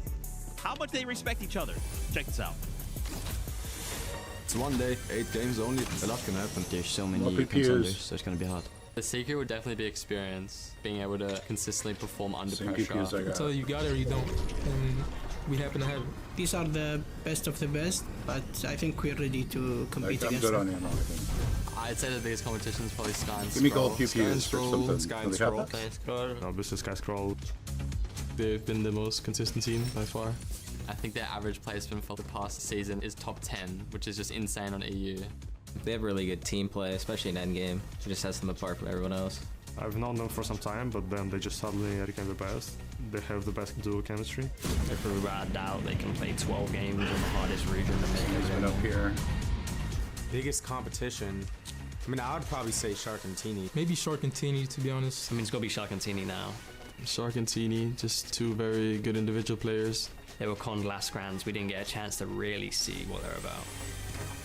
Can't they could 100% be contenders to win, and if they can't, I would hope to see them in the top 5. It all depends on how he reacts. I think Kervin Vino has a unique play style. I would love to see them competing against the best of the best. Vino, just when he's locked in, sounds really do weird anything to at this point. I think the way to keep up is just your love for the game and wanting to be better each and every day. One of the most underrated teams here, I would say, is Victor and Kanata. I could see them easily sweeping a top 10 or even maybe a top 5. Surprise? Maybe us even. Maybe us. He's up and coming. Just his fighting ability, you know, like people call him the next do you think Peter you Bot, are? so I think that he'll really impress a lot of people. 過小評価されてるのは結構自分たちかなって。 Toyota is like definitely up there. Maybe he will surprise top 5. From Asia, Toyota, I think will do good. I definitely looked up to Mr. Savage. It's cool knowing that I was like watching him back in like 2019. I was just like not even good at the game at all. Now we're here. がずっと強いなと思ってて、なんか本当にフォートナイトが好きなんだろうなって思います。 We have Thomas HD. He is still going and still looking like a very good team right now. I used to look up to him a lot. But I think a lot of things has to go in his favor for him PP to guns are not that great. As like, I guess the face of OCE, obviously I've got a lot of pressure on me. I'm proud to represent EU. I think it's the best region by far. And I feel like we keep showing it. The most important thing, I want to make my Middle East region proud, and hopefully I can do it in this tournament. What is that? This is all I ever wanted, you know, since I was 13 playing, Oh, trying to become the best, but it's not going to be nothing if I can't take it home this weekend, so we'll see. What's super interesting about that video is when you kind of look at the kind of like breakdown of, oh, there's like all these OG players who all these players looked up to, and now wait, those players are still on the stage, but then the people that were looking up to those players are also on the stage, and they're all kind of battling out. Crazy things can happen in Fortnite. Life-changing amounts of money happening tomorrow that can change the lives and trajectory of so many of these players. I mean, Fortnite is what Fortnite is.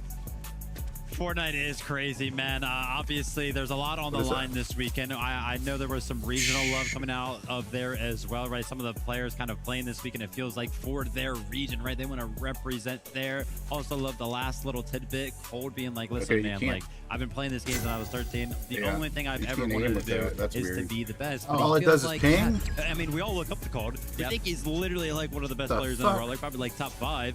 So he's pretty much like done that, but he hasn't won on LAN. That's what he wants. And that's what these players are like. They're always striving for that next big goal. And it's like, even when they win, it's like, I want to win again. I want to go back to back. So it's really nice to see that, though. Like you were saying, Zeke, a lot of sort of old players, a lot of older players, I suppose, like 23, that are playing with these newer talent players as well. We were speaking about that a lot on EU. It's like, you know, someone like Thomas HD, a player that played at the World Cup, had such incredible longevity, teaming up with someone like Focus, a newer player coming on through. We're not sort of like shedding away a lot of those older players, which I think is what makes Fortnite such a fantastic game. Someone like Focus can use the experience of someone like Thomas to really carry him through these games and transfer that experience in order for him to go on and do great things.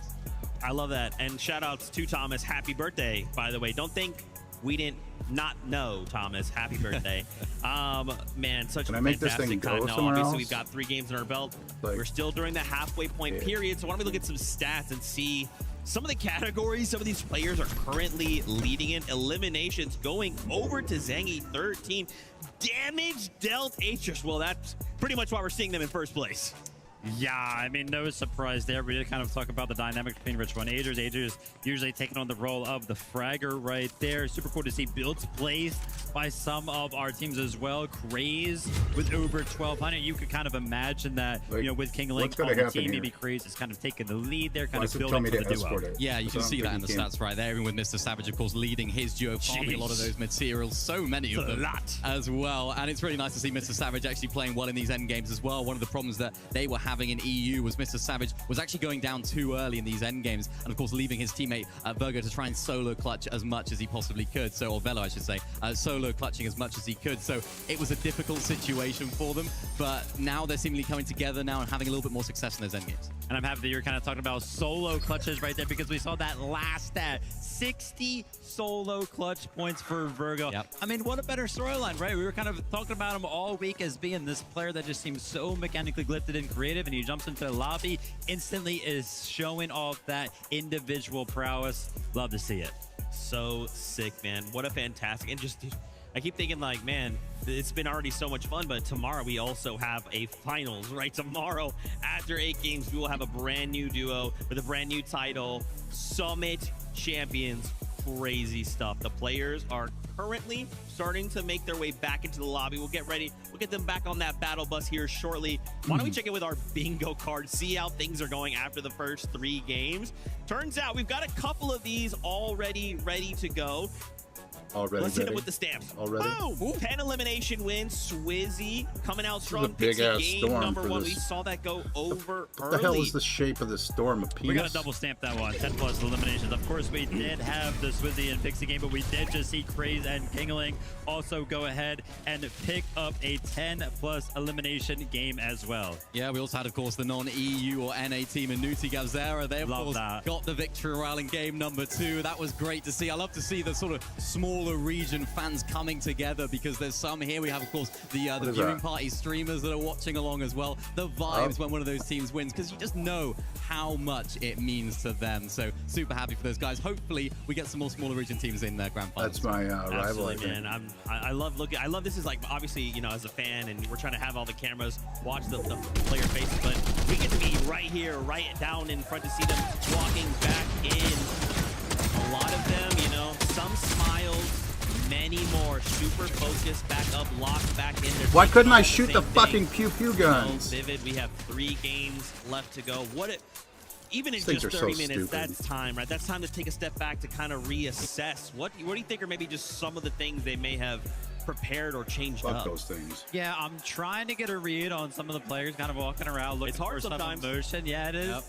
I see Ritual right here, man. He's all smiles, shaking his head as soon as I said his name, so he's feeling confident. No reason not to be, of course. But yeah, the opportunity to go ahead and take a break. Obviously, the players can kind of go back to the practice room, review very, very quickly, have an opportunity to go ahead and get a snack and do anything that they kind of need to do.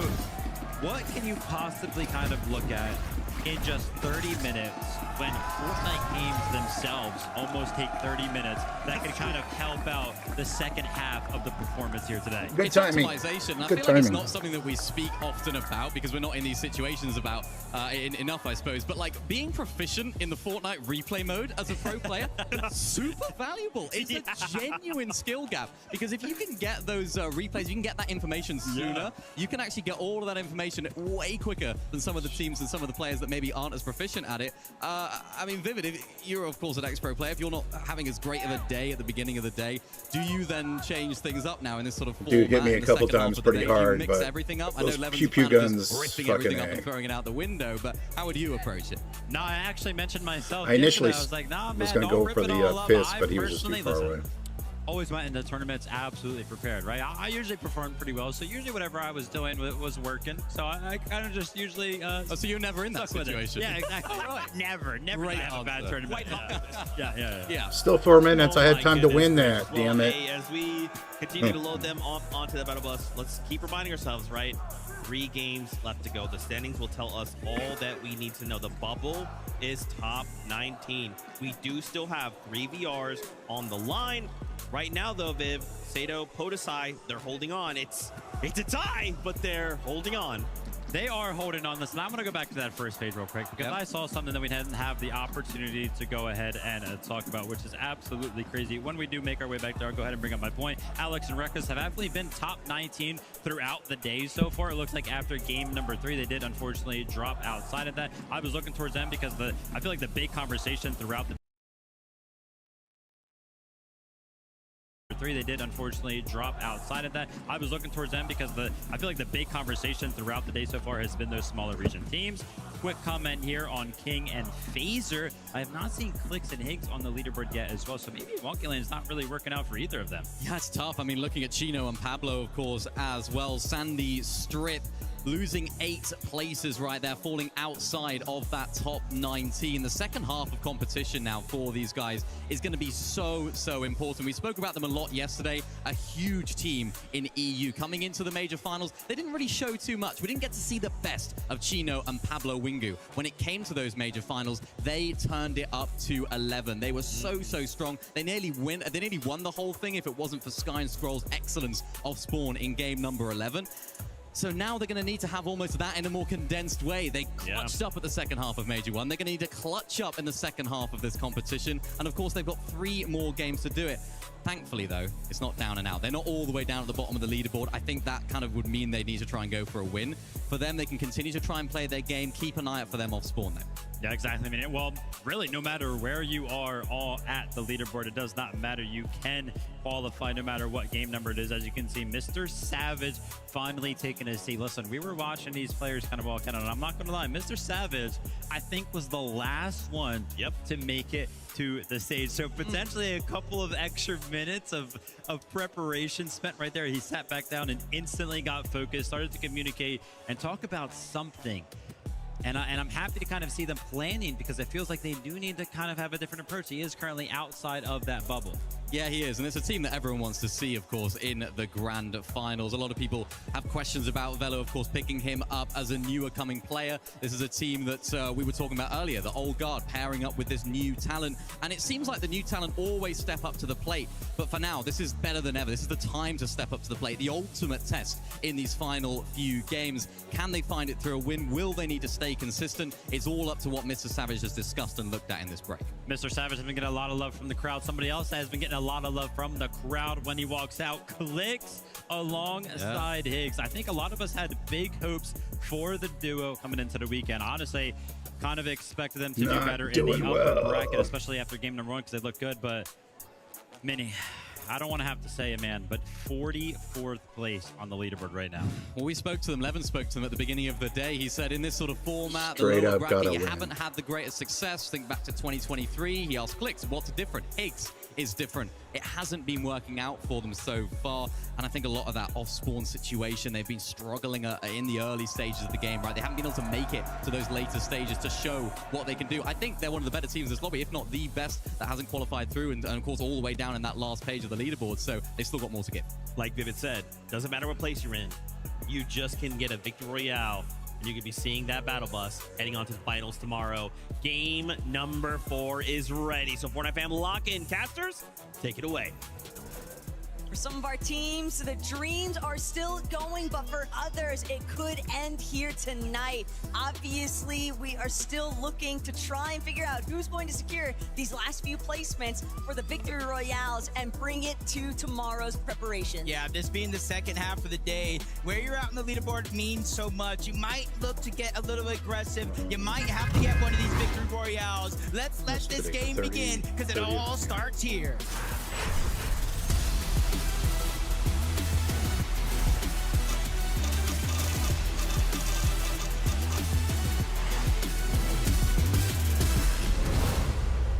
This is where you start feeling the pressure halfway through the competition. 3 more matches to be played out. We've got a lot of teams that are looking more for that Victory Royale than qualifying through consistency, and they are some big names. One big thing, though, to keep in mind is that the players did have an opportunity, even if it was brief, even if it was just 30, 40 minutes, to try and get some form of review. And you have to wonder, were some of the players already in the player lounge trying to help them out as Giannis cheated, unsuccessful off-spawn finish there. Giannis and Randu very happy to come out on top. Yeah, interesting decision here for Giannis and Cheaton to continue to contest the top of that rock. Yesterday in game 1, they were contested, but they were going over towards Sus Studios. King and Craze had already qualified out of Sus Studios, so I thought that would have been a no-brainer, but a whole nother team takes into the mix. But back to a fight that we've seen game after game after game here. Poe decide he's going to try to go as far out as he can, basically leaving Sato by himself. I drop Marius. They're above the cutoff currently. Now with a 2v1, can they pick up this free elimination, or is Sato going to be able to escape? They have the choice to play it safer, loot up, get mats, but looks like the aggression might come through. Just waiting to see whether or not Marius and iDrop know that they need to try and capitalize on this opportunity. It's one thing to beat Sato and Podesai off the off-spawn, but it's another to find those additional eliminations. They're sitting at 88 points. They don't want to miss the cutoff when it comes to consistency. Yeah, I like their decision to instantly disengage. If you're Sato and Podesai, you said it yourself, 64 points. That is the line as of now. It will continue to change as the games go on, but you want to give yourself a fighting chance, just like Clix and Higgs here. This has not been the tournament they thought they would have, but there's still 3 games left. North side of Wonky, it has been looking incredibly tough. Now, they had 30 minutes, refresh mentally a little bit. You had your little halftime preparation. Now, it's not a full day like a 2-day competition, but we'll see if it was enough for them to find something. But what I was really trying to get at is whether or not players are actually going to be able to see if there were other teams willing to assist them, because you might be trying to set up someone else. Is she trying to say that people teaming? I in don't think people do and that. I think that could actually bode a different sort of issue for tomorrow. Zengi and Belusi, though, they have whole new intentions here. A little bit of a surprise, and Nathan never saw it coming. Still barely managing to stay alive. Quick on his feet with reaction times, but it's just not enough. Nev's too far away to actually close the gap. He'll be forced to disengage. Zangi and Belusi, though, looking to chase this one out. That was big for Zangi and Belusi. Nathan and Nev, they're so used to going up against Muzz and Sphinx. They probably saw them go elsewhere. They thought they were free, but it's that 1 second of letting your guard down that all it takes to have a team like this play aggressive, get that first elimination here. Now they're trying to secure 2. Nevs is now in danger because now Zangi is just knocking on the top side of that box, trying to get the control. Nevs is backing up, lands a good shot onto Belusi, but how long can he stay alive? Not only do they have the upper hand, but the tables, they're beginning to turn. You have to be careful as Nevs is not missing a single shot. Zangi, Belusi forced to step back and take it slow. I get it. It's super tempting whenever you've got a solo to not fixate exclusively on running them down, but these are still all global contenders for a reason. Nevs is ready to step up to the plate. Yeah, and I think what's going down right now, Belusi and Zangi are so far up the leaderboard, they're trying to push Nathan and Nevs out. They're trying to push Muzz and Sphinx out, and that way if they make it to Championship Sunday, they will be uncontested. It's going to take a lot of work, but I do think they are right on the money. Drew and Video, same thing could be said for them. A phenomenal performance in that last game. All they have to do is have at least one more repeat. Crowd is cheering for them. Audience is roaring. We know what Vidil and Ju are capable of, and so far, they have been putting on a show, but the job is not finished. 114 points. It's not going to be enough. Could be problematic as well, dealing with the team already establishing a surge base, but King really clashing head on Clicks and Higgs. This is where they've really got to turn it up because it has not been a very great day for these two so far, and the crouch sneak up onto King. Those are the kinds of plays that we were sort of anticipating. We've been waiting to see when are Clicks and Higgs actually going to choose to pounce. They've tried the split direction. They've tried the long glide intentions, but where they might just need to trust entirely is in their fighting capabilities. Yeah, just kind of during that break, talking to a lot of the code streamers as well. And even the chat's kind of all agreed they need to play aggressive. This is like a shell of how Clicks and Higgs have normally played in the NA Central region. They just need to find that comfortability. Cool. So many others have already, including Ju and Vidil. They know their game plan, and they're sticking to it every step of the way. And they understand that not everything's going to go perfect. It's about how you handle it. Epic Whale goes Careful, down. Though. Epic Whale has been knocked. It was Gerald. Got to be careful with the 2v1 now. You don't want to overextend. We saw what Nebs was able to do earlier on, but with the advantage and Pump no shield to work with, it's not going to be long until one shot is connected. Both angles already covered. Initial does not connect, but the second will. 2 eliminations now for Gerald and Co. That's a bit of an upset, too, for Epic and Pump, but Gerald and Mason are sick of having these long, drawn-out fights. They want to be able to establish control of Riptides immediately. So it starts with just getting a great opening shot. Epic Whale just immediately max Pump there, and there's just no opportunity for Pump to really try and recover off of that. Yeah, lost track of his opponents. A little sneaky lurk play really made them pay. Aegis and Ritual, one of our top teams on the day. They went through a contested fight yesterday against Reet and Cooper. We're already locked in for Sunday. Now we all knew it. 46-0 points. Why did they show that? Uncontested in day 2, and you're seeing what it does to a team to have so much freedom in these games. Aegis and Ritual playing much like themselves on how they got second in their NA Central Finals. With that, you know, comfort from leading the lobby, you can start to think, okay, you know, I'm pretty positive. I'm almost already qualified. Now they can start thinking of the surrounding areas. What are these teams that might contest me if they make it through? What players do I ultimately want to go against on Sunday? How can I stop that? As Liam does pick up a quick elim. And that was exactly what Vidil and Ju were trying to avoid. They saw repairs potentially posing a bit of a threat there, but also bearing in mind, Minigio, all these other teams in the surrounding areas are teams that you don't want to try and get caught in the mix with if you can avoid it. Chap Flixie, they started things off not looking good at all. 36th place, 47th, but in the last game, in a single match, with that 4th place, they've already bumped themselves right to that borderline of qualifying through consistency. They no longer need that big match. All they got to do is keep it up. Vive and Cam, though, this is a duo that's really got to just get anything going. 34 points currently, and they still need to try and really pick up the pace. The options are largely just going to be about the victory royale at this phase, unless they can have a monumental come up with the elims and a strong placement. Yeah, this is Aviv and Cam, and it's one of those teams where they had marked in the lower bracket. They're landing over towards Dark Dominion. Swizzy and Pixie in day 1, they didn't have the performance that they thought. So now Aviv and Cam, thinking they were uncontested, end up with a big fight. Luckily for them, their opposition is kind of out of here. More and more teams making their way on over. Shargu, Brilliant. They have Reckless kind of trapped down there by himself. Alex seems to be already out of this game, and now the decision is theirs. They can take all the time they want. They can disengage, or they can just wait up here for Reckless to try to move out of here and get Alex's reboot card, and that's when they can strike. Don't want to overstay your welcome. The Deal Jew also close by. Smelling the fight. Is it something they want to pounce on? The zone is continuing to pull further and further. The clock is ticking.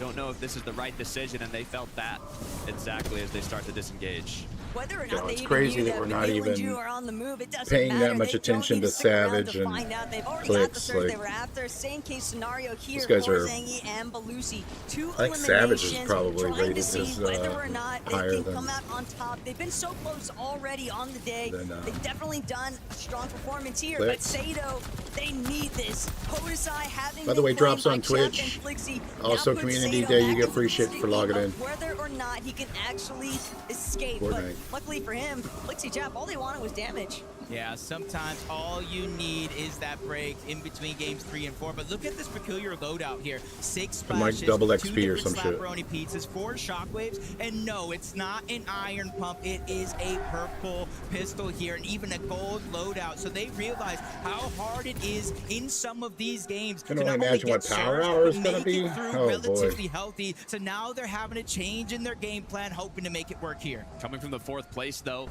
was wondering after the halftime, will that fire still be burning hot? And it looks like it is with the amount of eliminations they've picked up. We talk about overstaying your welcome, Vidil Ju waiting for that reboot, extra bit of eliminations, plus 4 points on the board as the crowd roars supporting in Dusseldorf, Germany. I like this though from Boot, Ju, and Vidil.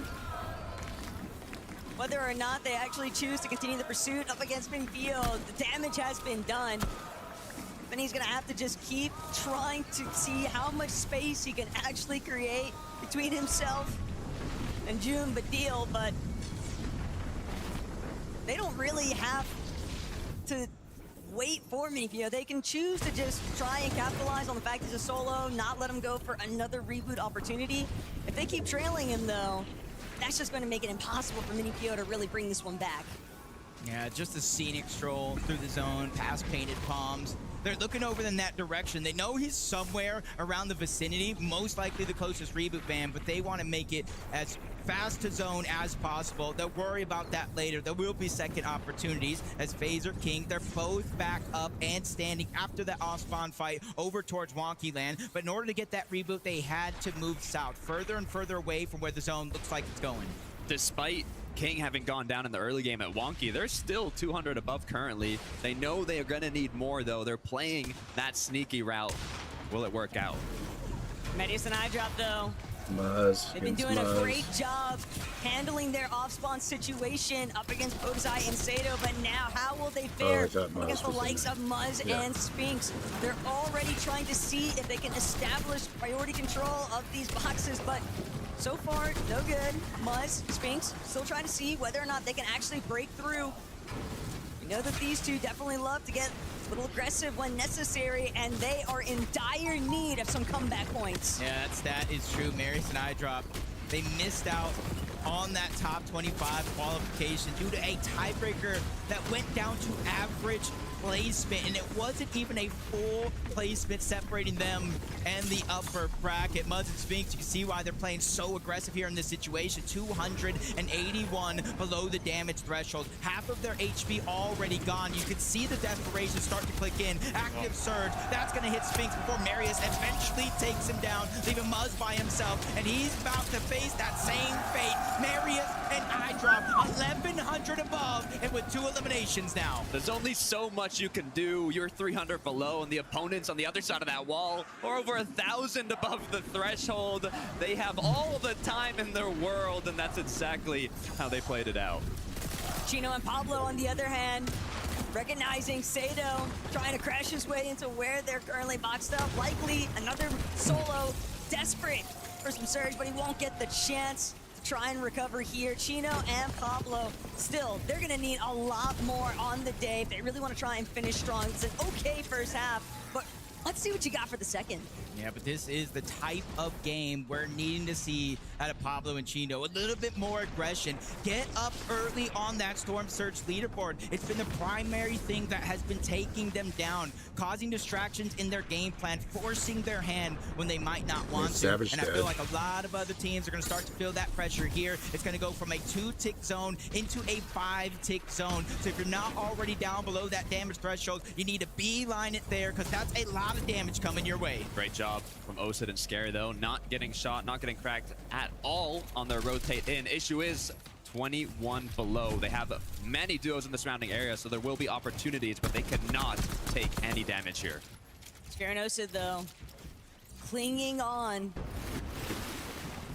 As long as you're above, that's all that really matters here. But Shadow and Virgo, they can really just have fun with it. But what I want to see is them back up the talk that they just administered in that player room during Frankie's interview. Are you really going to win it? Because they told us earlier today, Jacob, they were bringing home game 1. That's why I don't like it when you try to call your shot. And They're sometimes savage. you just got to play it out because you never know in a lobby this stacked how hard it can actually be. This is the They talks are on EU. above. Is it a new era? Are these new players going to be the ones that are surpassing Legends, Legacy, like Mr. Savage is one of only 5 players to have qualified both for the 2019 World Cup and also this Summit Major. This is a big match for not only him, but also Akira Kurama. They're already in that cutoff. They're very close to being qualified, but they are 197 below. They have not done enough damage. They've taken too much. The Storm Surge has already taken the pressure. It's on. The one silver lining, though, this is a duo that can afford to have some missteps. And for Akira, things are looking a little bit grim, but even still, he's got so much fighting spirit left behind him. Spots out Basin, tries to get a bigger shot in, but recognizes he still has to just keep trying to make it into zone to begin with, but that'll be cut short. Cassie able to take him out. 134 points is what the cutoff was yesterday for 19. They're not Velo, Savage down. Oh shit, Velo. Games left. And if any of the teams at the top side of the leaderboard will definitely kind of open up the gap down below, but Savage is going to go down. Velo is by himself, and Taco, That's not there's good. 31 teams still up. 6 of them need to go down before placement points are even a thing. But now's the time here for Velo. He's got a solid loadout. Getting lobbied a little bit. Pull off some form of huge solo prowess. This will be his best chance to try and shine. He's still having to try and make his way into zone to begin with. Overdrive grenade going to send him forward. Still 4 left in the stack, but now the lobby closing in, locking into his position. He's trying to cover off every single angle while sending out shots himself. 27 below. He just needs one more. Show us what you can do, Velo. Show us what the new era of EU Fortnite competitive is capable of. 84 Yamso below. You've down. lost your teammate. You've gotten an elimination, but the job is still far from finished.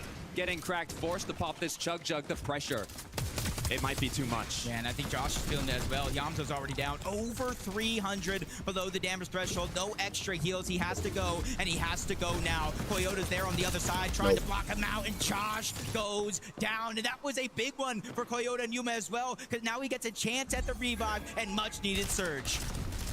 Clicks and Higgs, on the other hand, trying to see whether or not they can tango with some of these other duos just behind them.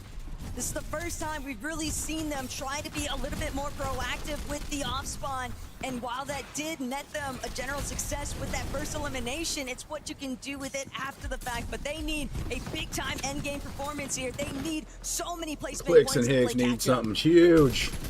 Getting to the front side Huge. of the zone, it's not going to Big be win. easy. See how destructive it They're is not on making that it to lane. finals Clicks taking otherwise. a ton of that damage, but still finds an elimination onto Agers. Much needed as well. And they're well above. Fix the HP. Everything else could go to regenerating his shields, and we see how he found that elimination. Agers actually boxed up Clicks, and he made him pay. What a shot. If you're going to take out anyone, it's going to be that #1 team on the consistency leaderboard. Issue is, it's all up to Higgs now. Clicks has gone down, dropped the Storm Surge to only 11 above. It's now active as well. At any moment, Higgs could drop that below. sucks. He has to be careful. One consistent narrative that's taken place all day long for so many teams in some of these They've been in-game camping in the moments storm. is just the fact that it's short-lived victories. You find one elimination, you think the refresh is all yours for the duo to share, There's and then no way somebody else Higgs, just takes you out along the way. Chad solo Balenci clutches this. hoping to try and change that fact as they continue to make their way forward, but the way that the zone is Or pulling, Velo. players are Did going he to die? be able Did Velo to send die? I it think he on did. height. Some of these connections can be difficult to keep track of, and for Pix and Ghost,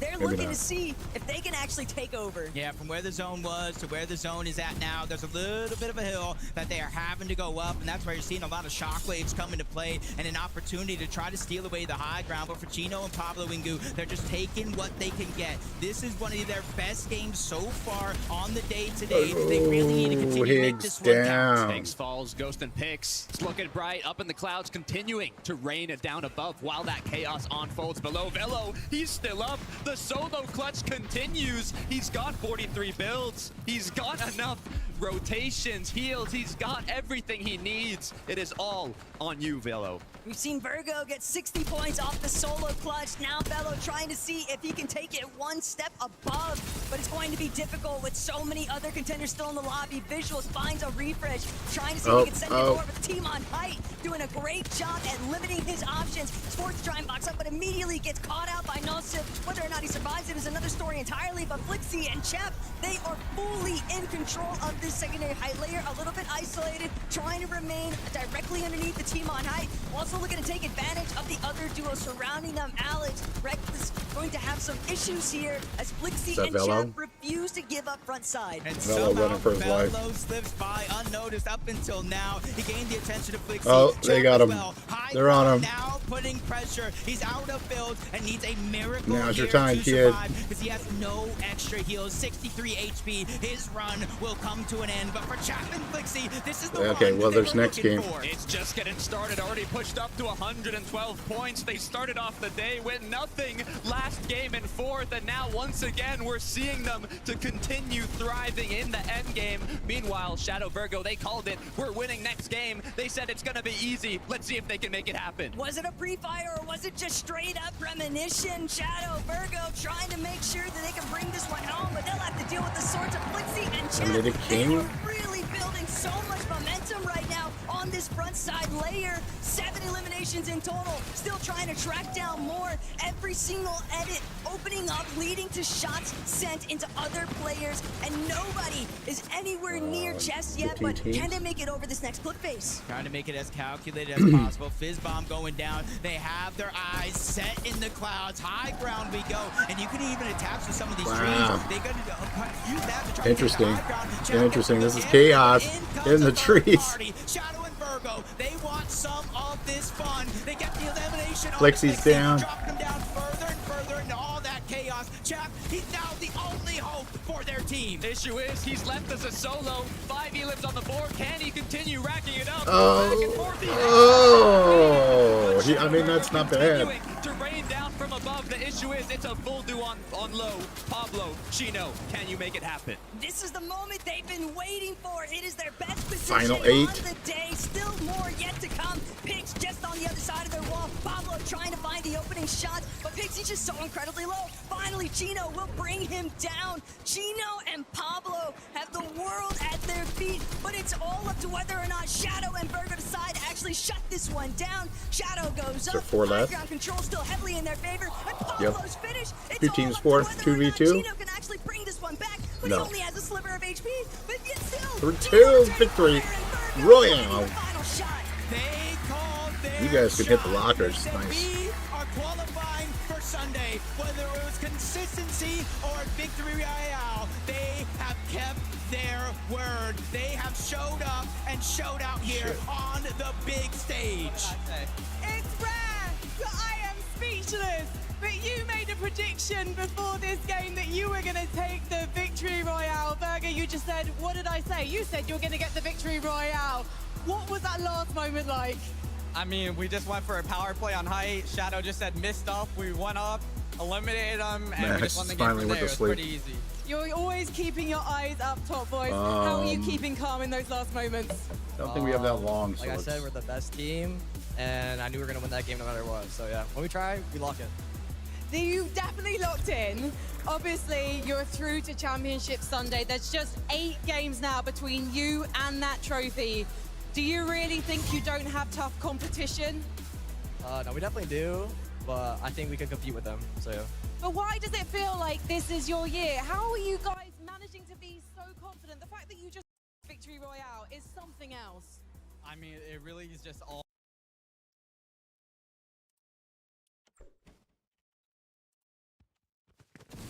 Both moved to Dallas. We went away from home.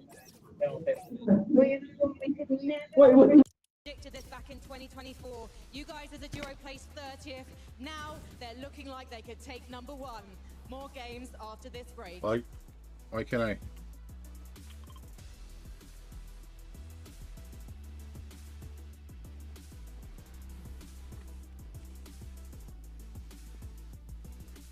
Zone Wars?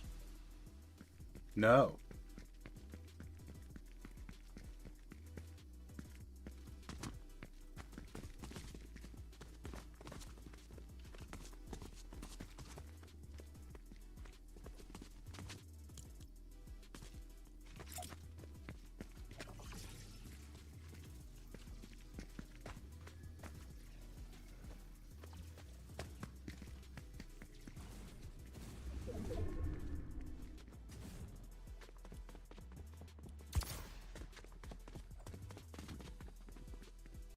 Fuck is happening? This is stupid. So more so, this thing is stupid. I'm not lying.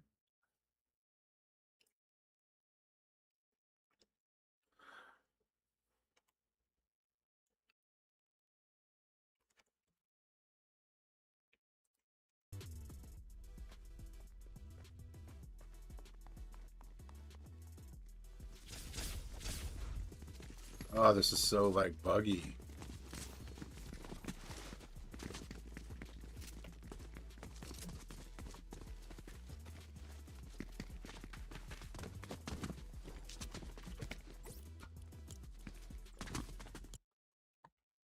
It's dumb as shit.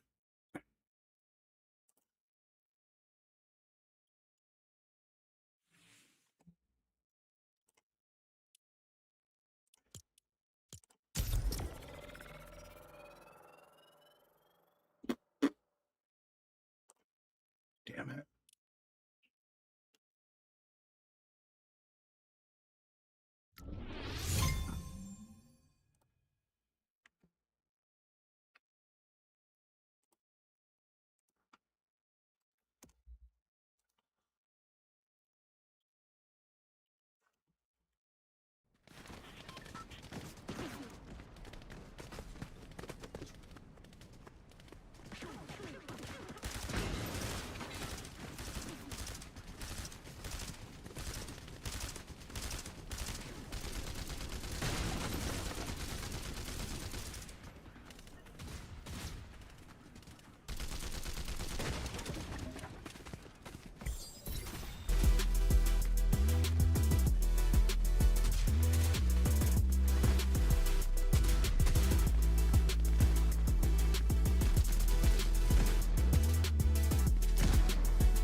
Should I, no, I don't have time for that.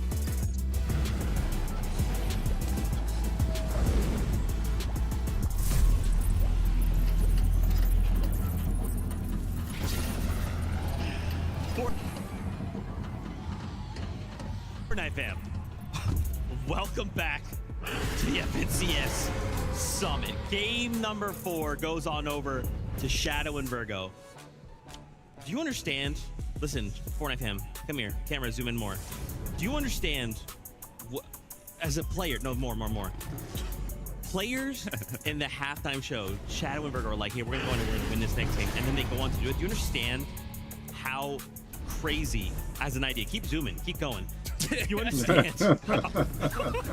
I can see your pause. That's good. That's good. Production probably hates me.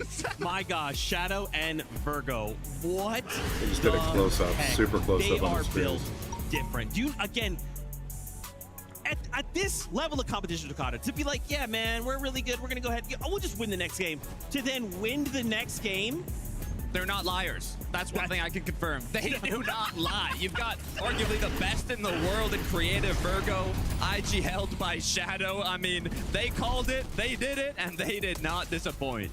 I really liked the way they did it as well. I think when you look at a lot of the hype takes we saw yesterday, it wasn't as crazy. It wasn't the type of hype takes we were seeing for the majority of the season, where you had people playing really deep in the zone and looking to try and make these shot plays upwards with Fizz. This time around, Shadow goes flying up, he hits the bang, and that's exactly what we've seen them do in NA all season long. A very impressive game from a very impressive duo, and a duo that, again, even though they were here in the lower bracket, every team in that Sunday final has to watch out for these two. Scary stuff. I just can't get over that, dude. My mind is blown to call for that victory out and then immediately come on stage and do it. Wow. Shadow and Virgo, they will definitely be a force to be reckoned with tomorrow. And I feel like this is kind of one of those situations where if I'm a team and I'm maybe even considering doing something like contesting them, I'm thinking like, yo, they just pulled out Aura. Shivers. I'd be scared. I mean, with the amount of confidence they have in those creative-like situations, right? When you're taking a clean 2v2, no third party involved, no other teams trying to join the party uninvited, you don't want to go against Shadow and Virgo. I got to see these standings. I got to see standings, right? Do it. We got to do it. Dude, we have 2 games left to go. At the top, Ager's Ritual still holding on. Ignore the -1. Don't worry about it. That just means another team moved on up. They got themselves a victory royale. Pablo and Chino. Oh my gosh. Suddenly 7th place. Up 18 places to Okada. This is why we say, man, one game can change it all. 11 for them. That was their game. Absolutely. Speaking of players saying things before the halftime break or during the halftime break and delivering on it, I asked Chino, I saw him in the corridor and I said, yo, bro, what's happening? He said, Lev, man, we just can't get to endgame. I don't know what's happening. We're feeling good, but we just aren't able to get there. This game, he told me, look, we're going to look to continue to play the way we've been playing, focus on our strat, carry some more medikits so we can play in Storm for longer.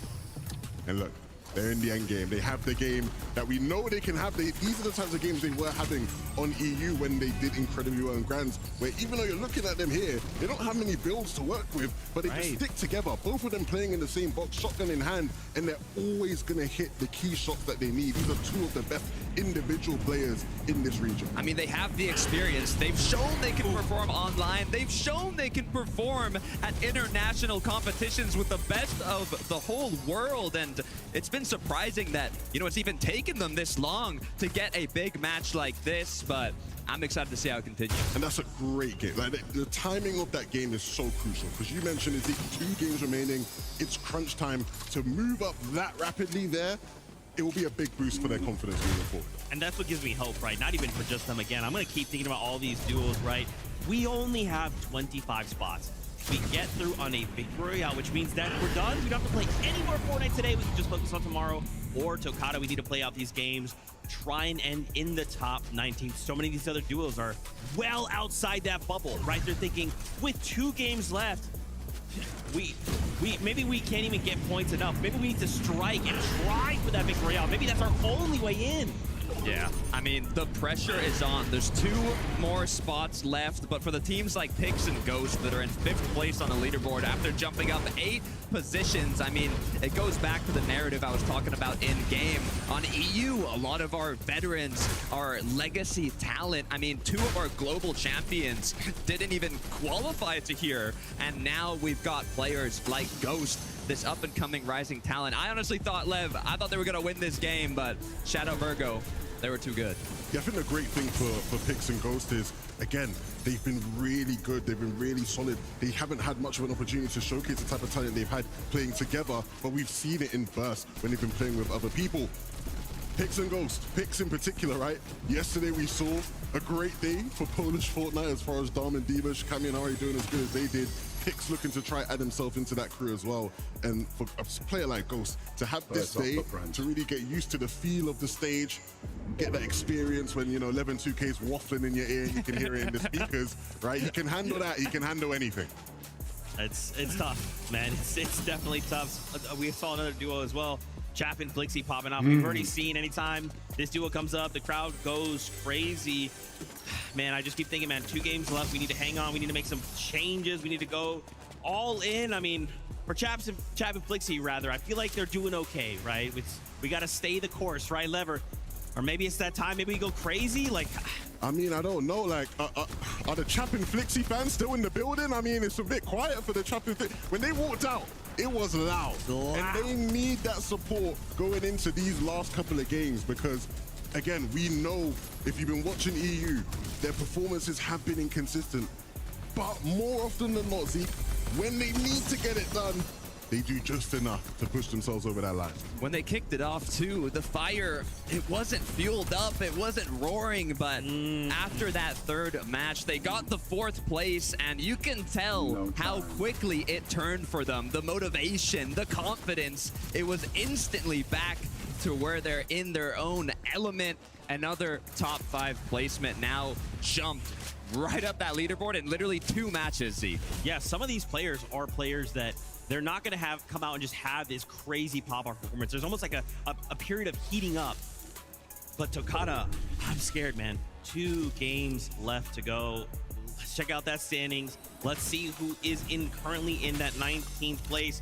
Coming back to it, Tokata right now, 90 points. GRX Randu, look, up 17 places. But again, Tokata, we've got 2 games left to go. That heating up, if you're not there, you need to have it right now. I know the French fans are scared as well. I mean, we've got 18th place. Momsy Skyjump dropped down 8 positions, right kind of that cutoff. But right now, 19th is at 90 points.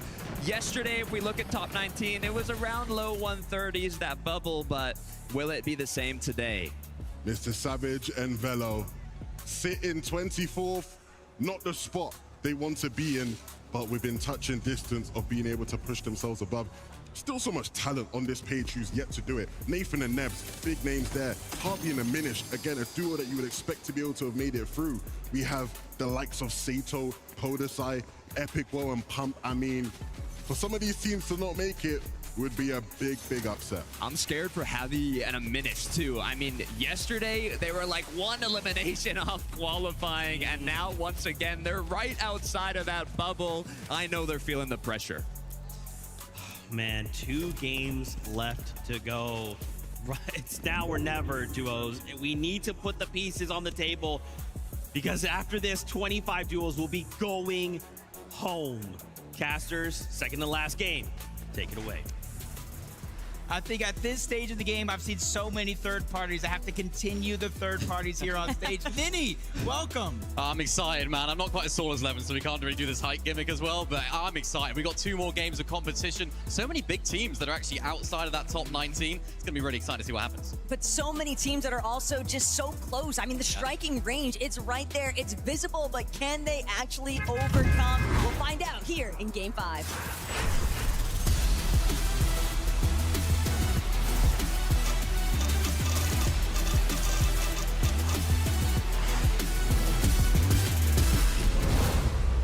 Game number 5, the penultimate chance for our duos to make their way into the grand finals. A huge game for so many of our teams outside of that top 19, and for those that are in it, it's just about staying.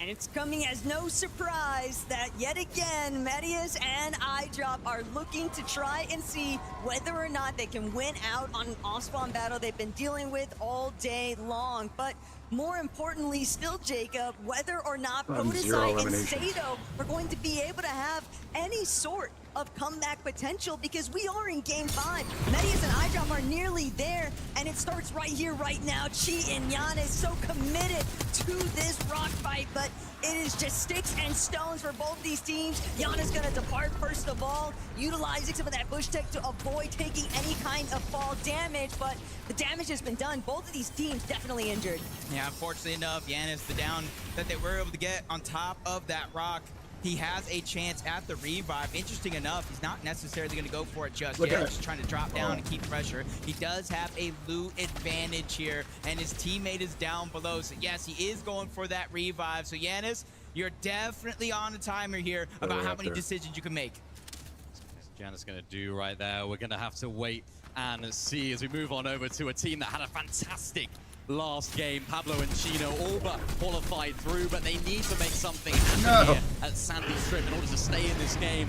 This is a big game for them, Saka. First things first, they want to get rid of Mini Pio and Fufu, and they are sick of having to deal with being contested, and they know even if they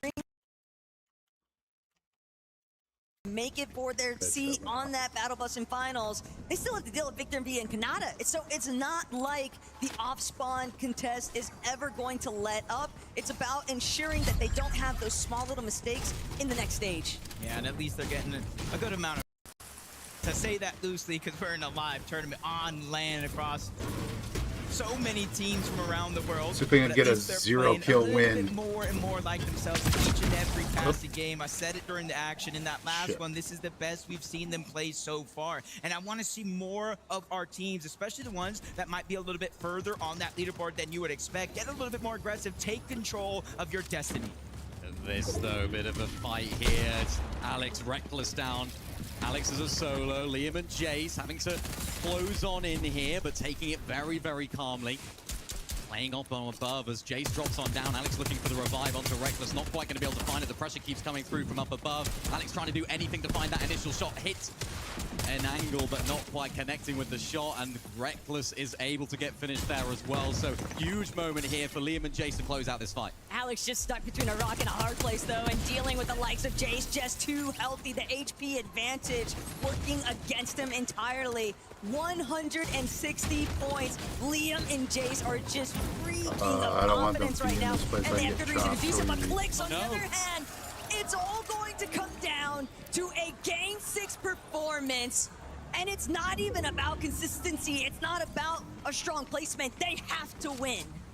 That is absolutely insane. Going down, they gave up the majority of Wonky Land. They try to push a whole nother team to catch off guard, but that's been Ghost and Pix's strategy all day long. They want those teams to go out there and feel a little bit too comfortable, so that way they're waiting in the shadows and they strike and take them down. They move one step closer to Championship Sunday, but you see the drops continue to move around. Minute and Salco, that was one of our 3 teams landing at Sandy Strip. Now they go back to the spot where they were landing in the upper bracket. Yeah, back to the basics, back to what they know, and it's going to be interesting to see now what happens to Clicks, of course, in that final game. If there's a player that can rise to the occasion, if there's someone that's going to win that final game, it's going to be huge for them. A little bit of an opportunity here to review what's been going down with Chap, and Giannis, unfortunately, won't be able to withstand the pressure here. Excellent usage of their time, though, just trying to make sure that they take out anyone they might be able to stumble across. Fadil and Ju, very much a similar mentality, though. They definitely like a little bit more eliminations, but they're really just looking for consistent placements. Yeah, and he could just feel the arena cheering these guys on. I could close my eyes, have our observers switch through our POVs, and I'll know exactly when they're on Fadil and Ju every single time. Ritual and Agers looking to continue to get aggressive as well. Over towards Frigid Fortress, they essentially already have their spot secured, but they don't want to just take part in the day. They want to take over. This is a huge warm-up opportunity for a team like Agers and Ritual. Huge fight, though, for Osid and Scare. These guys 52 points outside of that top 19 threshold. So we've got 2 ends of the stick right here in Agers and Ritual. They're already qualified through. They're more than happy to take this fight. But for Scare and Osid, this could be the fight that defines their weekend. Will we be seeing them tomorrow? This is such a huge fight for them to win. Scare and Osid also know that they have time working against them, because even if they're able to draw out this battle, it doesn't fare them any better because they still only have 52 points. Even if you take out the duo that's contesting you, you're still going to need so much more heavy lifting to be involved. Flixie and Chap, on the other hand, though, they are just happy to try and keep things through and through. But it's Ju and Fadil that are on the receiving end of it this time. And Chap, he's just not letting up. Maybe even a little bit of fire lit underneath him. Reason very openly trying to cheer on his former trio mate. He wants to see Chap in the finals. And Chap might just be able to do it if he keeps playing the way he has been. Super aggressive. They get the elimination onto Ju. And with Ju and Fadil going down, you see them in 11th place on that leaderboard. They're high up, much more high up than top 19 for now. But what they're doing is they're inadvertently allowing teams at the bottom of the leaderboard to get more points because the top side of the leaderboard aren't taking them away anymore. Yeah, tough there. German on German violence. Really difficult for this crowd. He sort of had a bit of a weird reaction there. It's like, do we cheer? Do we do? I don't know what's going on. But for a team here in Velo and Mr. Savage, they are outside of that top 19. How do they approach this? Are they going to try and go for that win? Are they going to try and make that crazy hype play in endgame? We've seen them have a little bit of solo clutches from Velo. We've seen that throughout the season as well from these guys. It's been one of their downfalls, really, is those endgames haven't been together. They haven't been consistent enough in those situations. So they need to make it all happen now. With 2 games to go, this could be the end of their weekend if they don't make something happen quickly. Definitely want to give Velo his flowers, though. He has been left in a couple of very difficult positions and still managed to come up with some form of placement points through it. But now, all they really need to do is synchronize. If they can make it through a solid endgame here, that could be the separating factor between outside the top 19 and making it in. Just most unfortunate. I see Nebs just in the water, swimming along. He's hoping to go towards the north so that way he can try to get the reboot back onto Nathan. But then here you have it. Sky Jump Momsy trying to make a lurk play happen onto Ghost and Pigs. If this one breaks out into a fight, that'll be a blessing for Nathan. But if it does not, you just have two teams that can still float around. The shots are going to be fired out, but you can see what they're after. 2 empty item slots for the Sky Jump inventory, just picking up bandages. So you see they're just after scraps. Yeah, they gambled a lot on that play right there. They were hoping that one of those guys was going to go over that chest. They can catch them off guard, make a little sneak play. But because they didn't make that play, Ghost and Pix, they're now a little bit behind Sky Jump and Momsy. They didn't get all that damage that they would have wanted. They didn't get that refresh. So for now, it's just about playing catch-up. Nebs might be far out enough in open waters, though, to avoid the peripherals, at least from Pix and Ghost, but actually bringing back his teammate will be a whole different slew of problems.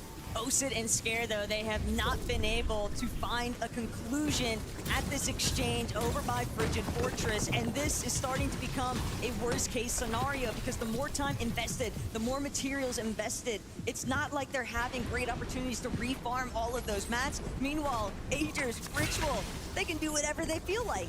Yeah, for Scare and Osid, they essentially need a decent game here to keep them in contention of consistency, because if they go down or even plays some more of this game out and don't really get much to show for it, they're going to be another team on that list that needs a victory royale going into our last game of the day. But as the dust does settle, Ages of Ritual probably get bored. They go one way. Osid and Scare use this as an opportunity to finally disengage. For the majority of this early game, they haven't been able to loot up. They haven't been able to get materials, so they are so far behind the curve.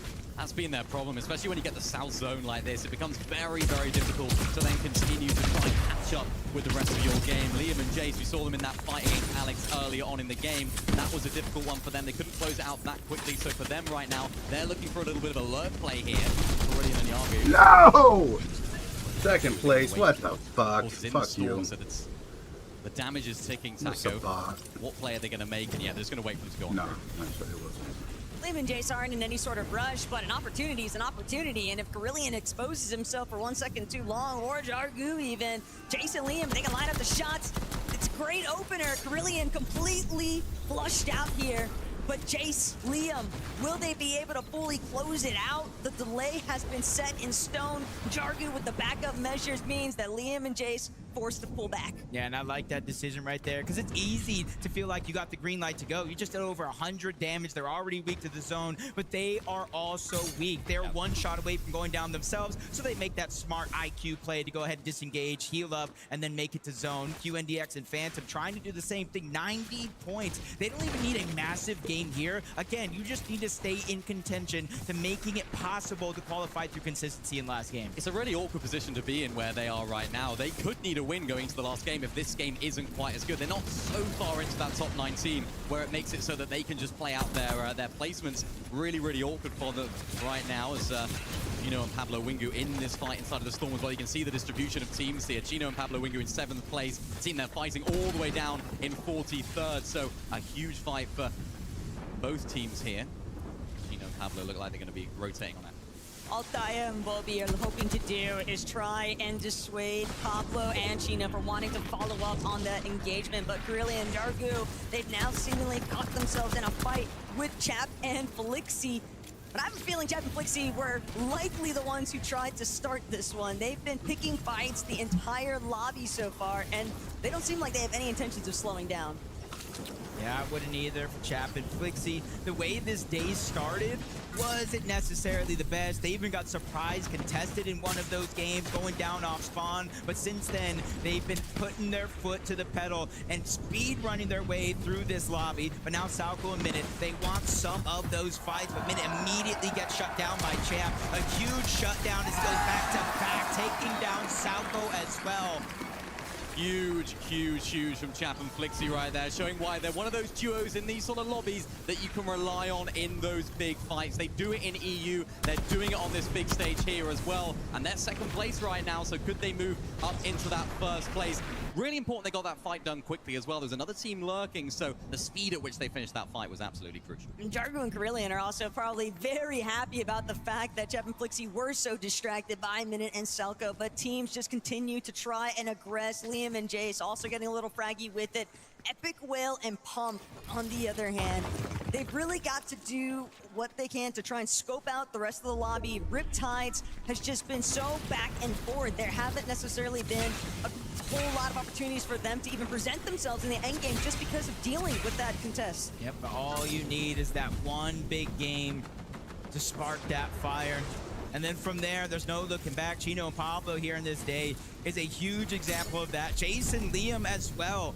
All you need is start to build that momentum. They already have 6 eliminations. And if I'm Chino and Pablo, I wouldn't have shot their way. I wouldn't have gained their attention because they're all but qualified, almost nothing to lose, and they're looking to get aggressive here. This is 2 more eliminations, 8 more points, 1 step closer to the top of the leaderboard as they're barreling down, trying to get control. But Liam bites off a little bit more than he could chew. Chino makes the play to take him down. They're fighting one of the best fighting teams in World of Fortnite, so that was only going to end one way when you anchor Chino like that. Huge elimination for him, 460 above the damage threshold as well. And you can see them in these games. They're getting so many of these eliminations, so much damage early on in the game, and you can see it just head to the rest of the lobby. That's what they're so good at.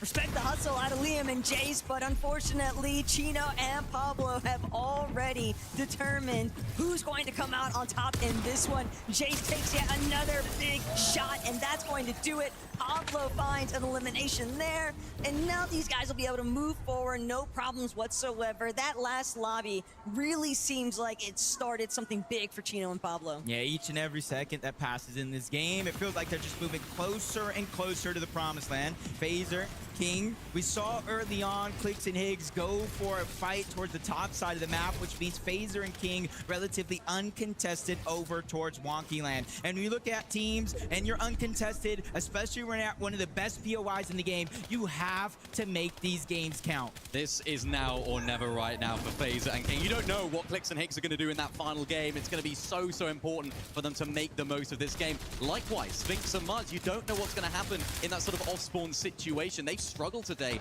Taco looking good in this game, though, looking above the Storm Surge threshold. Looking good.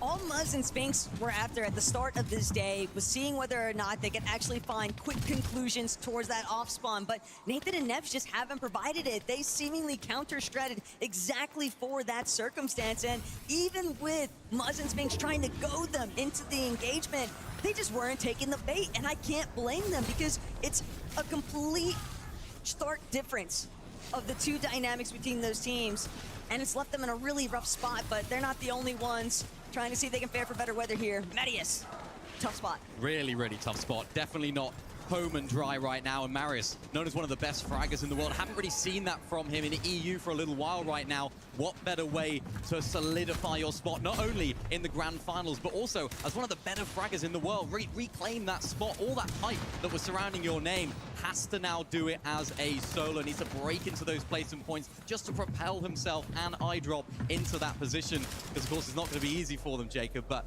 this is the player that you want in these situations. Yeah, it's definitely going to be needed because, again, he doesn't need to win. He's at 108 or so points. He just needs to get as close as possible to that threshold and then, again, perform well in game number 6.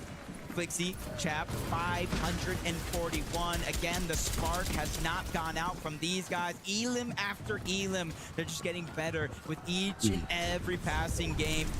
And now they're just looking at the backside of zone because they pulled it. Everybody else on the north end, that's a max pull. It's almost like everybody kind of just forgot for a while now that Chap was heavily regarded as one of the best, and now he's trying to showcase exactly why. His fighting abilities are just still at the top here. Flixie and Chap waiting to see whether or not they can actually pick off some other pieces of the pie here. Duos trying to scrap their way in, but Chad realizes lost track of one of the teams on high ground, will pay the price, but he's still up and running, so that's going to at least keep them going forward. Huge refresh for them. Epic Whale and Pump shaping up to look for that early high ground right now as well. This is a team that desperately need a good game right here. You want to take as much pressure off of that last game as possible. They're in a really nice position. 0 eliminations so far, but above that threshold as well. So they're able to keep a lot of those heals. You can see it by their inventories. They really need a big game here to solidify their spot. Yeah, we've seen so many teams with plenty of eliminations, but they haven't fared well on Storm Surge, which ultimately caused the downfall in their games. It's the opposite here this time for Epic Well and Pump. 0 eliminations, but more than enough Storm Surge. That grants a little bit of a freedom, a flexibility to move through some of these games. The Sky Jump gets a big elimination onto Nathan, sending him and Nebs back to the lobby with 1 game left. The problem is Skyjum got that elimination before he managed to tank any ticks of Storm, so he doesn't actually get the health siphon behind it. He's going to find himself still incredibly low before he heads in, but Nebs, this is how the first part went down. This is why Nathan just folded immediately. A great awareness check. Really, really important for them right now, as well as King and Phaser. We mentioned it. These guys need to have a solid game, but look at this. Down and out of that Storm Surge threshold, 239. They're getting hit as well, Jacob. They need to try and take as much damage as possible without dealing enough as well. This is absolutely huge for them. Hopping inside of the box, trying to get some shots away, but there's angles from different areas that are tagging them up. Phaser now down to a solo. He needs to clutch up. Yeah, in that moment, it's kind of popped above the damage threshold. Only 1 player needs to go down, and it won't be a worry for him, but right now it's active. 1 more tick. That's all he can take. Needs to find damage and doesn't get it. Phaser King, they go down, and they have 1 game left. Everybody else here in this lobby right now really has to make this moment matter, and nobody's really taking the high ground yet. Savage loses his teammate. You see him scrambling around. Only 100 builds to his name. He's just trying to break through a wall. He needs a miracle right now. Is he going to get it granted? My chest chap still looking to see who else he can take out. Unfortunately, the player threshold has fallen low enough. Savage won't have to worry about the surge damage, but he still has to contend with other players in the lobby. He's trying to do what he can, breaking through all of these pre-existing builds. They're just slowing him down, forced to play through that backside of zone, but he'll at least find a moment to pop the last bits of his chug jug. Does not look good for Savage. He's going to be able to escape the eyesight of the teams ahead of him, though. That's another issue entirely. He's got to stay low, out of sight, out of mind, looking for his opportunity, but it's just not going to connect. Savage still needing just 1 more. A refresh would be everything in this instance, but no one is permitting it to go through. He's looking for something, trying to find anything to get those builds back up. Of course, that HP as well. It is now or never for Mr. Savage. Huge moment for him to solo clutch. Prove why you are the IGL in this trio. Prove why you have the most experience in this duo as well. Waiting, lurking, backside of zone, looking up at height as well. Not going to go for it, hasn't got the build.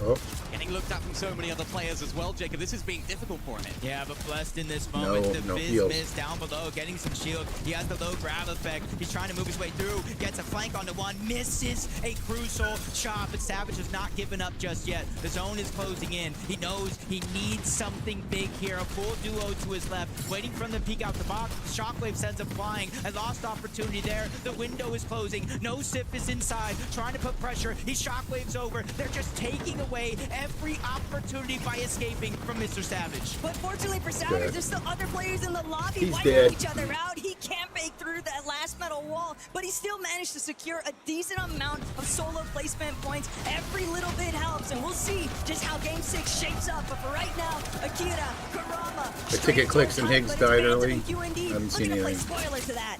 They were waiting in the wings. QNDX and Phantom, and Akira and Kurama have to now drop on down below. QNDX and Phantom, the duo from Middle East, claiming the high ground, looking on down at the rest of the lobby, but Akira and Kurama are still working. They find a shot and take down Phantom. Huge elimination, huge knock. Can they find QNDX? Akira down. It's all up to Kurama, up on height versus QNDX. What's he gonna do inside the box? And QNDX as well. Huge refresh. Top 5 position, make it top 4. Placement points are flying in, but no Sif and Izzy. They're on the high ground. They used everybody's moment of distraction there to take it for themselves. They're one of 2 duos left in this game. Teus and King are going to be down below. We know Kurama's still alive. He's a solo that's trying to run rampant here. He has the build to take control of the front side of the zone. He's all the way down below, but no Sif is there as well. Kurama, though, he's excellent in these types of situations. He's a solo clutcher through and through, but with only 11 builds to his name and a duo directly ahead of him. King gonna look to challenge. It's not the one you're thinking of, though. And Kurama proving why he's still able to escape. 1 HP in a dream, but he's not gonna be able to break through. No Sif, Terry to take all the credit here now. King is weak, but can he close it? And he closes it out. No Sif's down to a solo here. Clicks and Higgs, their vibe's gotta be bad. Like, it's gotta be bad. All the way up to TU's up on high. Fuku now as well as Nosif. It's solo FNCS. This is essentially what we're going to see later this year. Fukun making the plays from up above, but Teus, he's in the driver's seat. Eliminations down below. It gets it stolen away. Fukun is trying to use the Cypher to stay alive, but there's no build on Teus. Shockwave, the only option, tries to go up, and he wins the fight. Welcome to Championship Sunday. Fukun needed that, but so did Deuce and King VR. And the fact of the matter is, they're the ones who really struck in some of the closing hours here on day 2. Perfect timing, perfect solution, and we'll see them in finals. And King, they're all on the other side of the arena, but we've got to celebrate them, Dusseldorf! We've got Ricardo here to translate. Oh my word, King. How insane was that final moment? Me fala todos os últimos momentos. Eu tô muito feliz. Essa partida foi bizarra. He's gonna be like, Tava Barry. muito louco ali no final e é isso. I'm like so happy. This match was crazy, and a lot of things were happening at the end.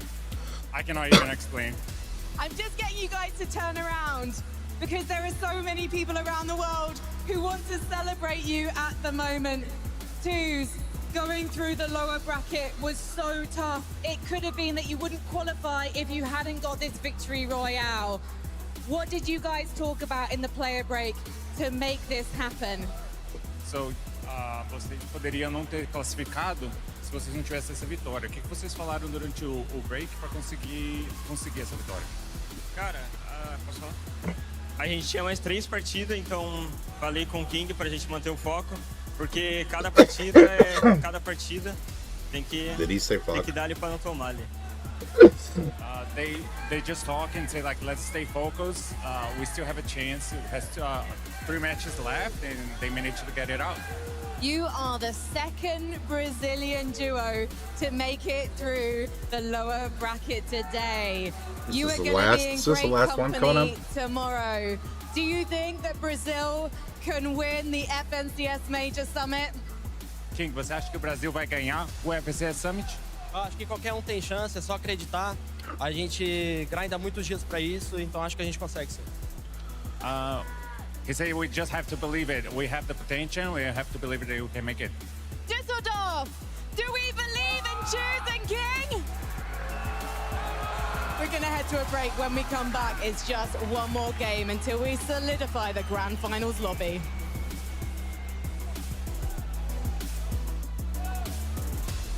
Crazy.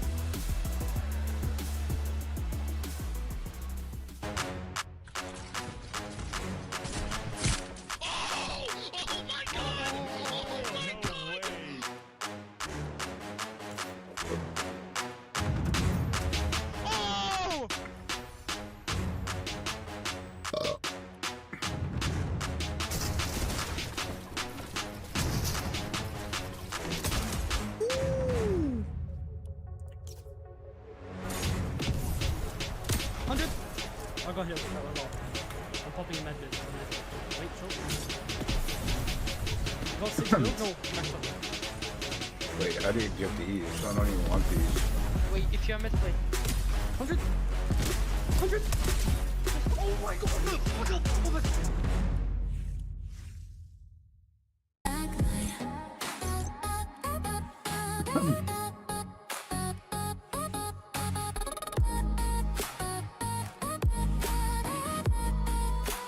Like, all these extra ones are ugly as shit. These. It's like that for all the ones.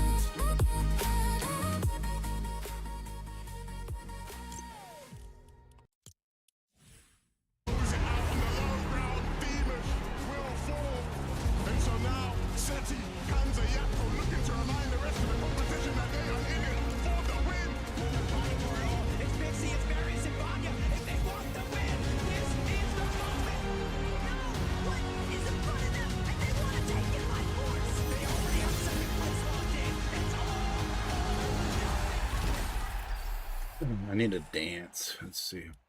It's already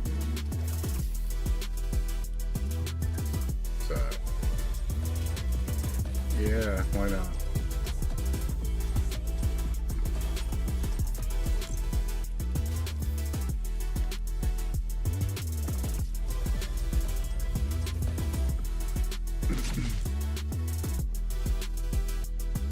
So what the fuck?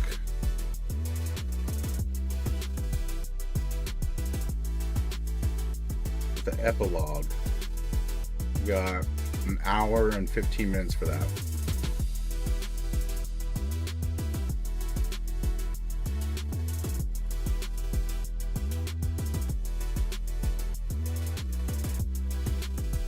What does that mean? Oh, wait a minute, wait a minute. Uh-huh. Pressed. So we just got stuff for our inventory for those. This is the epilogue. It's locked. I guess the epilogue starts during Power Hour today for the new stuff. You know, like there was Act 1, Act 2. Fortnite fam, welcome back to the And the epilogue is locked. So I think that starts today at 3:30. King BR Teus find themselves a victory royale in the penultimate game. Massive for the duo. Tokata, this is big, right? You know, obviously, if you're in a situation where you need to either try with everything you've got to break into that top 19 or get a victory royale, maybe that was the second last chance to try and get that VR, no? Yeah, I mean, it was exciting. The fans were excited. What I'm thinking, they were landing South Battlewood Boulevard. If we look at the players that have qualified from there, you got I'm pretty sure you got Savage above them. So I'm curious now that they've secured that position, what are they going to do tomorrow? Oh, man, I'll be honest. And clicks? You mentioned some of those calls.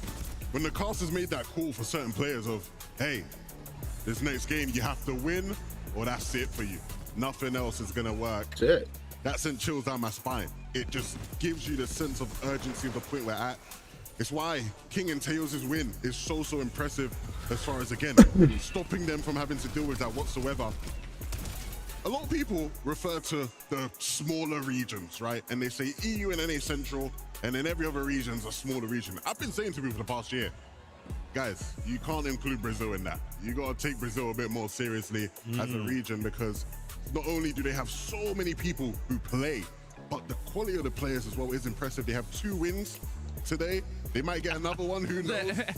It's a great day to be from the Brazil region. They're getting wins. They're holding height longer than NA and EU. I mean, are they really smaller regions? What are we witnessing today? Oh, dude, I don't know. It's just something different in the air. This is the summit.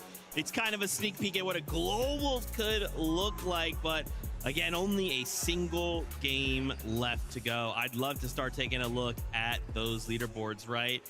Ah, man, with a single game left to go. Remember, if you're just tuning in, first off, you've missed a ton of Fortnite. You've missed 5 incredible games. Go back, watch them. With 1 game left to go, this is the lower bracket. We need a VR.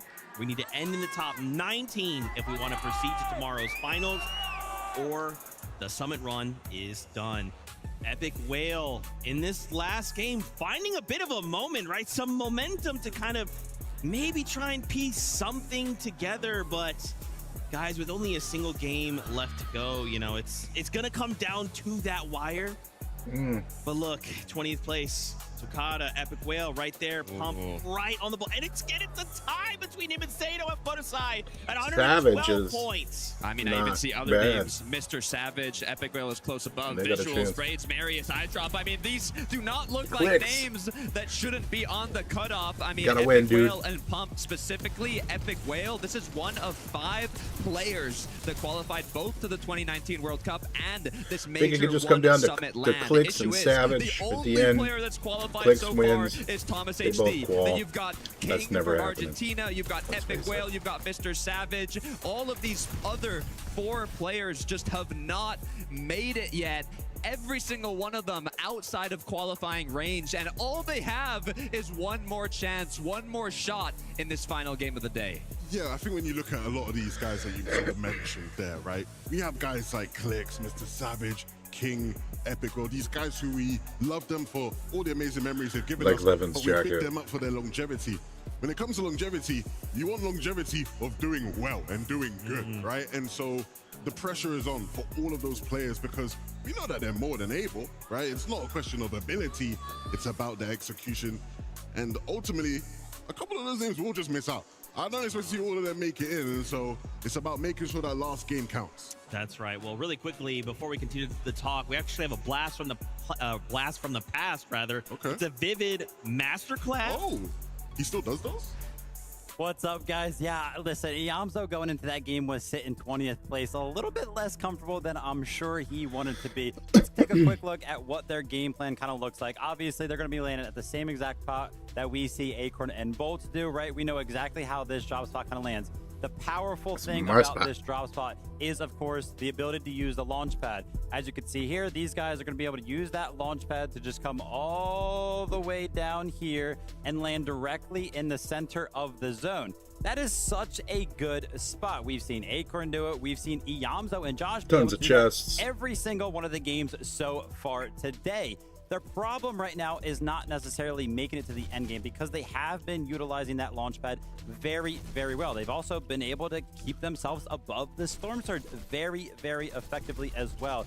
The only kind of thing that prevents them from even breaking into the top 10 right now is potentially some decision making around when they do get put on the edge of these zones. As you can see right here, they are still technically in the next zone, so they're going to actually opt to go ahead and stay. But the problem is actually going to reside with their decision to not just immediately go towards the center of the zone right now. As you can see right now, if they did it right now, they could get it completely for free. But instead, what they're going to want to do is they're going to go ahead and just take shots and kind of prevent all of these teams from entering in by them. But what makes it very, very hard to maintain this position and make it still as effective as it is it's you can't, as a team, prevent all of these teams from sort of making rotations around them. Later on in the game, that easy rotation towards the center of the zone that we just kind of looked at is going to be cut off. So I feel like that could potentially be one of their hardships. That being said, I'm kind of judging their game plan as it currently stands. That last game, they did perfectly fine. They got 12th place, and they're looking good going into the last game. Dude, we should let that guy do more of those.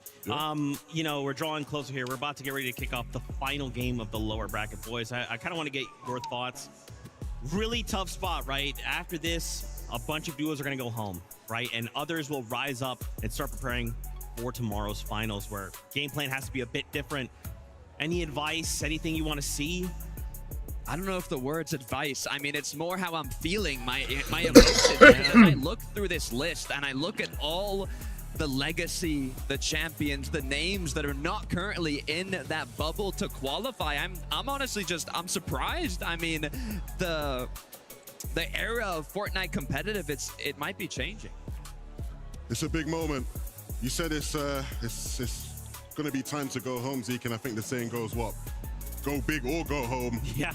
For a lot of these teams, Savage and Velo are so close. We've I'd like seen to them see have that. success over the years, I'd like but to none see of that that. matters, You know, unless you can do it in this final game. Oh, I'm excited. These you are the wonder games we're here if for in Fortnite, right? Ultimately, I don't a know. lot They of made it in players, on the second you chance, won't so get to I see feel them like today. fewer I feel like expectations in and this like situation, clicks. I normally would be like really like more amped, but part of me is But sad, you wonder right? what's Like, going to these are some of the happen very with best clicks players from after this. all around the world. They've If they, flown out here. They've really given us If everything. they don't They've win put this, everything on the frankly, they stage. have to win this game. But some will be going home after this. So I think for all of us here, Right we here, just need lock to the keep fuck cheering in, on those guys. teams, Get your whoever it is, fucking if it's hands the out of your Savage, if it's pockets. Netwell, Quit whoever playing that with may be, yourself. Click. cheer that team on, right? Anything can change. This one game can be the difference maker for every single duo out there. The Some camera's on might you, be the top dude. 19 right now that might fall out. Others might rise. People at the very bottom of the leaderboard can get a VR and everything changes. The top 19 could see a VR pulling everyone else up. It's so complex. It's so unbelievably complex. Dude, if we don't get a Mr. Savage W, I'm gonna freak out. But I mean, I can't lie, guys. I'm a fan favorite of Muzz and Sphinx. If we don't see them make it on through either, I'm gonna lose it. I'm gonna lose it. I'm at a loss for words as well, Zeke. I mean, some of the names, as you can see, like Muzz and Sphinx, who were so close yesterday, still not able to make it. But as Levin was saying, they have one more opportunity, one last chance to prove what they're capable of. Whether it be a legacy veteran team, whether it be new up-and-coming talent, now is the moment to show what you're capable of. In the case of Muzz and Sphinx, this is a duo that consistently has just had so many doubters, right? But they've been able to overcome hurdle after hurdle after hurdle in this long race that is this season. If they stumble at the final 2 hurdles, it only just reinforces the narrative surrounding their ceiling as players. They have to push through that now. Yeah, man, I feel like, you know, looking around the room, some of these players, those mentals are fractured or on the cusp. I mean, with so many different names out there. I mean, even someone like Akira and Karama, right? Trying to fight through. We saw for a moment last game they had height, and you know, Akira goes down, Karama left a kind of solo clutch. They end up with a 9th place finish there, but still, job's not done. Job is not finished. You can hear the M8 fans cheering them on. They were so close to making it happen. The good news for this duo is they have racked up a significant amount of points. They have been performing well, and now in this last match, all they have to do is keep playing like they were in these previous matches. Yeah, I mean, Karama showcasing why a lot of people in EU have been hyping him up this year, as far as just being able to stay in the game, clutch up some extra points for the duo. HP. Just the one little bit of HP, but regardless, a successful game. And I really did think that was going to be the game that was, you know, ultimately theirs. And you see the fans there very excited, very happy whenever these guys pop up on screen. And understandably, they've had what has been a somewhat turbulent season, you could say. But the performance today has showed us that they are still a threat to the rest of the competition. What I like about this duo is I feel like we're seeing a new level of Akira and Karama. We see them make it to finals. We see them always make it to these competitions, but they haven't quite consistently gotten those top placements, and now's the time to show what you're capable of.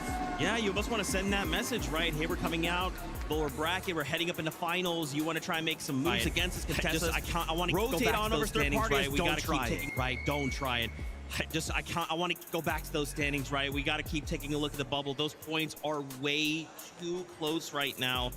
Obviously, the top 10, 162. Keep that in your mind, Fortnite fam, as we go into this final game. That's top 10 as it stands right now. But remember, 20th place, tied with 19th, by the way, is 112 points. And even if we rolled on over to the next page, not right now, Kevin. What's points, done? 108, 100, right? Like, Tokata, if any of these teams in that top 19 make a mistake and they fall early, everyone else will immediately enter a frenzy. It's way too close, and not only that, you can look at the duo that's #1 right now in the consistency standings. After the start of the day, their first matches, they only had 12 points, and in 3 games, they've jumped from literally the bottom of the leaderboard to first place in the standings in 3 matches. So it is definitely possible to make that comeback happen, but you gotta pop off, Lev. Zeke, I want to quote one of my favorite Fortnite analysts, Vivid.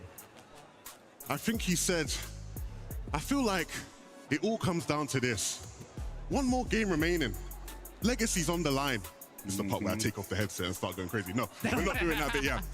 Look, it really is that, right? We highlighted some of these legacy players who have had great moments. They need to have a big one here, because ultimately seeing some of these teams go home without getting a chance to really fight for the trophy tomorrow, it would be a disappointment, not just to us here on the desk, but I'm sure to a lot of the fans. So they got to pull up the goods. Yeah, man. Dude, I just keep thinking about Clicks of Higgs, right? Just as one of the duos who is trying to fight their way back in. But it's okay, right? Again, we have this one game right here, right now. It doesn't matter how your day has been going. It doesn't matter what your off-spawn situation is or what your rotates are or your third party. It doesn't matter. Nothing matters. Right now, you can get a Victory Royale, be outside that top 19, and change the trajectory of your duo's FNCS career moving forward. Suddenly find yourself in the finals tomorrow. Suddenly you're winning the summit. Like, anything can happen. Mr. Savage, Epic Whale, Clicks, King. There's just too many names that are outside of this bubble. And with only 1 shot left, the pressure is on. It's time to show what they're made of. Right here, right now, one final game to close out the lower bracket for the last time today. Casters, take it away. I can't believe that Levin actually hit us all with the bait and switch. We were ready for the hype man moment, but maybe it's just something he's trying to say for finals. After all, right now, we're just trying to see who's locking in for that battle bus tomorrow anyway. I think the game carries that hype going into this last one. So many big names. We talked about it going into this second last game. It was like, hang on, there's a lot of big names here. They need to clutch up. Again, it's now or never, Jacob, even more so in this game. Yeah, on day one, you kind of saw the start of the tournament. And, well, forget what I was about to say because the last game of the day is ready. Who goes to finals? Let's find out. No.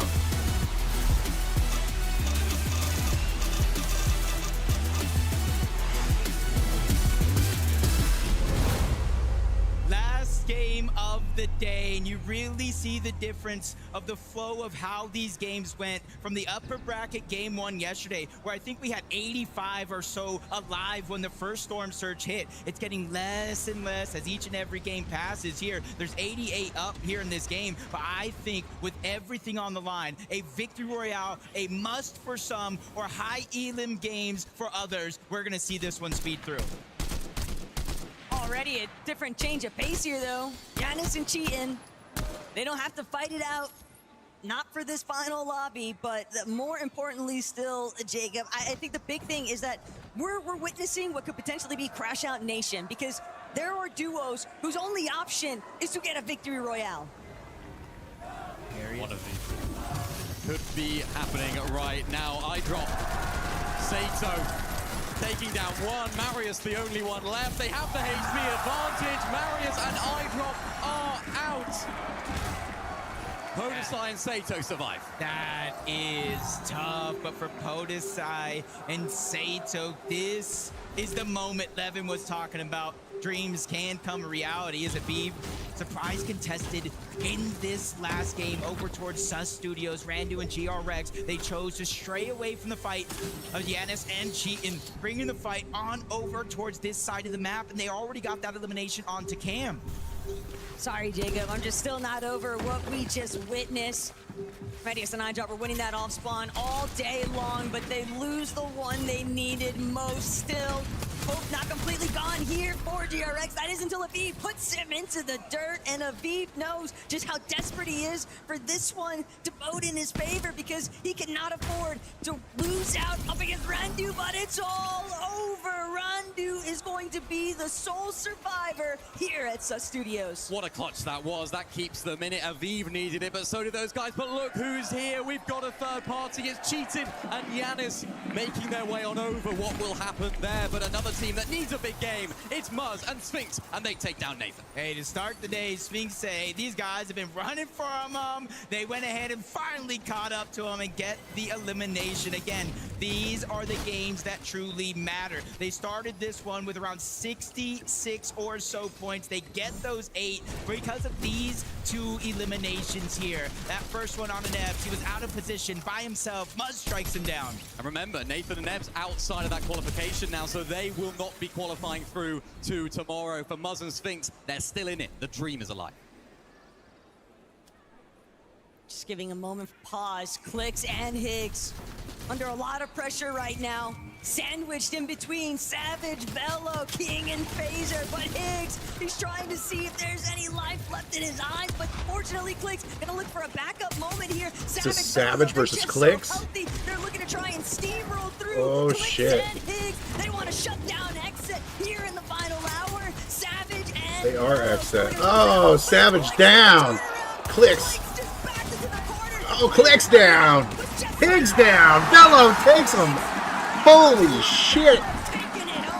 He needs to go. He needs to go quick. Sky jump. See ya, Clicks. He heard those noise from so far away, and now they're starting to go on a chase. Good job, Velo. Another But how finals far miss. Can you stretch this moment here? Because Skyjump and Momsy, they're surely on the chase, even using the zip line to try to cut the distance as fast as possible. Hide and seek for Velo. It's his first LAN. What better moment to announce yourself to the world stage? And to Can take he out Clicks clutch and up here? Higgs. Can he Holy keep shit. evading the attention of Skyjump and Momsy, trying to be a little bit sneaky here, hiding behind the trash can. He's being very, very careful because he knows what Skyjump and Momsy are capable of. Has he done enough? can see them still. I bet you they've left the on room, over, Clicks trying and to Higgs. find this elimination, trying to find it. That elimination, though, those eliminations onto Clicks and Higgs, literally on the live Does that mean leaderboard, puts them on the spot. Savage versus Peterbot? Are they gonna Velo right now contest, really needs you to think? dig deep to figure out how he's going to get out, because it's not only about leaving that position, it's about looting up and getting Savage back. But look what's taking place elsewhere. Muzz and Spinks, sure, they might have struck first at Shut Humble down. Hills, but the leftovers of other teams' desires really taking over in that moment. And no Muzz means that Spinks has such an uphill battle waiting for him. Chap, Flixie, hanging out still by Dark Dominion. But Jacob, Mini, one thing I couldn't help but notice, Velo stuck behind the dumpster over at Squibbly. He knows that Mumsy and Skydump are trying to chase him down, but more importantly still, there was still Kazi and Davo off in the distance. And if they go near that hill face that looks directly into Yeah, I guess Squibbly, Savage has they to will see make it Velo. there first. Have to be so careful, and as does anyone that gets in the way of Chap and Flixie in here at Dark Dominion. They're a team that have already booked their spot into the grand finals tomorrow. They're going to be looking at conditioning the rest of the lobby. Yuma, Toyota, a team that we haven't seen enough of today. They need to make it all happen in this final game. Remember, this is a team that know this drop spot well. They have that advantage. It's a huge shot to Chap already, trying to close in on the distance as well, but Chap's able to find the heals. Yuma's trying to find an angle as well, but Chap is able to find a position of healing. Flixie looking for another angle from a different wall, getting looked at from Toyota. Toyota can't quite find a way through either. Chap's trying to find a this guy response, is but it's just a agent stalemate player. right now. Yeah, for Toyota, it's a big shot to open up the fight. Unfortunately enough, they were unable to really follow up. They've shown on it a few Big times. advantage over Chap, but Flixie's even dropped down to just 1 HP before he's eventually knocked by Scare. The third party comes in. We knew this lobby was going to get aggressive quick, but it's happening at a much faster pace that even I have anticipated as Toyota and Yuma. They need this here. They got some early damage, but they don't want to be a part of this mess anymore. They're using that porta potty, and they're getting out. They need to get out of Dodge because so many other teams already working their way over towards Dark Dominion. Chap as a solo, but you have to remember, he's already done what he needed to. 200 points, safe and secure inside of that consistency metric. It doesn't matter if he goes down, but can he play spoiler to Scare and Osid? They're looking to take up the fight. They know that this is an injured solo, but how much further can they push him? And finally, they get that elimination. Toyota and Yuma, though, thanking their lucky stars that they didn't have to continue that exchange, but it does suck in the end because they didn't get the opportunity to properly loot the bodies. Some cheating, remember, uncontested off spawn. They're going to have to try and look for the damage elsewhere. Of course, already found that early elimination. They'll be happy with that, but the rest of the game needs to go their way. 34 points. The win is going to be what they're looking at right here, Jacob. It's not going to be easy, though. We haven't seen enough of them today. They haven't performed at their best. And for two players of this caliber, you just expect so much more. Can they do it now? Yeah, unfortunately for Yanis and cheating all day long, they're essentially at a 50-50 drop spot. You either get the loot, you get the weapons, or you don't. And they've been on the receiving end of a couple losses in some of those games, but the one that matters most, they're still alive. Chino and Pablo, couple struggles to start the day for them. We've seen it yesterday as well. Triple contested, does do things to you at the end of the day, but they have been finding their stride to close it out. And now they're at 190 points, and it doesn't look like they're slowing down anytime soon. Chino and Pablo are ready to settle the score. They were hunting Mini, Theo, and Fukun because they are just way too close for comfort. Pablo and Chino are sick of it being a triple contested situation over at Sandy Strip. They want to and guarantee that it'll just be them versus Victor B and Kanata in tomorrow's competition. Still, Osid, Scare, they're doing everything in their power to just put themselves in a best case scenario to try and win out in this lobby because that's what they need. They need the VR in order to get into tomorrow's competition. Here on the other side, Scare and Osid need these elims. They need a big game. You can see very close on the standings at the moment. So for both of these teams, it is of equal importance. And that's why we see Haman right here trying to look for an overdrive grenade away. But oh no, Scare and Osid, they are scary right now. They are closing on through. Haman will not get away that easy. Scare just needs to try and find the final few shots to take him out. He just can't hit them here. They're still chasing him on through. Spend this much time though, pursuit of one individual. Don't worry, I won't Scare let and an Ocean ad are run lucky during that they endgame. haven't encountered anybody else along the way. They were beelining for him, and finally they'd be able to cut him off. So Scare, Osid, they add yet another elimination. That's 5 in total. And you could be right. It might just be a go big or go home instance. Maybe the Victory Royale could be in their sights, but it could also just be a lot of points off the eliminations and a strong placement finish. This is one of those teams right here. Mini Pew and Poon, they've been kind of going under the radar until that last game. Almost had me cheering them on. If they would have got the Victory Royale, they could have got a bunch of points to put themselves in control of their entire destiny as Giannis and cheating. They know it's not just the Victory Royale, it's the eliminations, because Are these if a lot Brazilian of those guys? teams along their path, in and Nah. outside of the bubble, do German? go down, that gives them a chance I think if they're they get German, enough right? eliminations in a high-scoring game to where they might not need the Fellow Victory Royale. Little bit of a long rebooting. shot, but it's definitely possible. Wow. I didn't see it worked. He wasn't seeked, if you like, as Velo can find the reboot onto Mr. Savage, keeping them You gotta in wonder how this much game. loot Taco, is there, of but- course, their entire game plan, they're now going to be behind. They took so much damage there in those previous fights, so they're going to need to try and find enough damage to make that happen. Epic, Well, and Pump, a really solid game from those guys in that previous one. They need to make something happen here as well, but Oh, oh we no, need Savage that. down again. Savage just down never got the chance. Teams again. are looking every which direction. The moment the audio cue sounds out, another player is looking to close in, but even still, Velo at least has one silver lining. And it's a reach in the dark. It's a long shot. He's been here but before. With the way that the lobby is thinning out so rapidly, excuse that last reboot that just took place though to bump it right back up to 60, they might not have to worry about search threshold. But first and foremost, Velo has to escape. He needs to just find a way to position himself and make it into the zone to begin with. It's really interesting. He moves on over towards Riptides, but doesn't know they're overstaying their welcome on the side of Epic Will. And Pump is Mr. Savage. Another Just reboot slammed. opportunity. This is how he Slammed. went down to Momsy and Sky Jump. And you see on the mini map in that moment, that's when Velo had no choice. I can't continue to be the hero when you have no loot, but he is going to get another opportunity here. Saw it right there. 70% of their points have been from solo clutches. That's the story of this season as well. So Velo needs to make it all happen right now, even if it is a solo situation throughout the rest of this game.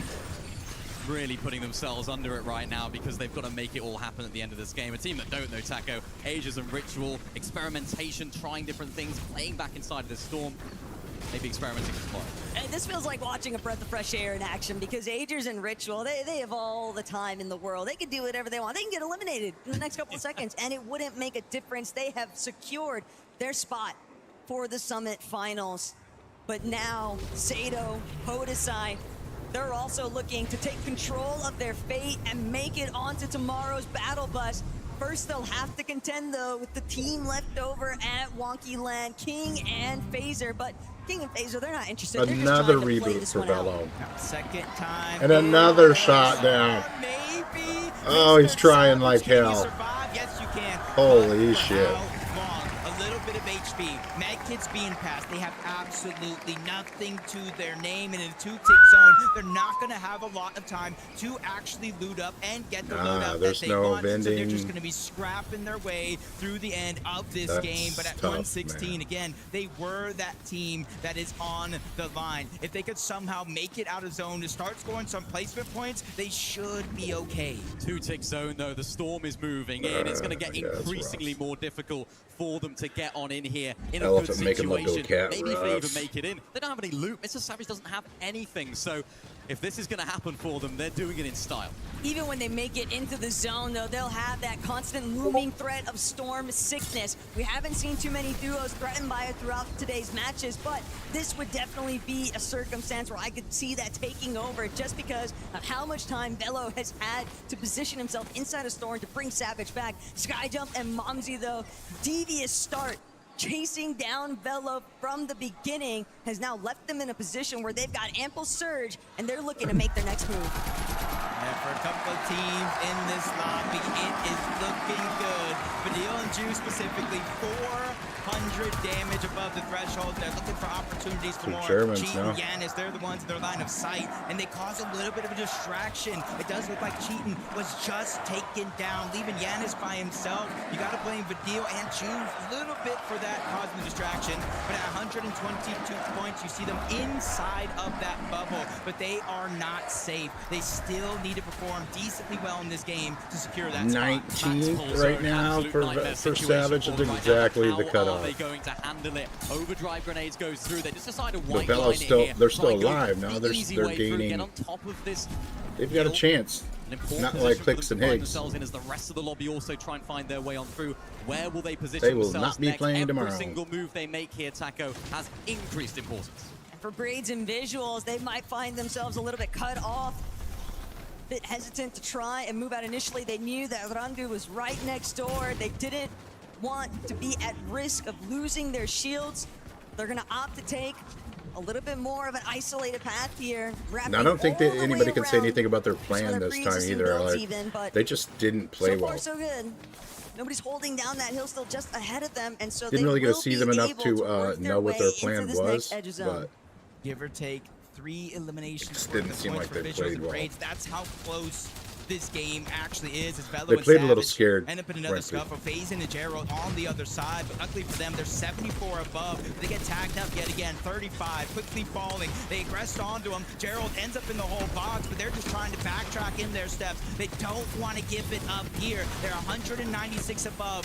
Surprisingly, look at their loadouts. Jesus, how can you tell where shit is? He takes a big shot, but he fires Oh, one back. oh, Gerald goes Velo down. going down. Is he going down? He's going down.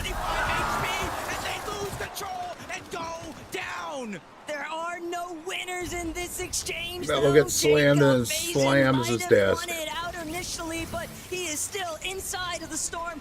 Everybody else in the lobby looking his way, waiting for him to try and Did he make get his placement entry points? How many point. people are But left? Cazers, Xavier, everyone else just looking to shut him out. Bodasai 53, Sato, really good 29. on spawn this time. They need to make this game count, but no, with Sato going down, Bodasai I think it's follows. 25, right? Gino Starts and at Pablo 25. continue to find their fighting prowess in these lobbies to again solidify their spot in the grand finals. They're having fun. Yeah, you see 14th place, 18th place, both of them down, and this is just one of those moments where you have to just sit and wait. Gotta Pray hope. nobody passes you on that leaderboard, and maybe even cheering for a team like this, for Chino and Pablo, to take out your competition. But they're at 194 points. They've been on fire as of recently, and they don't look to slow down yet. But as we move in this zone, we're going up towards the top of that mountain. So this one, if you don't have enough builds or aren't prepared for the different elevation Yeah, I'm changes, will be there I bid you tomorrow. farewell. 12th through 14th, though, those duos have already been eliminated from this There's no way lobby. Savage doesn't The drop cutoff 2 range spots really appears by to the be end of where this game. Josh and Zoe were last seen in that 11th place position, and it's going to be very close here. Braids, Visuals, still trying to do what they can to play leapfrog in the final moments. Fastbroky repairs, looking to play for that height right now. Chino lost Pablo down to 6 HP, trying to hide away, but it's not going to matter. He's down and out, but they'll be rocketing themselves all the way through to the grand finals tomorrow. What a performance from them. See Yanis trying to go ahead and shockwave to try to grab some of the loot. But unfortunately enough, he ends up on the backside of that zone, having to figure out a way out of that position. But for Alex and Reckless, OCE's best. They got 4 eliminations, 116 points. Not sure what that threshold is now, but you see they're just outside of that bubble. 1 elimination, 1 placement point, and if one team goes down, they will take it. Alex was saying earlier on, he's the face of OCE. You want the face of OCE in the top level of competition. Epic Well and Pump here, able to find a little bit of loot here of Karama. That's going to be huge for them going into this endgame. Of course, the zone's pulling back into that way as well, so they can extend into that zone. But oh no, they're getting knocked on the door. There's another team spraying at them here. It's not going to be easy. Medeo under so much pressure right now, but just barely going to be above the surge threshold. Still, he has to try and pick up whatever points he can because it is way too close for comfort. 120 To that points. crowd. 3 teams tied at the same margin. He cannot afford to go down anytime soon. He needs all the placement he can build. Maybe some eliminations to go with it. So many solo clutches this season from Adil. What bigger time to do it for him right now? We saw it in the last chance qualifier in Major 1. He came so close to winning out the game. All he needs to do now is find a few more of these placement points. Getting into those is going to be so vital for them. Fast Roki and Repairs reclaim that high ground as well. And looking on down at the rest of the lobby and looking at their points, Jacob, they need this win. Yeah, and they're putting themselves in the best position possible to take it. We know high ground wins games, even though low ground might win a championship. It's about qualifying to Sunday. But if flank comes in, high ground gets contested, Fast Roki goes down. It's all up to Repair. 7 HP and a dream. But everything is crumbling right underneath. You know, things are never good when they say your HP and a dream. Like, nothing good ever happens after that. At this stage, they want the victory royale more than anyone in this final moment. But they don't have bills. They're trying to fight. They're trying to find that refresh. 17 It's all a bit teams, of a 26 right people. now for Koyota and Yuma. They're not able to find this height hold successfully. It's absolute chaos. Koyota goes up onto height. They're still got the trying to Asian hold team. it, but they don't have the bills. Yeah, bouncing around on top. Havoc, let some of those shots bleed through, maybe get the elimination, but Fidel, you said it yourself, clutching up again, 148 points. Sunday, he can taste it. He is right there. He doesn't even need to do much. He just needs to continue to stay alive. Half of the placement points in the game will be granted into the top 10. I think that's the marker he's looking for. The minute goes 19 down, left, 12 Koyota, teams. Yuma, they lose Making their it high ground. 11, 10 teams. It's just natural reflex right now for the deal. You leave him by himself, and yet he looks like a duo to contend with. One elimination to kickstart things, but just like that, the scenery can change so quickly. But deal, unfortunately, Giannis down. the Meekers are going to be able to prevent him from keeping anything else going. Still, Epic Whale trying to change his fate. He missed out in 2023 in a similar format. He's not trying to do it again. 3 eliminations already as a solo. They have catapulted themselves in the standings, and he still wants more. 8 bills for Epic Whale, getting knocked at the door from so many different angles. Takes down Fukun. Can he find this refresh? He absolutely needs it right now. Another 4 teams in this game. This is huge for Epic Whale in these final moments. They look like they've already qualified through, but why not win it?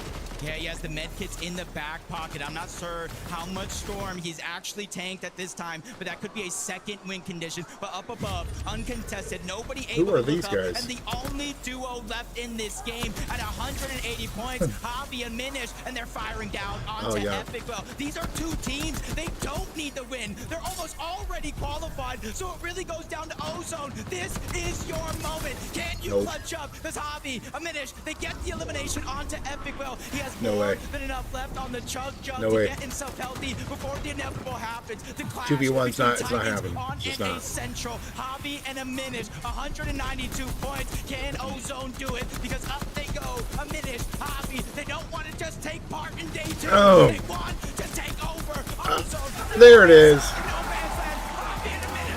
You can definitely feel a little bit of the panic starting to build up. And we're going to wait to see the leaderboard. See who's all officially going tomorrow. I have a feeling Savage is not.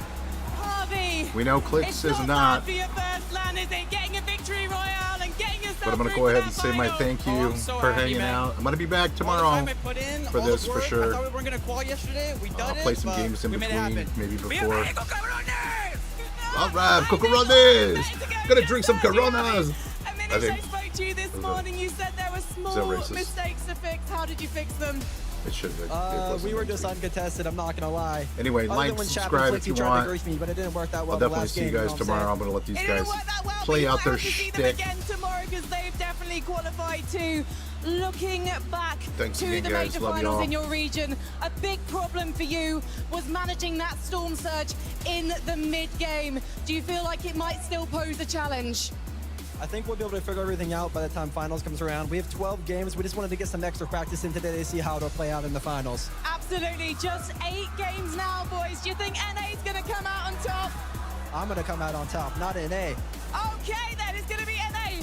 It's going to be Mexico. I can't wait to see how you do. I can see a Mexican flag over there. Please, Düsseldorf, one more time. Javi and a Minish. Let's send it back to the desk. Oh man, shout out to Javi in a minute here.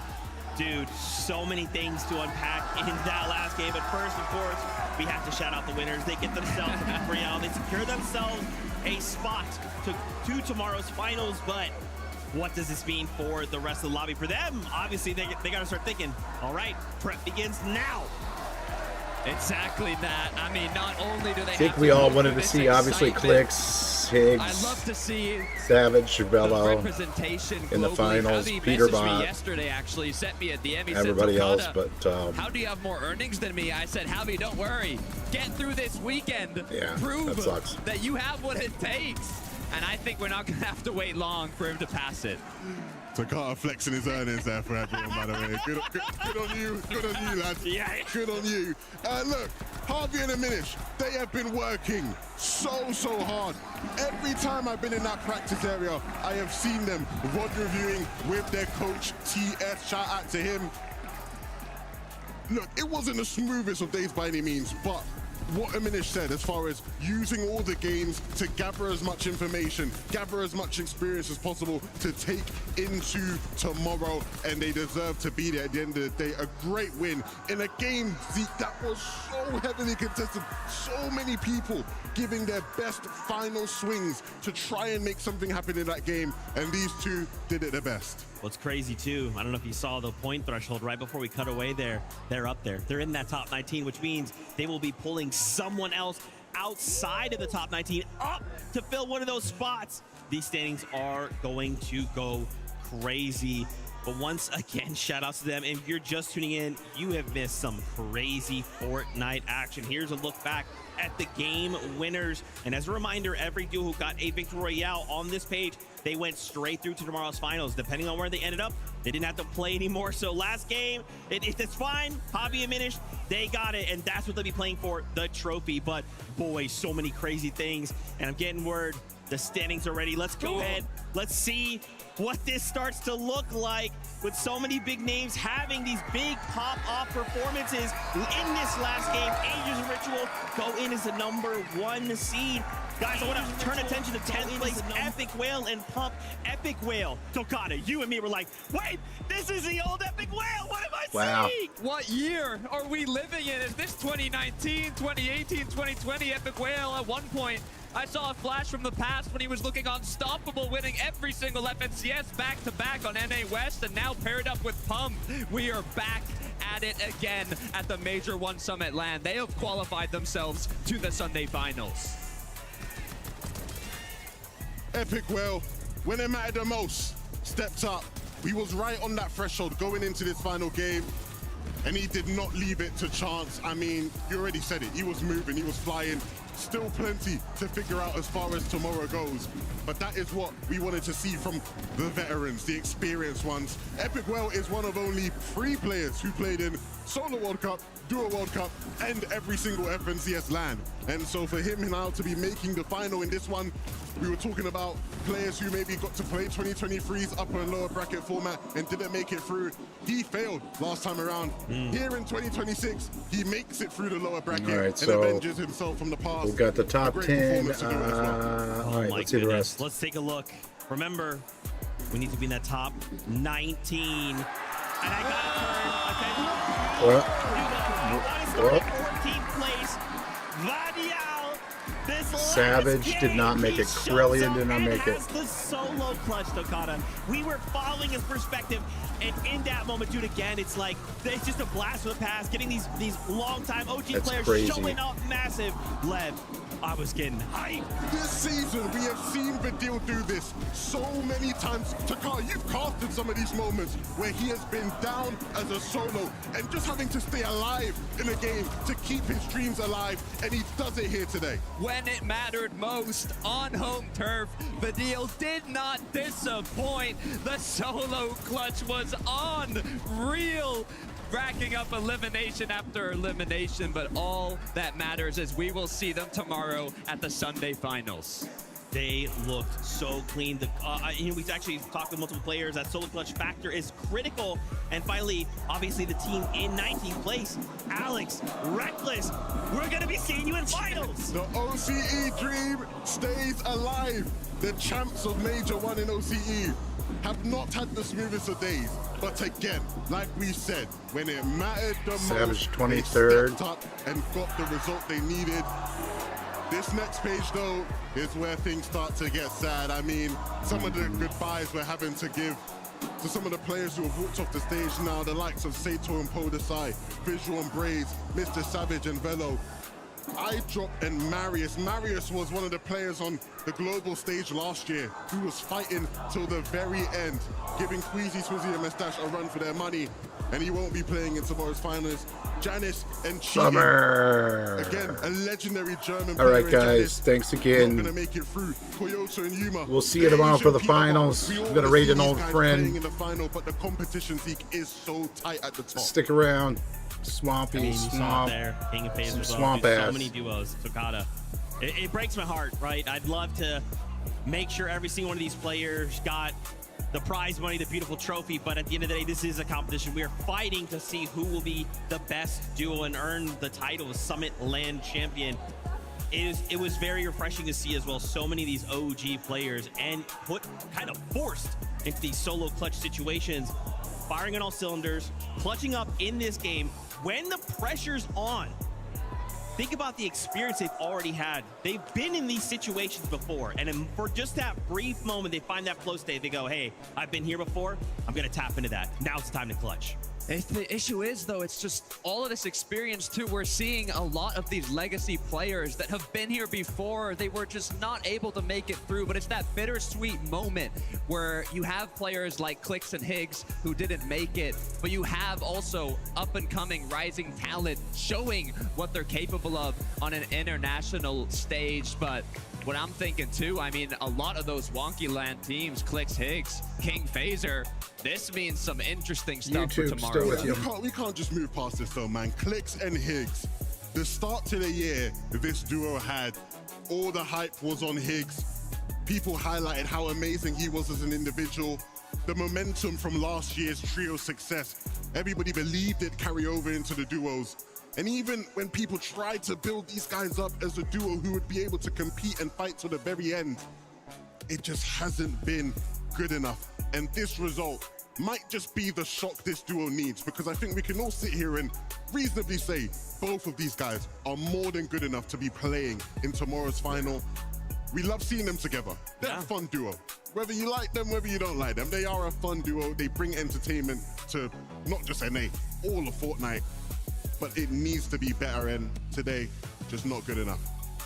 Yeah, True, absolutely, true, man. true. Like you're On that saying, note, we need to shift come focus. back It needs to tomorrow, be a same wake-up time. call. I'll be here We have Major 2, for the we have finals. second We'll chance, see the finals. and then we're going to Belgium. We don't have a ton of time left Peace here to out, try and guys. secure one of those spots, but ultimately, we still need to give all the teams that made it here their flowers, right?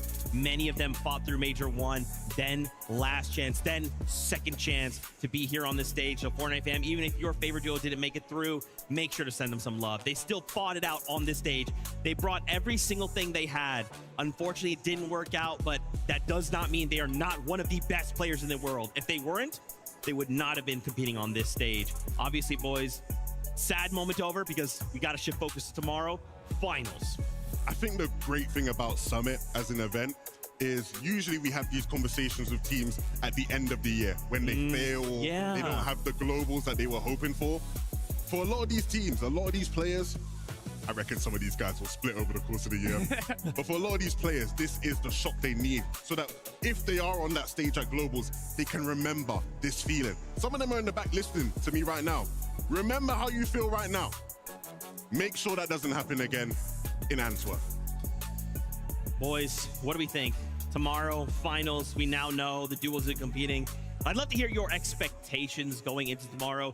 I think we have to obviously remind ourselves the plans for mostly so many of these duos. Some made it through. They were thinking, hey, upper bracket, I'm just having a plan for upper bracket and finals. Some had to fight.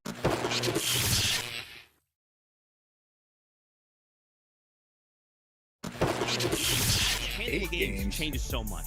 I'm thinking back to 2024 Global Championship. Our winners, Peterbot and Pollo. We've seen a lot of EU representation, a lot of NA, a lot of what people call smaller regions, but with King Phaser, Clicks Higgs out of the game, these wonky LAN duos are no longer looking so strong. We know how Peterbot and Pollo like to play. We know that they can perform when it matters the most, so I've got high expectations for them. Look, tomorrow, we're gonna get absolute cinema! It's gonna be so good, I'm telling you. Look, let's dust off the tears, wipe them down, forget all the sadness. The players who are playing tomorrow are gonna put on an absolute show. That is one thing I can promise you. That's right. Well, before we start taking the camera, I do want to get production. Production, give me that graphic. Don't forget, we announced a bunch of things like the new Global Championship dates, where we're going, Belgium, a solo event, Major 2, the last chance. Yeah, there's a blog. If this is the first time you're seeing it, go check it out, FN Comp on Twitter. Find the vlog, read up yourself. There's brand new power rankings that Lev made a video on. There's an Acts of Unreal. It's Community Day happening right now. Jump in, double XP, typical gamer, got an icon skin. It's a lot. And we have finals tomorrow where we compete for $250,000 if we come out in first place and the title of Summit Champion. I'm out of breath. Fortnite fam, lock in tomorrow. We run it back 8 games, and it is going to be a movie. Until then, we love you. Keep yourself safe. We'll see you on that battle bus.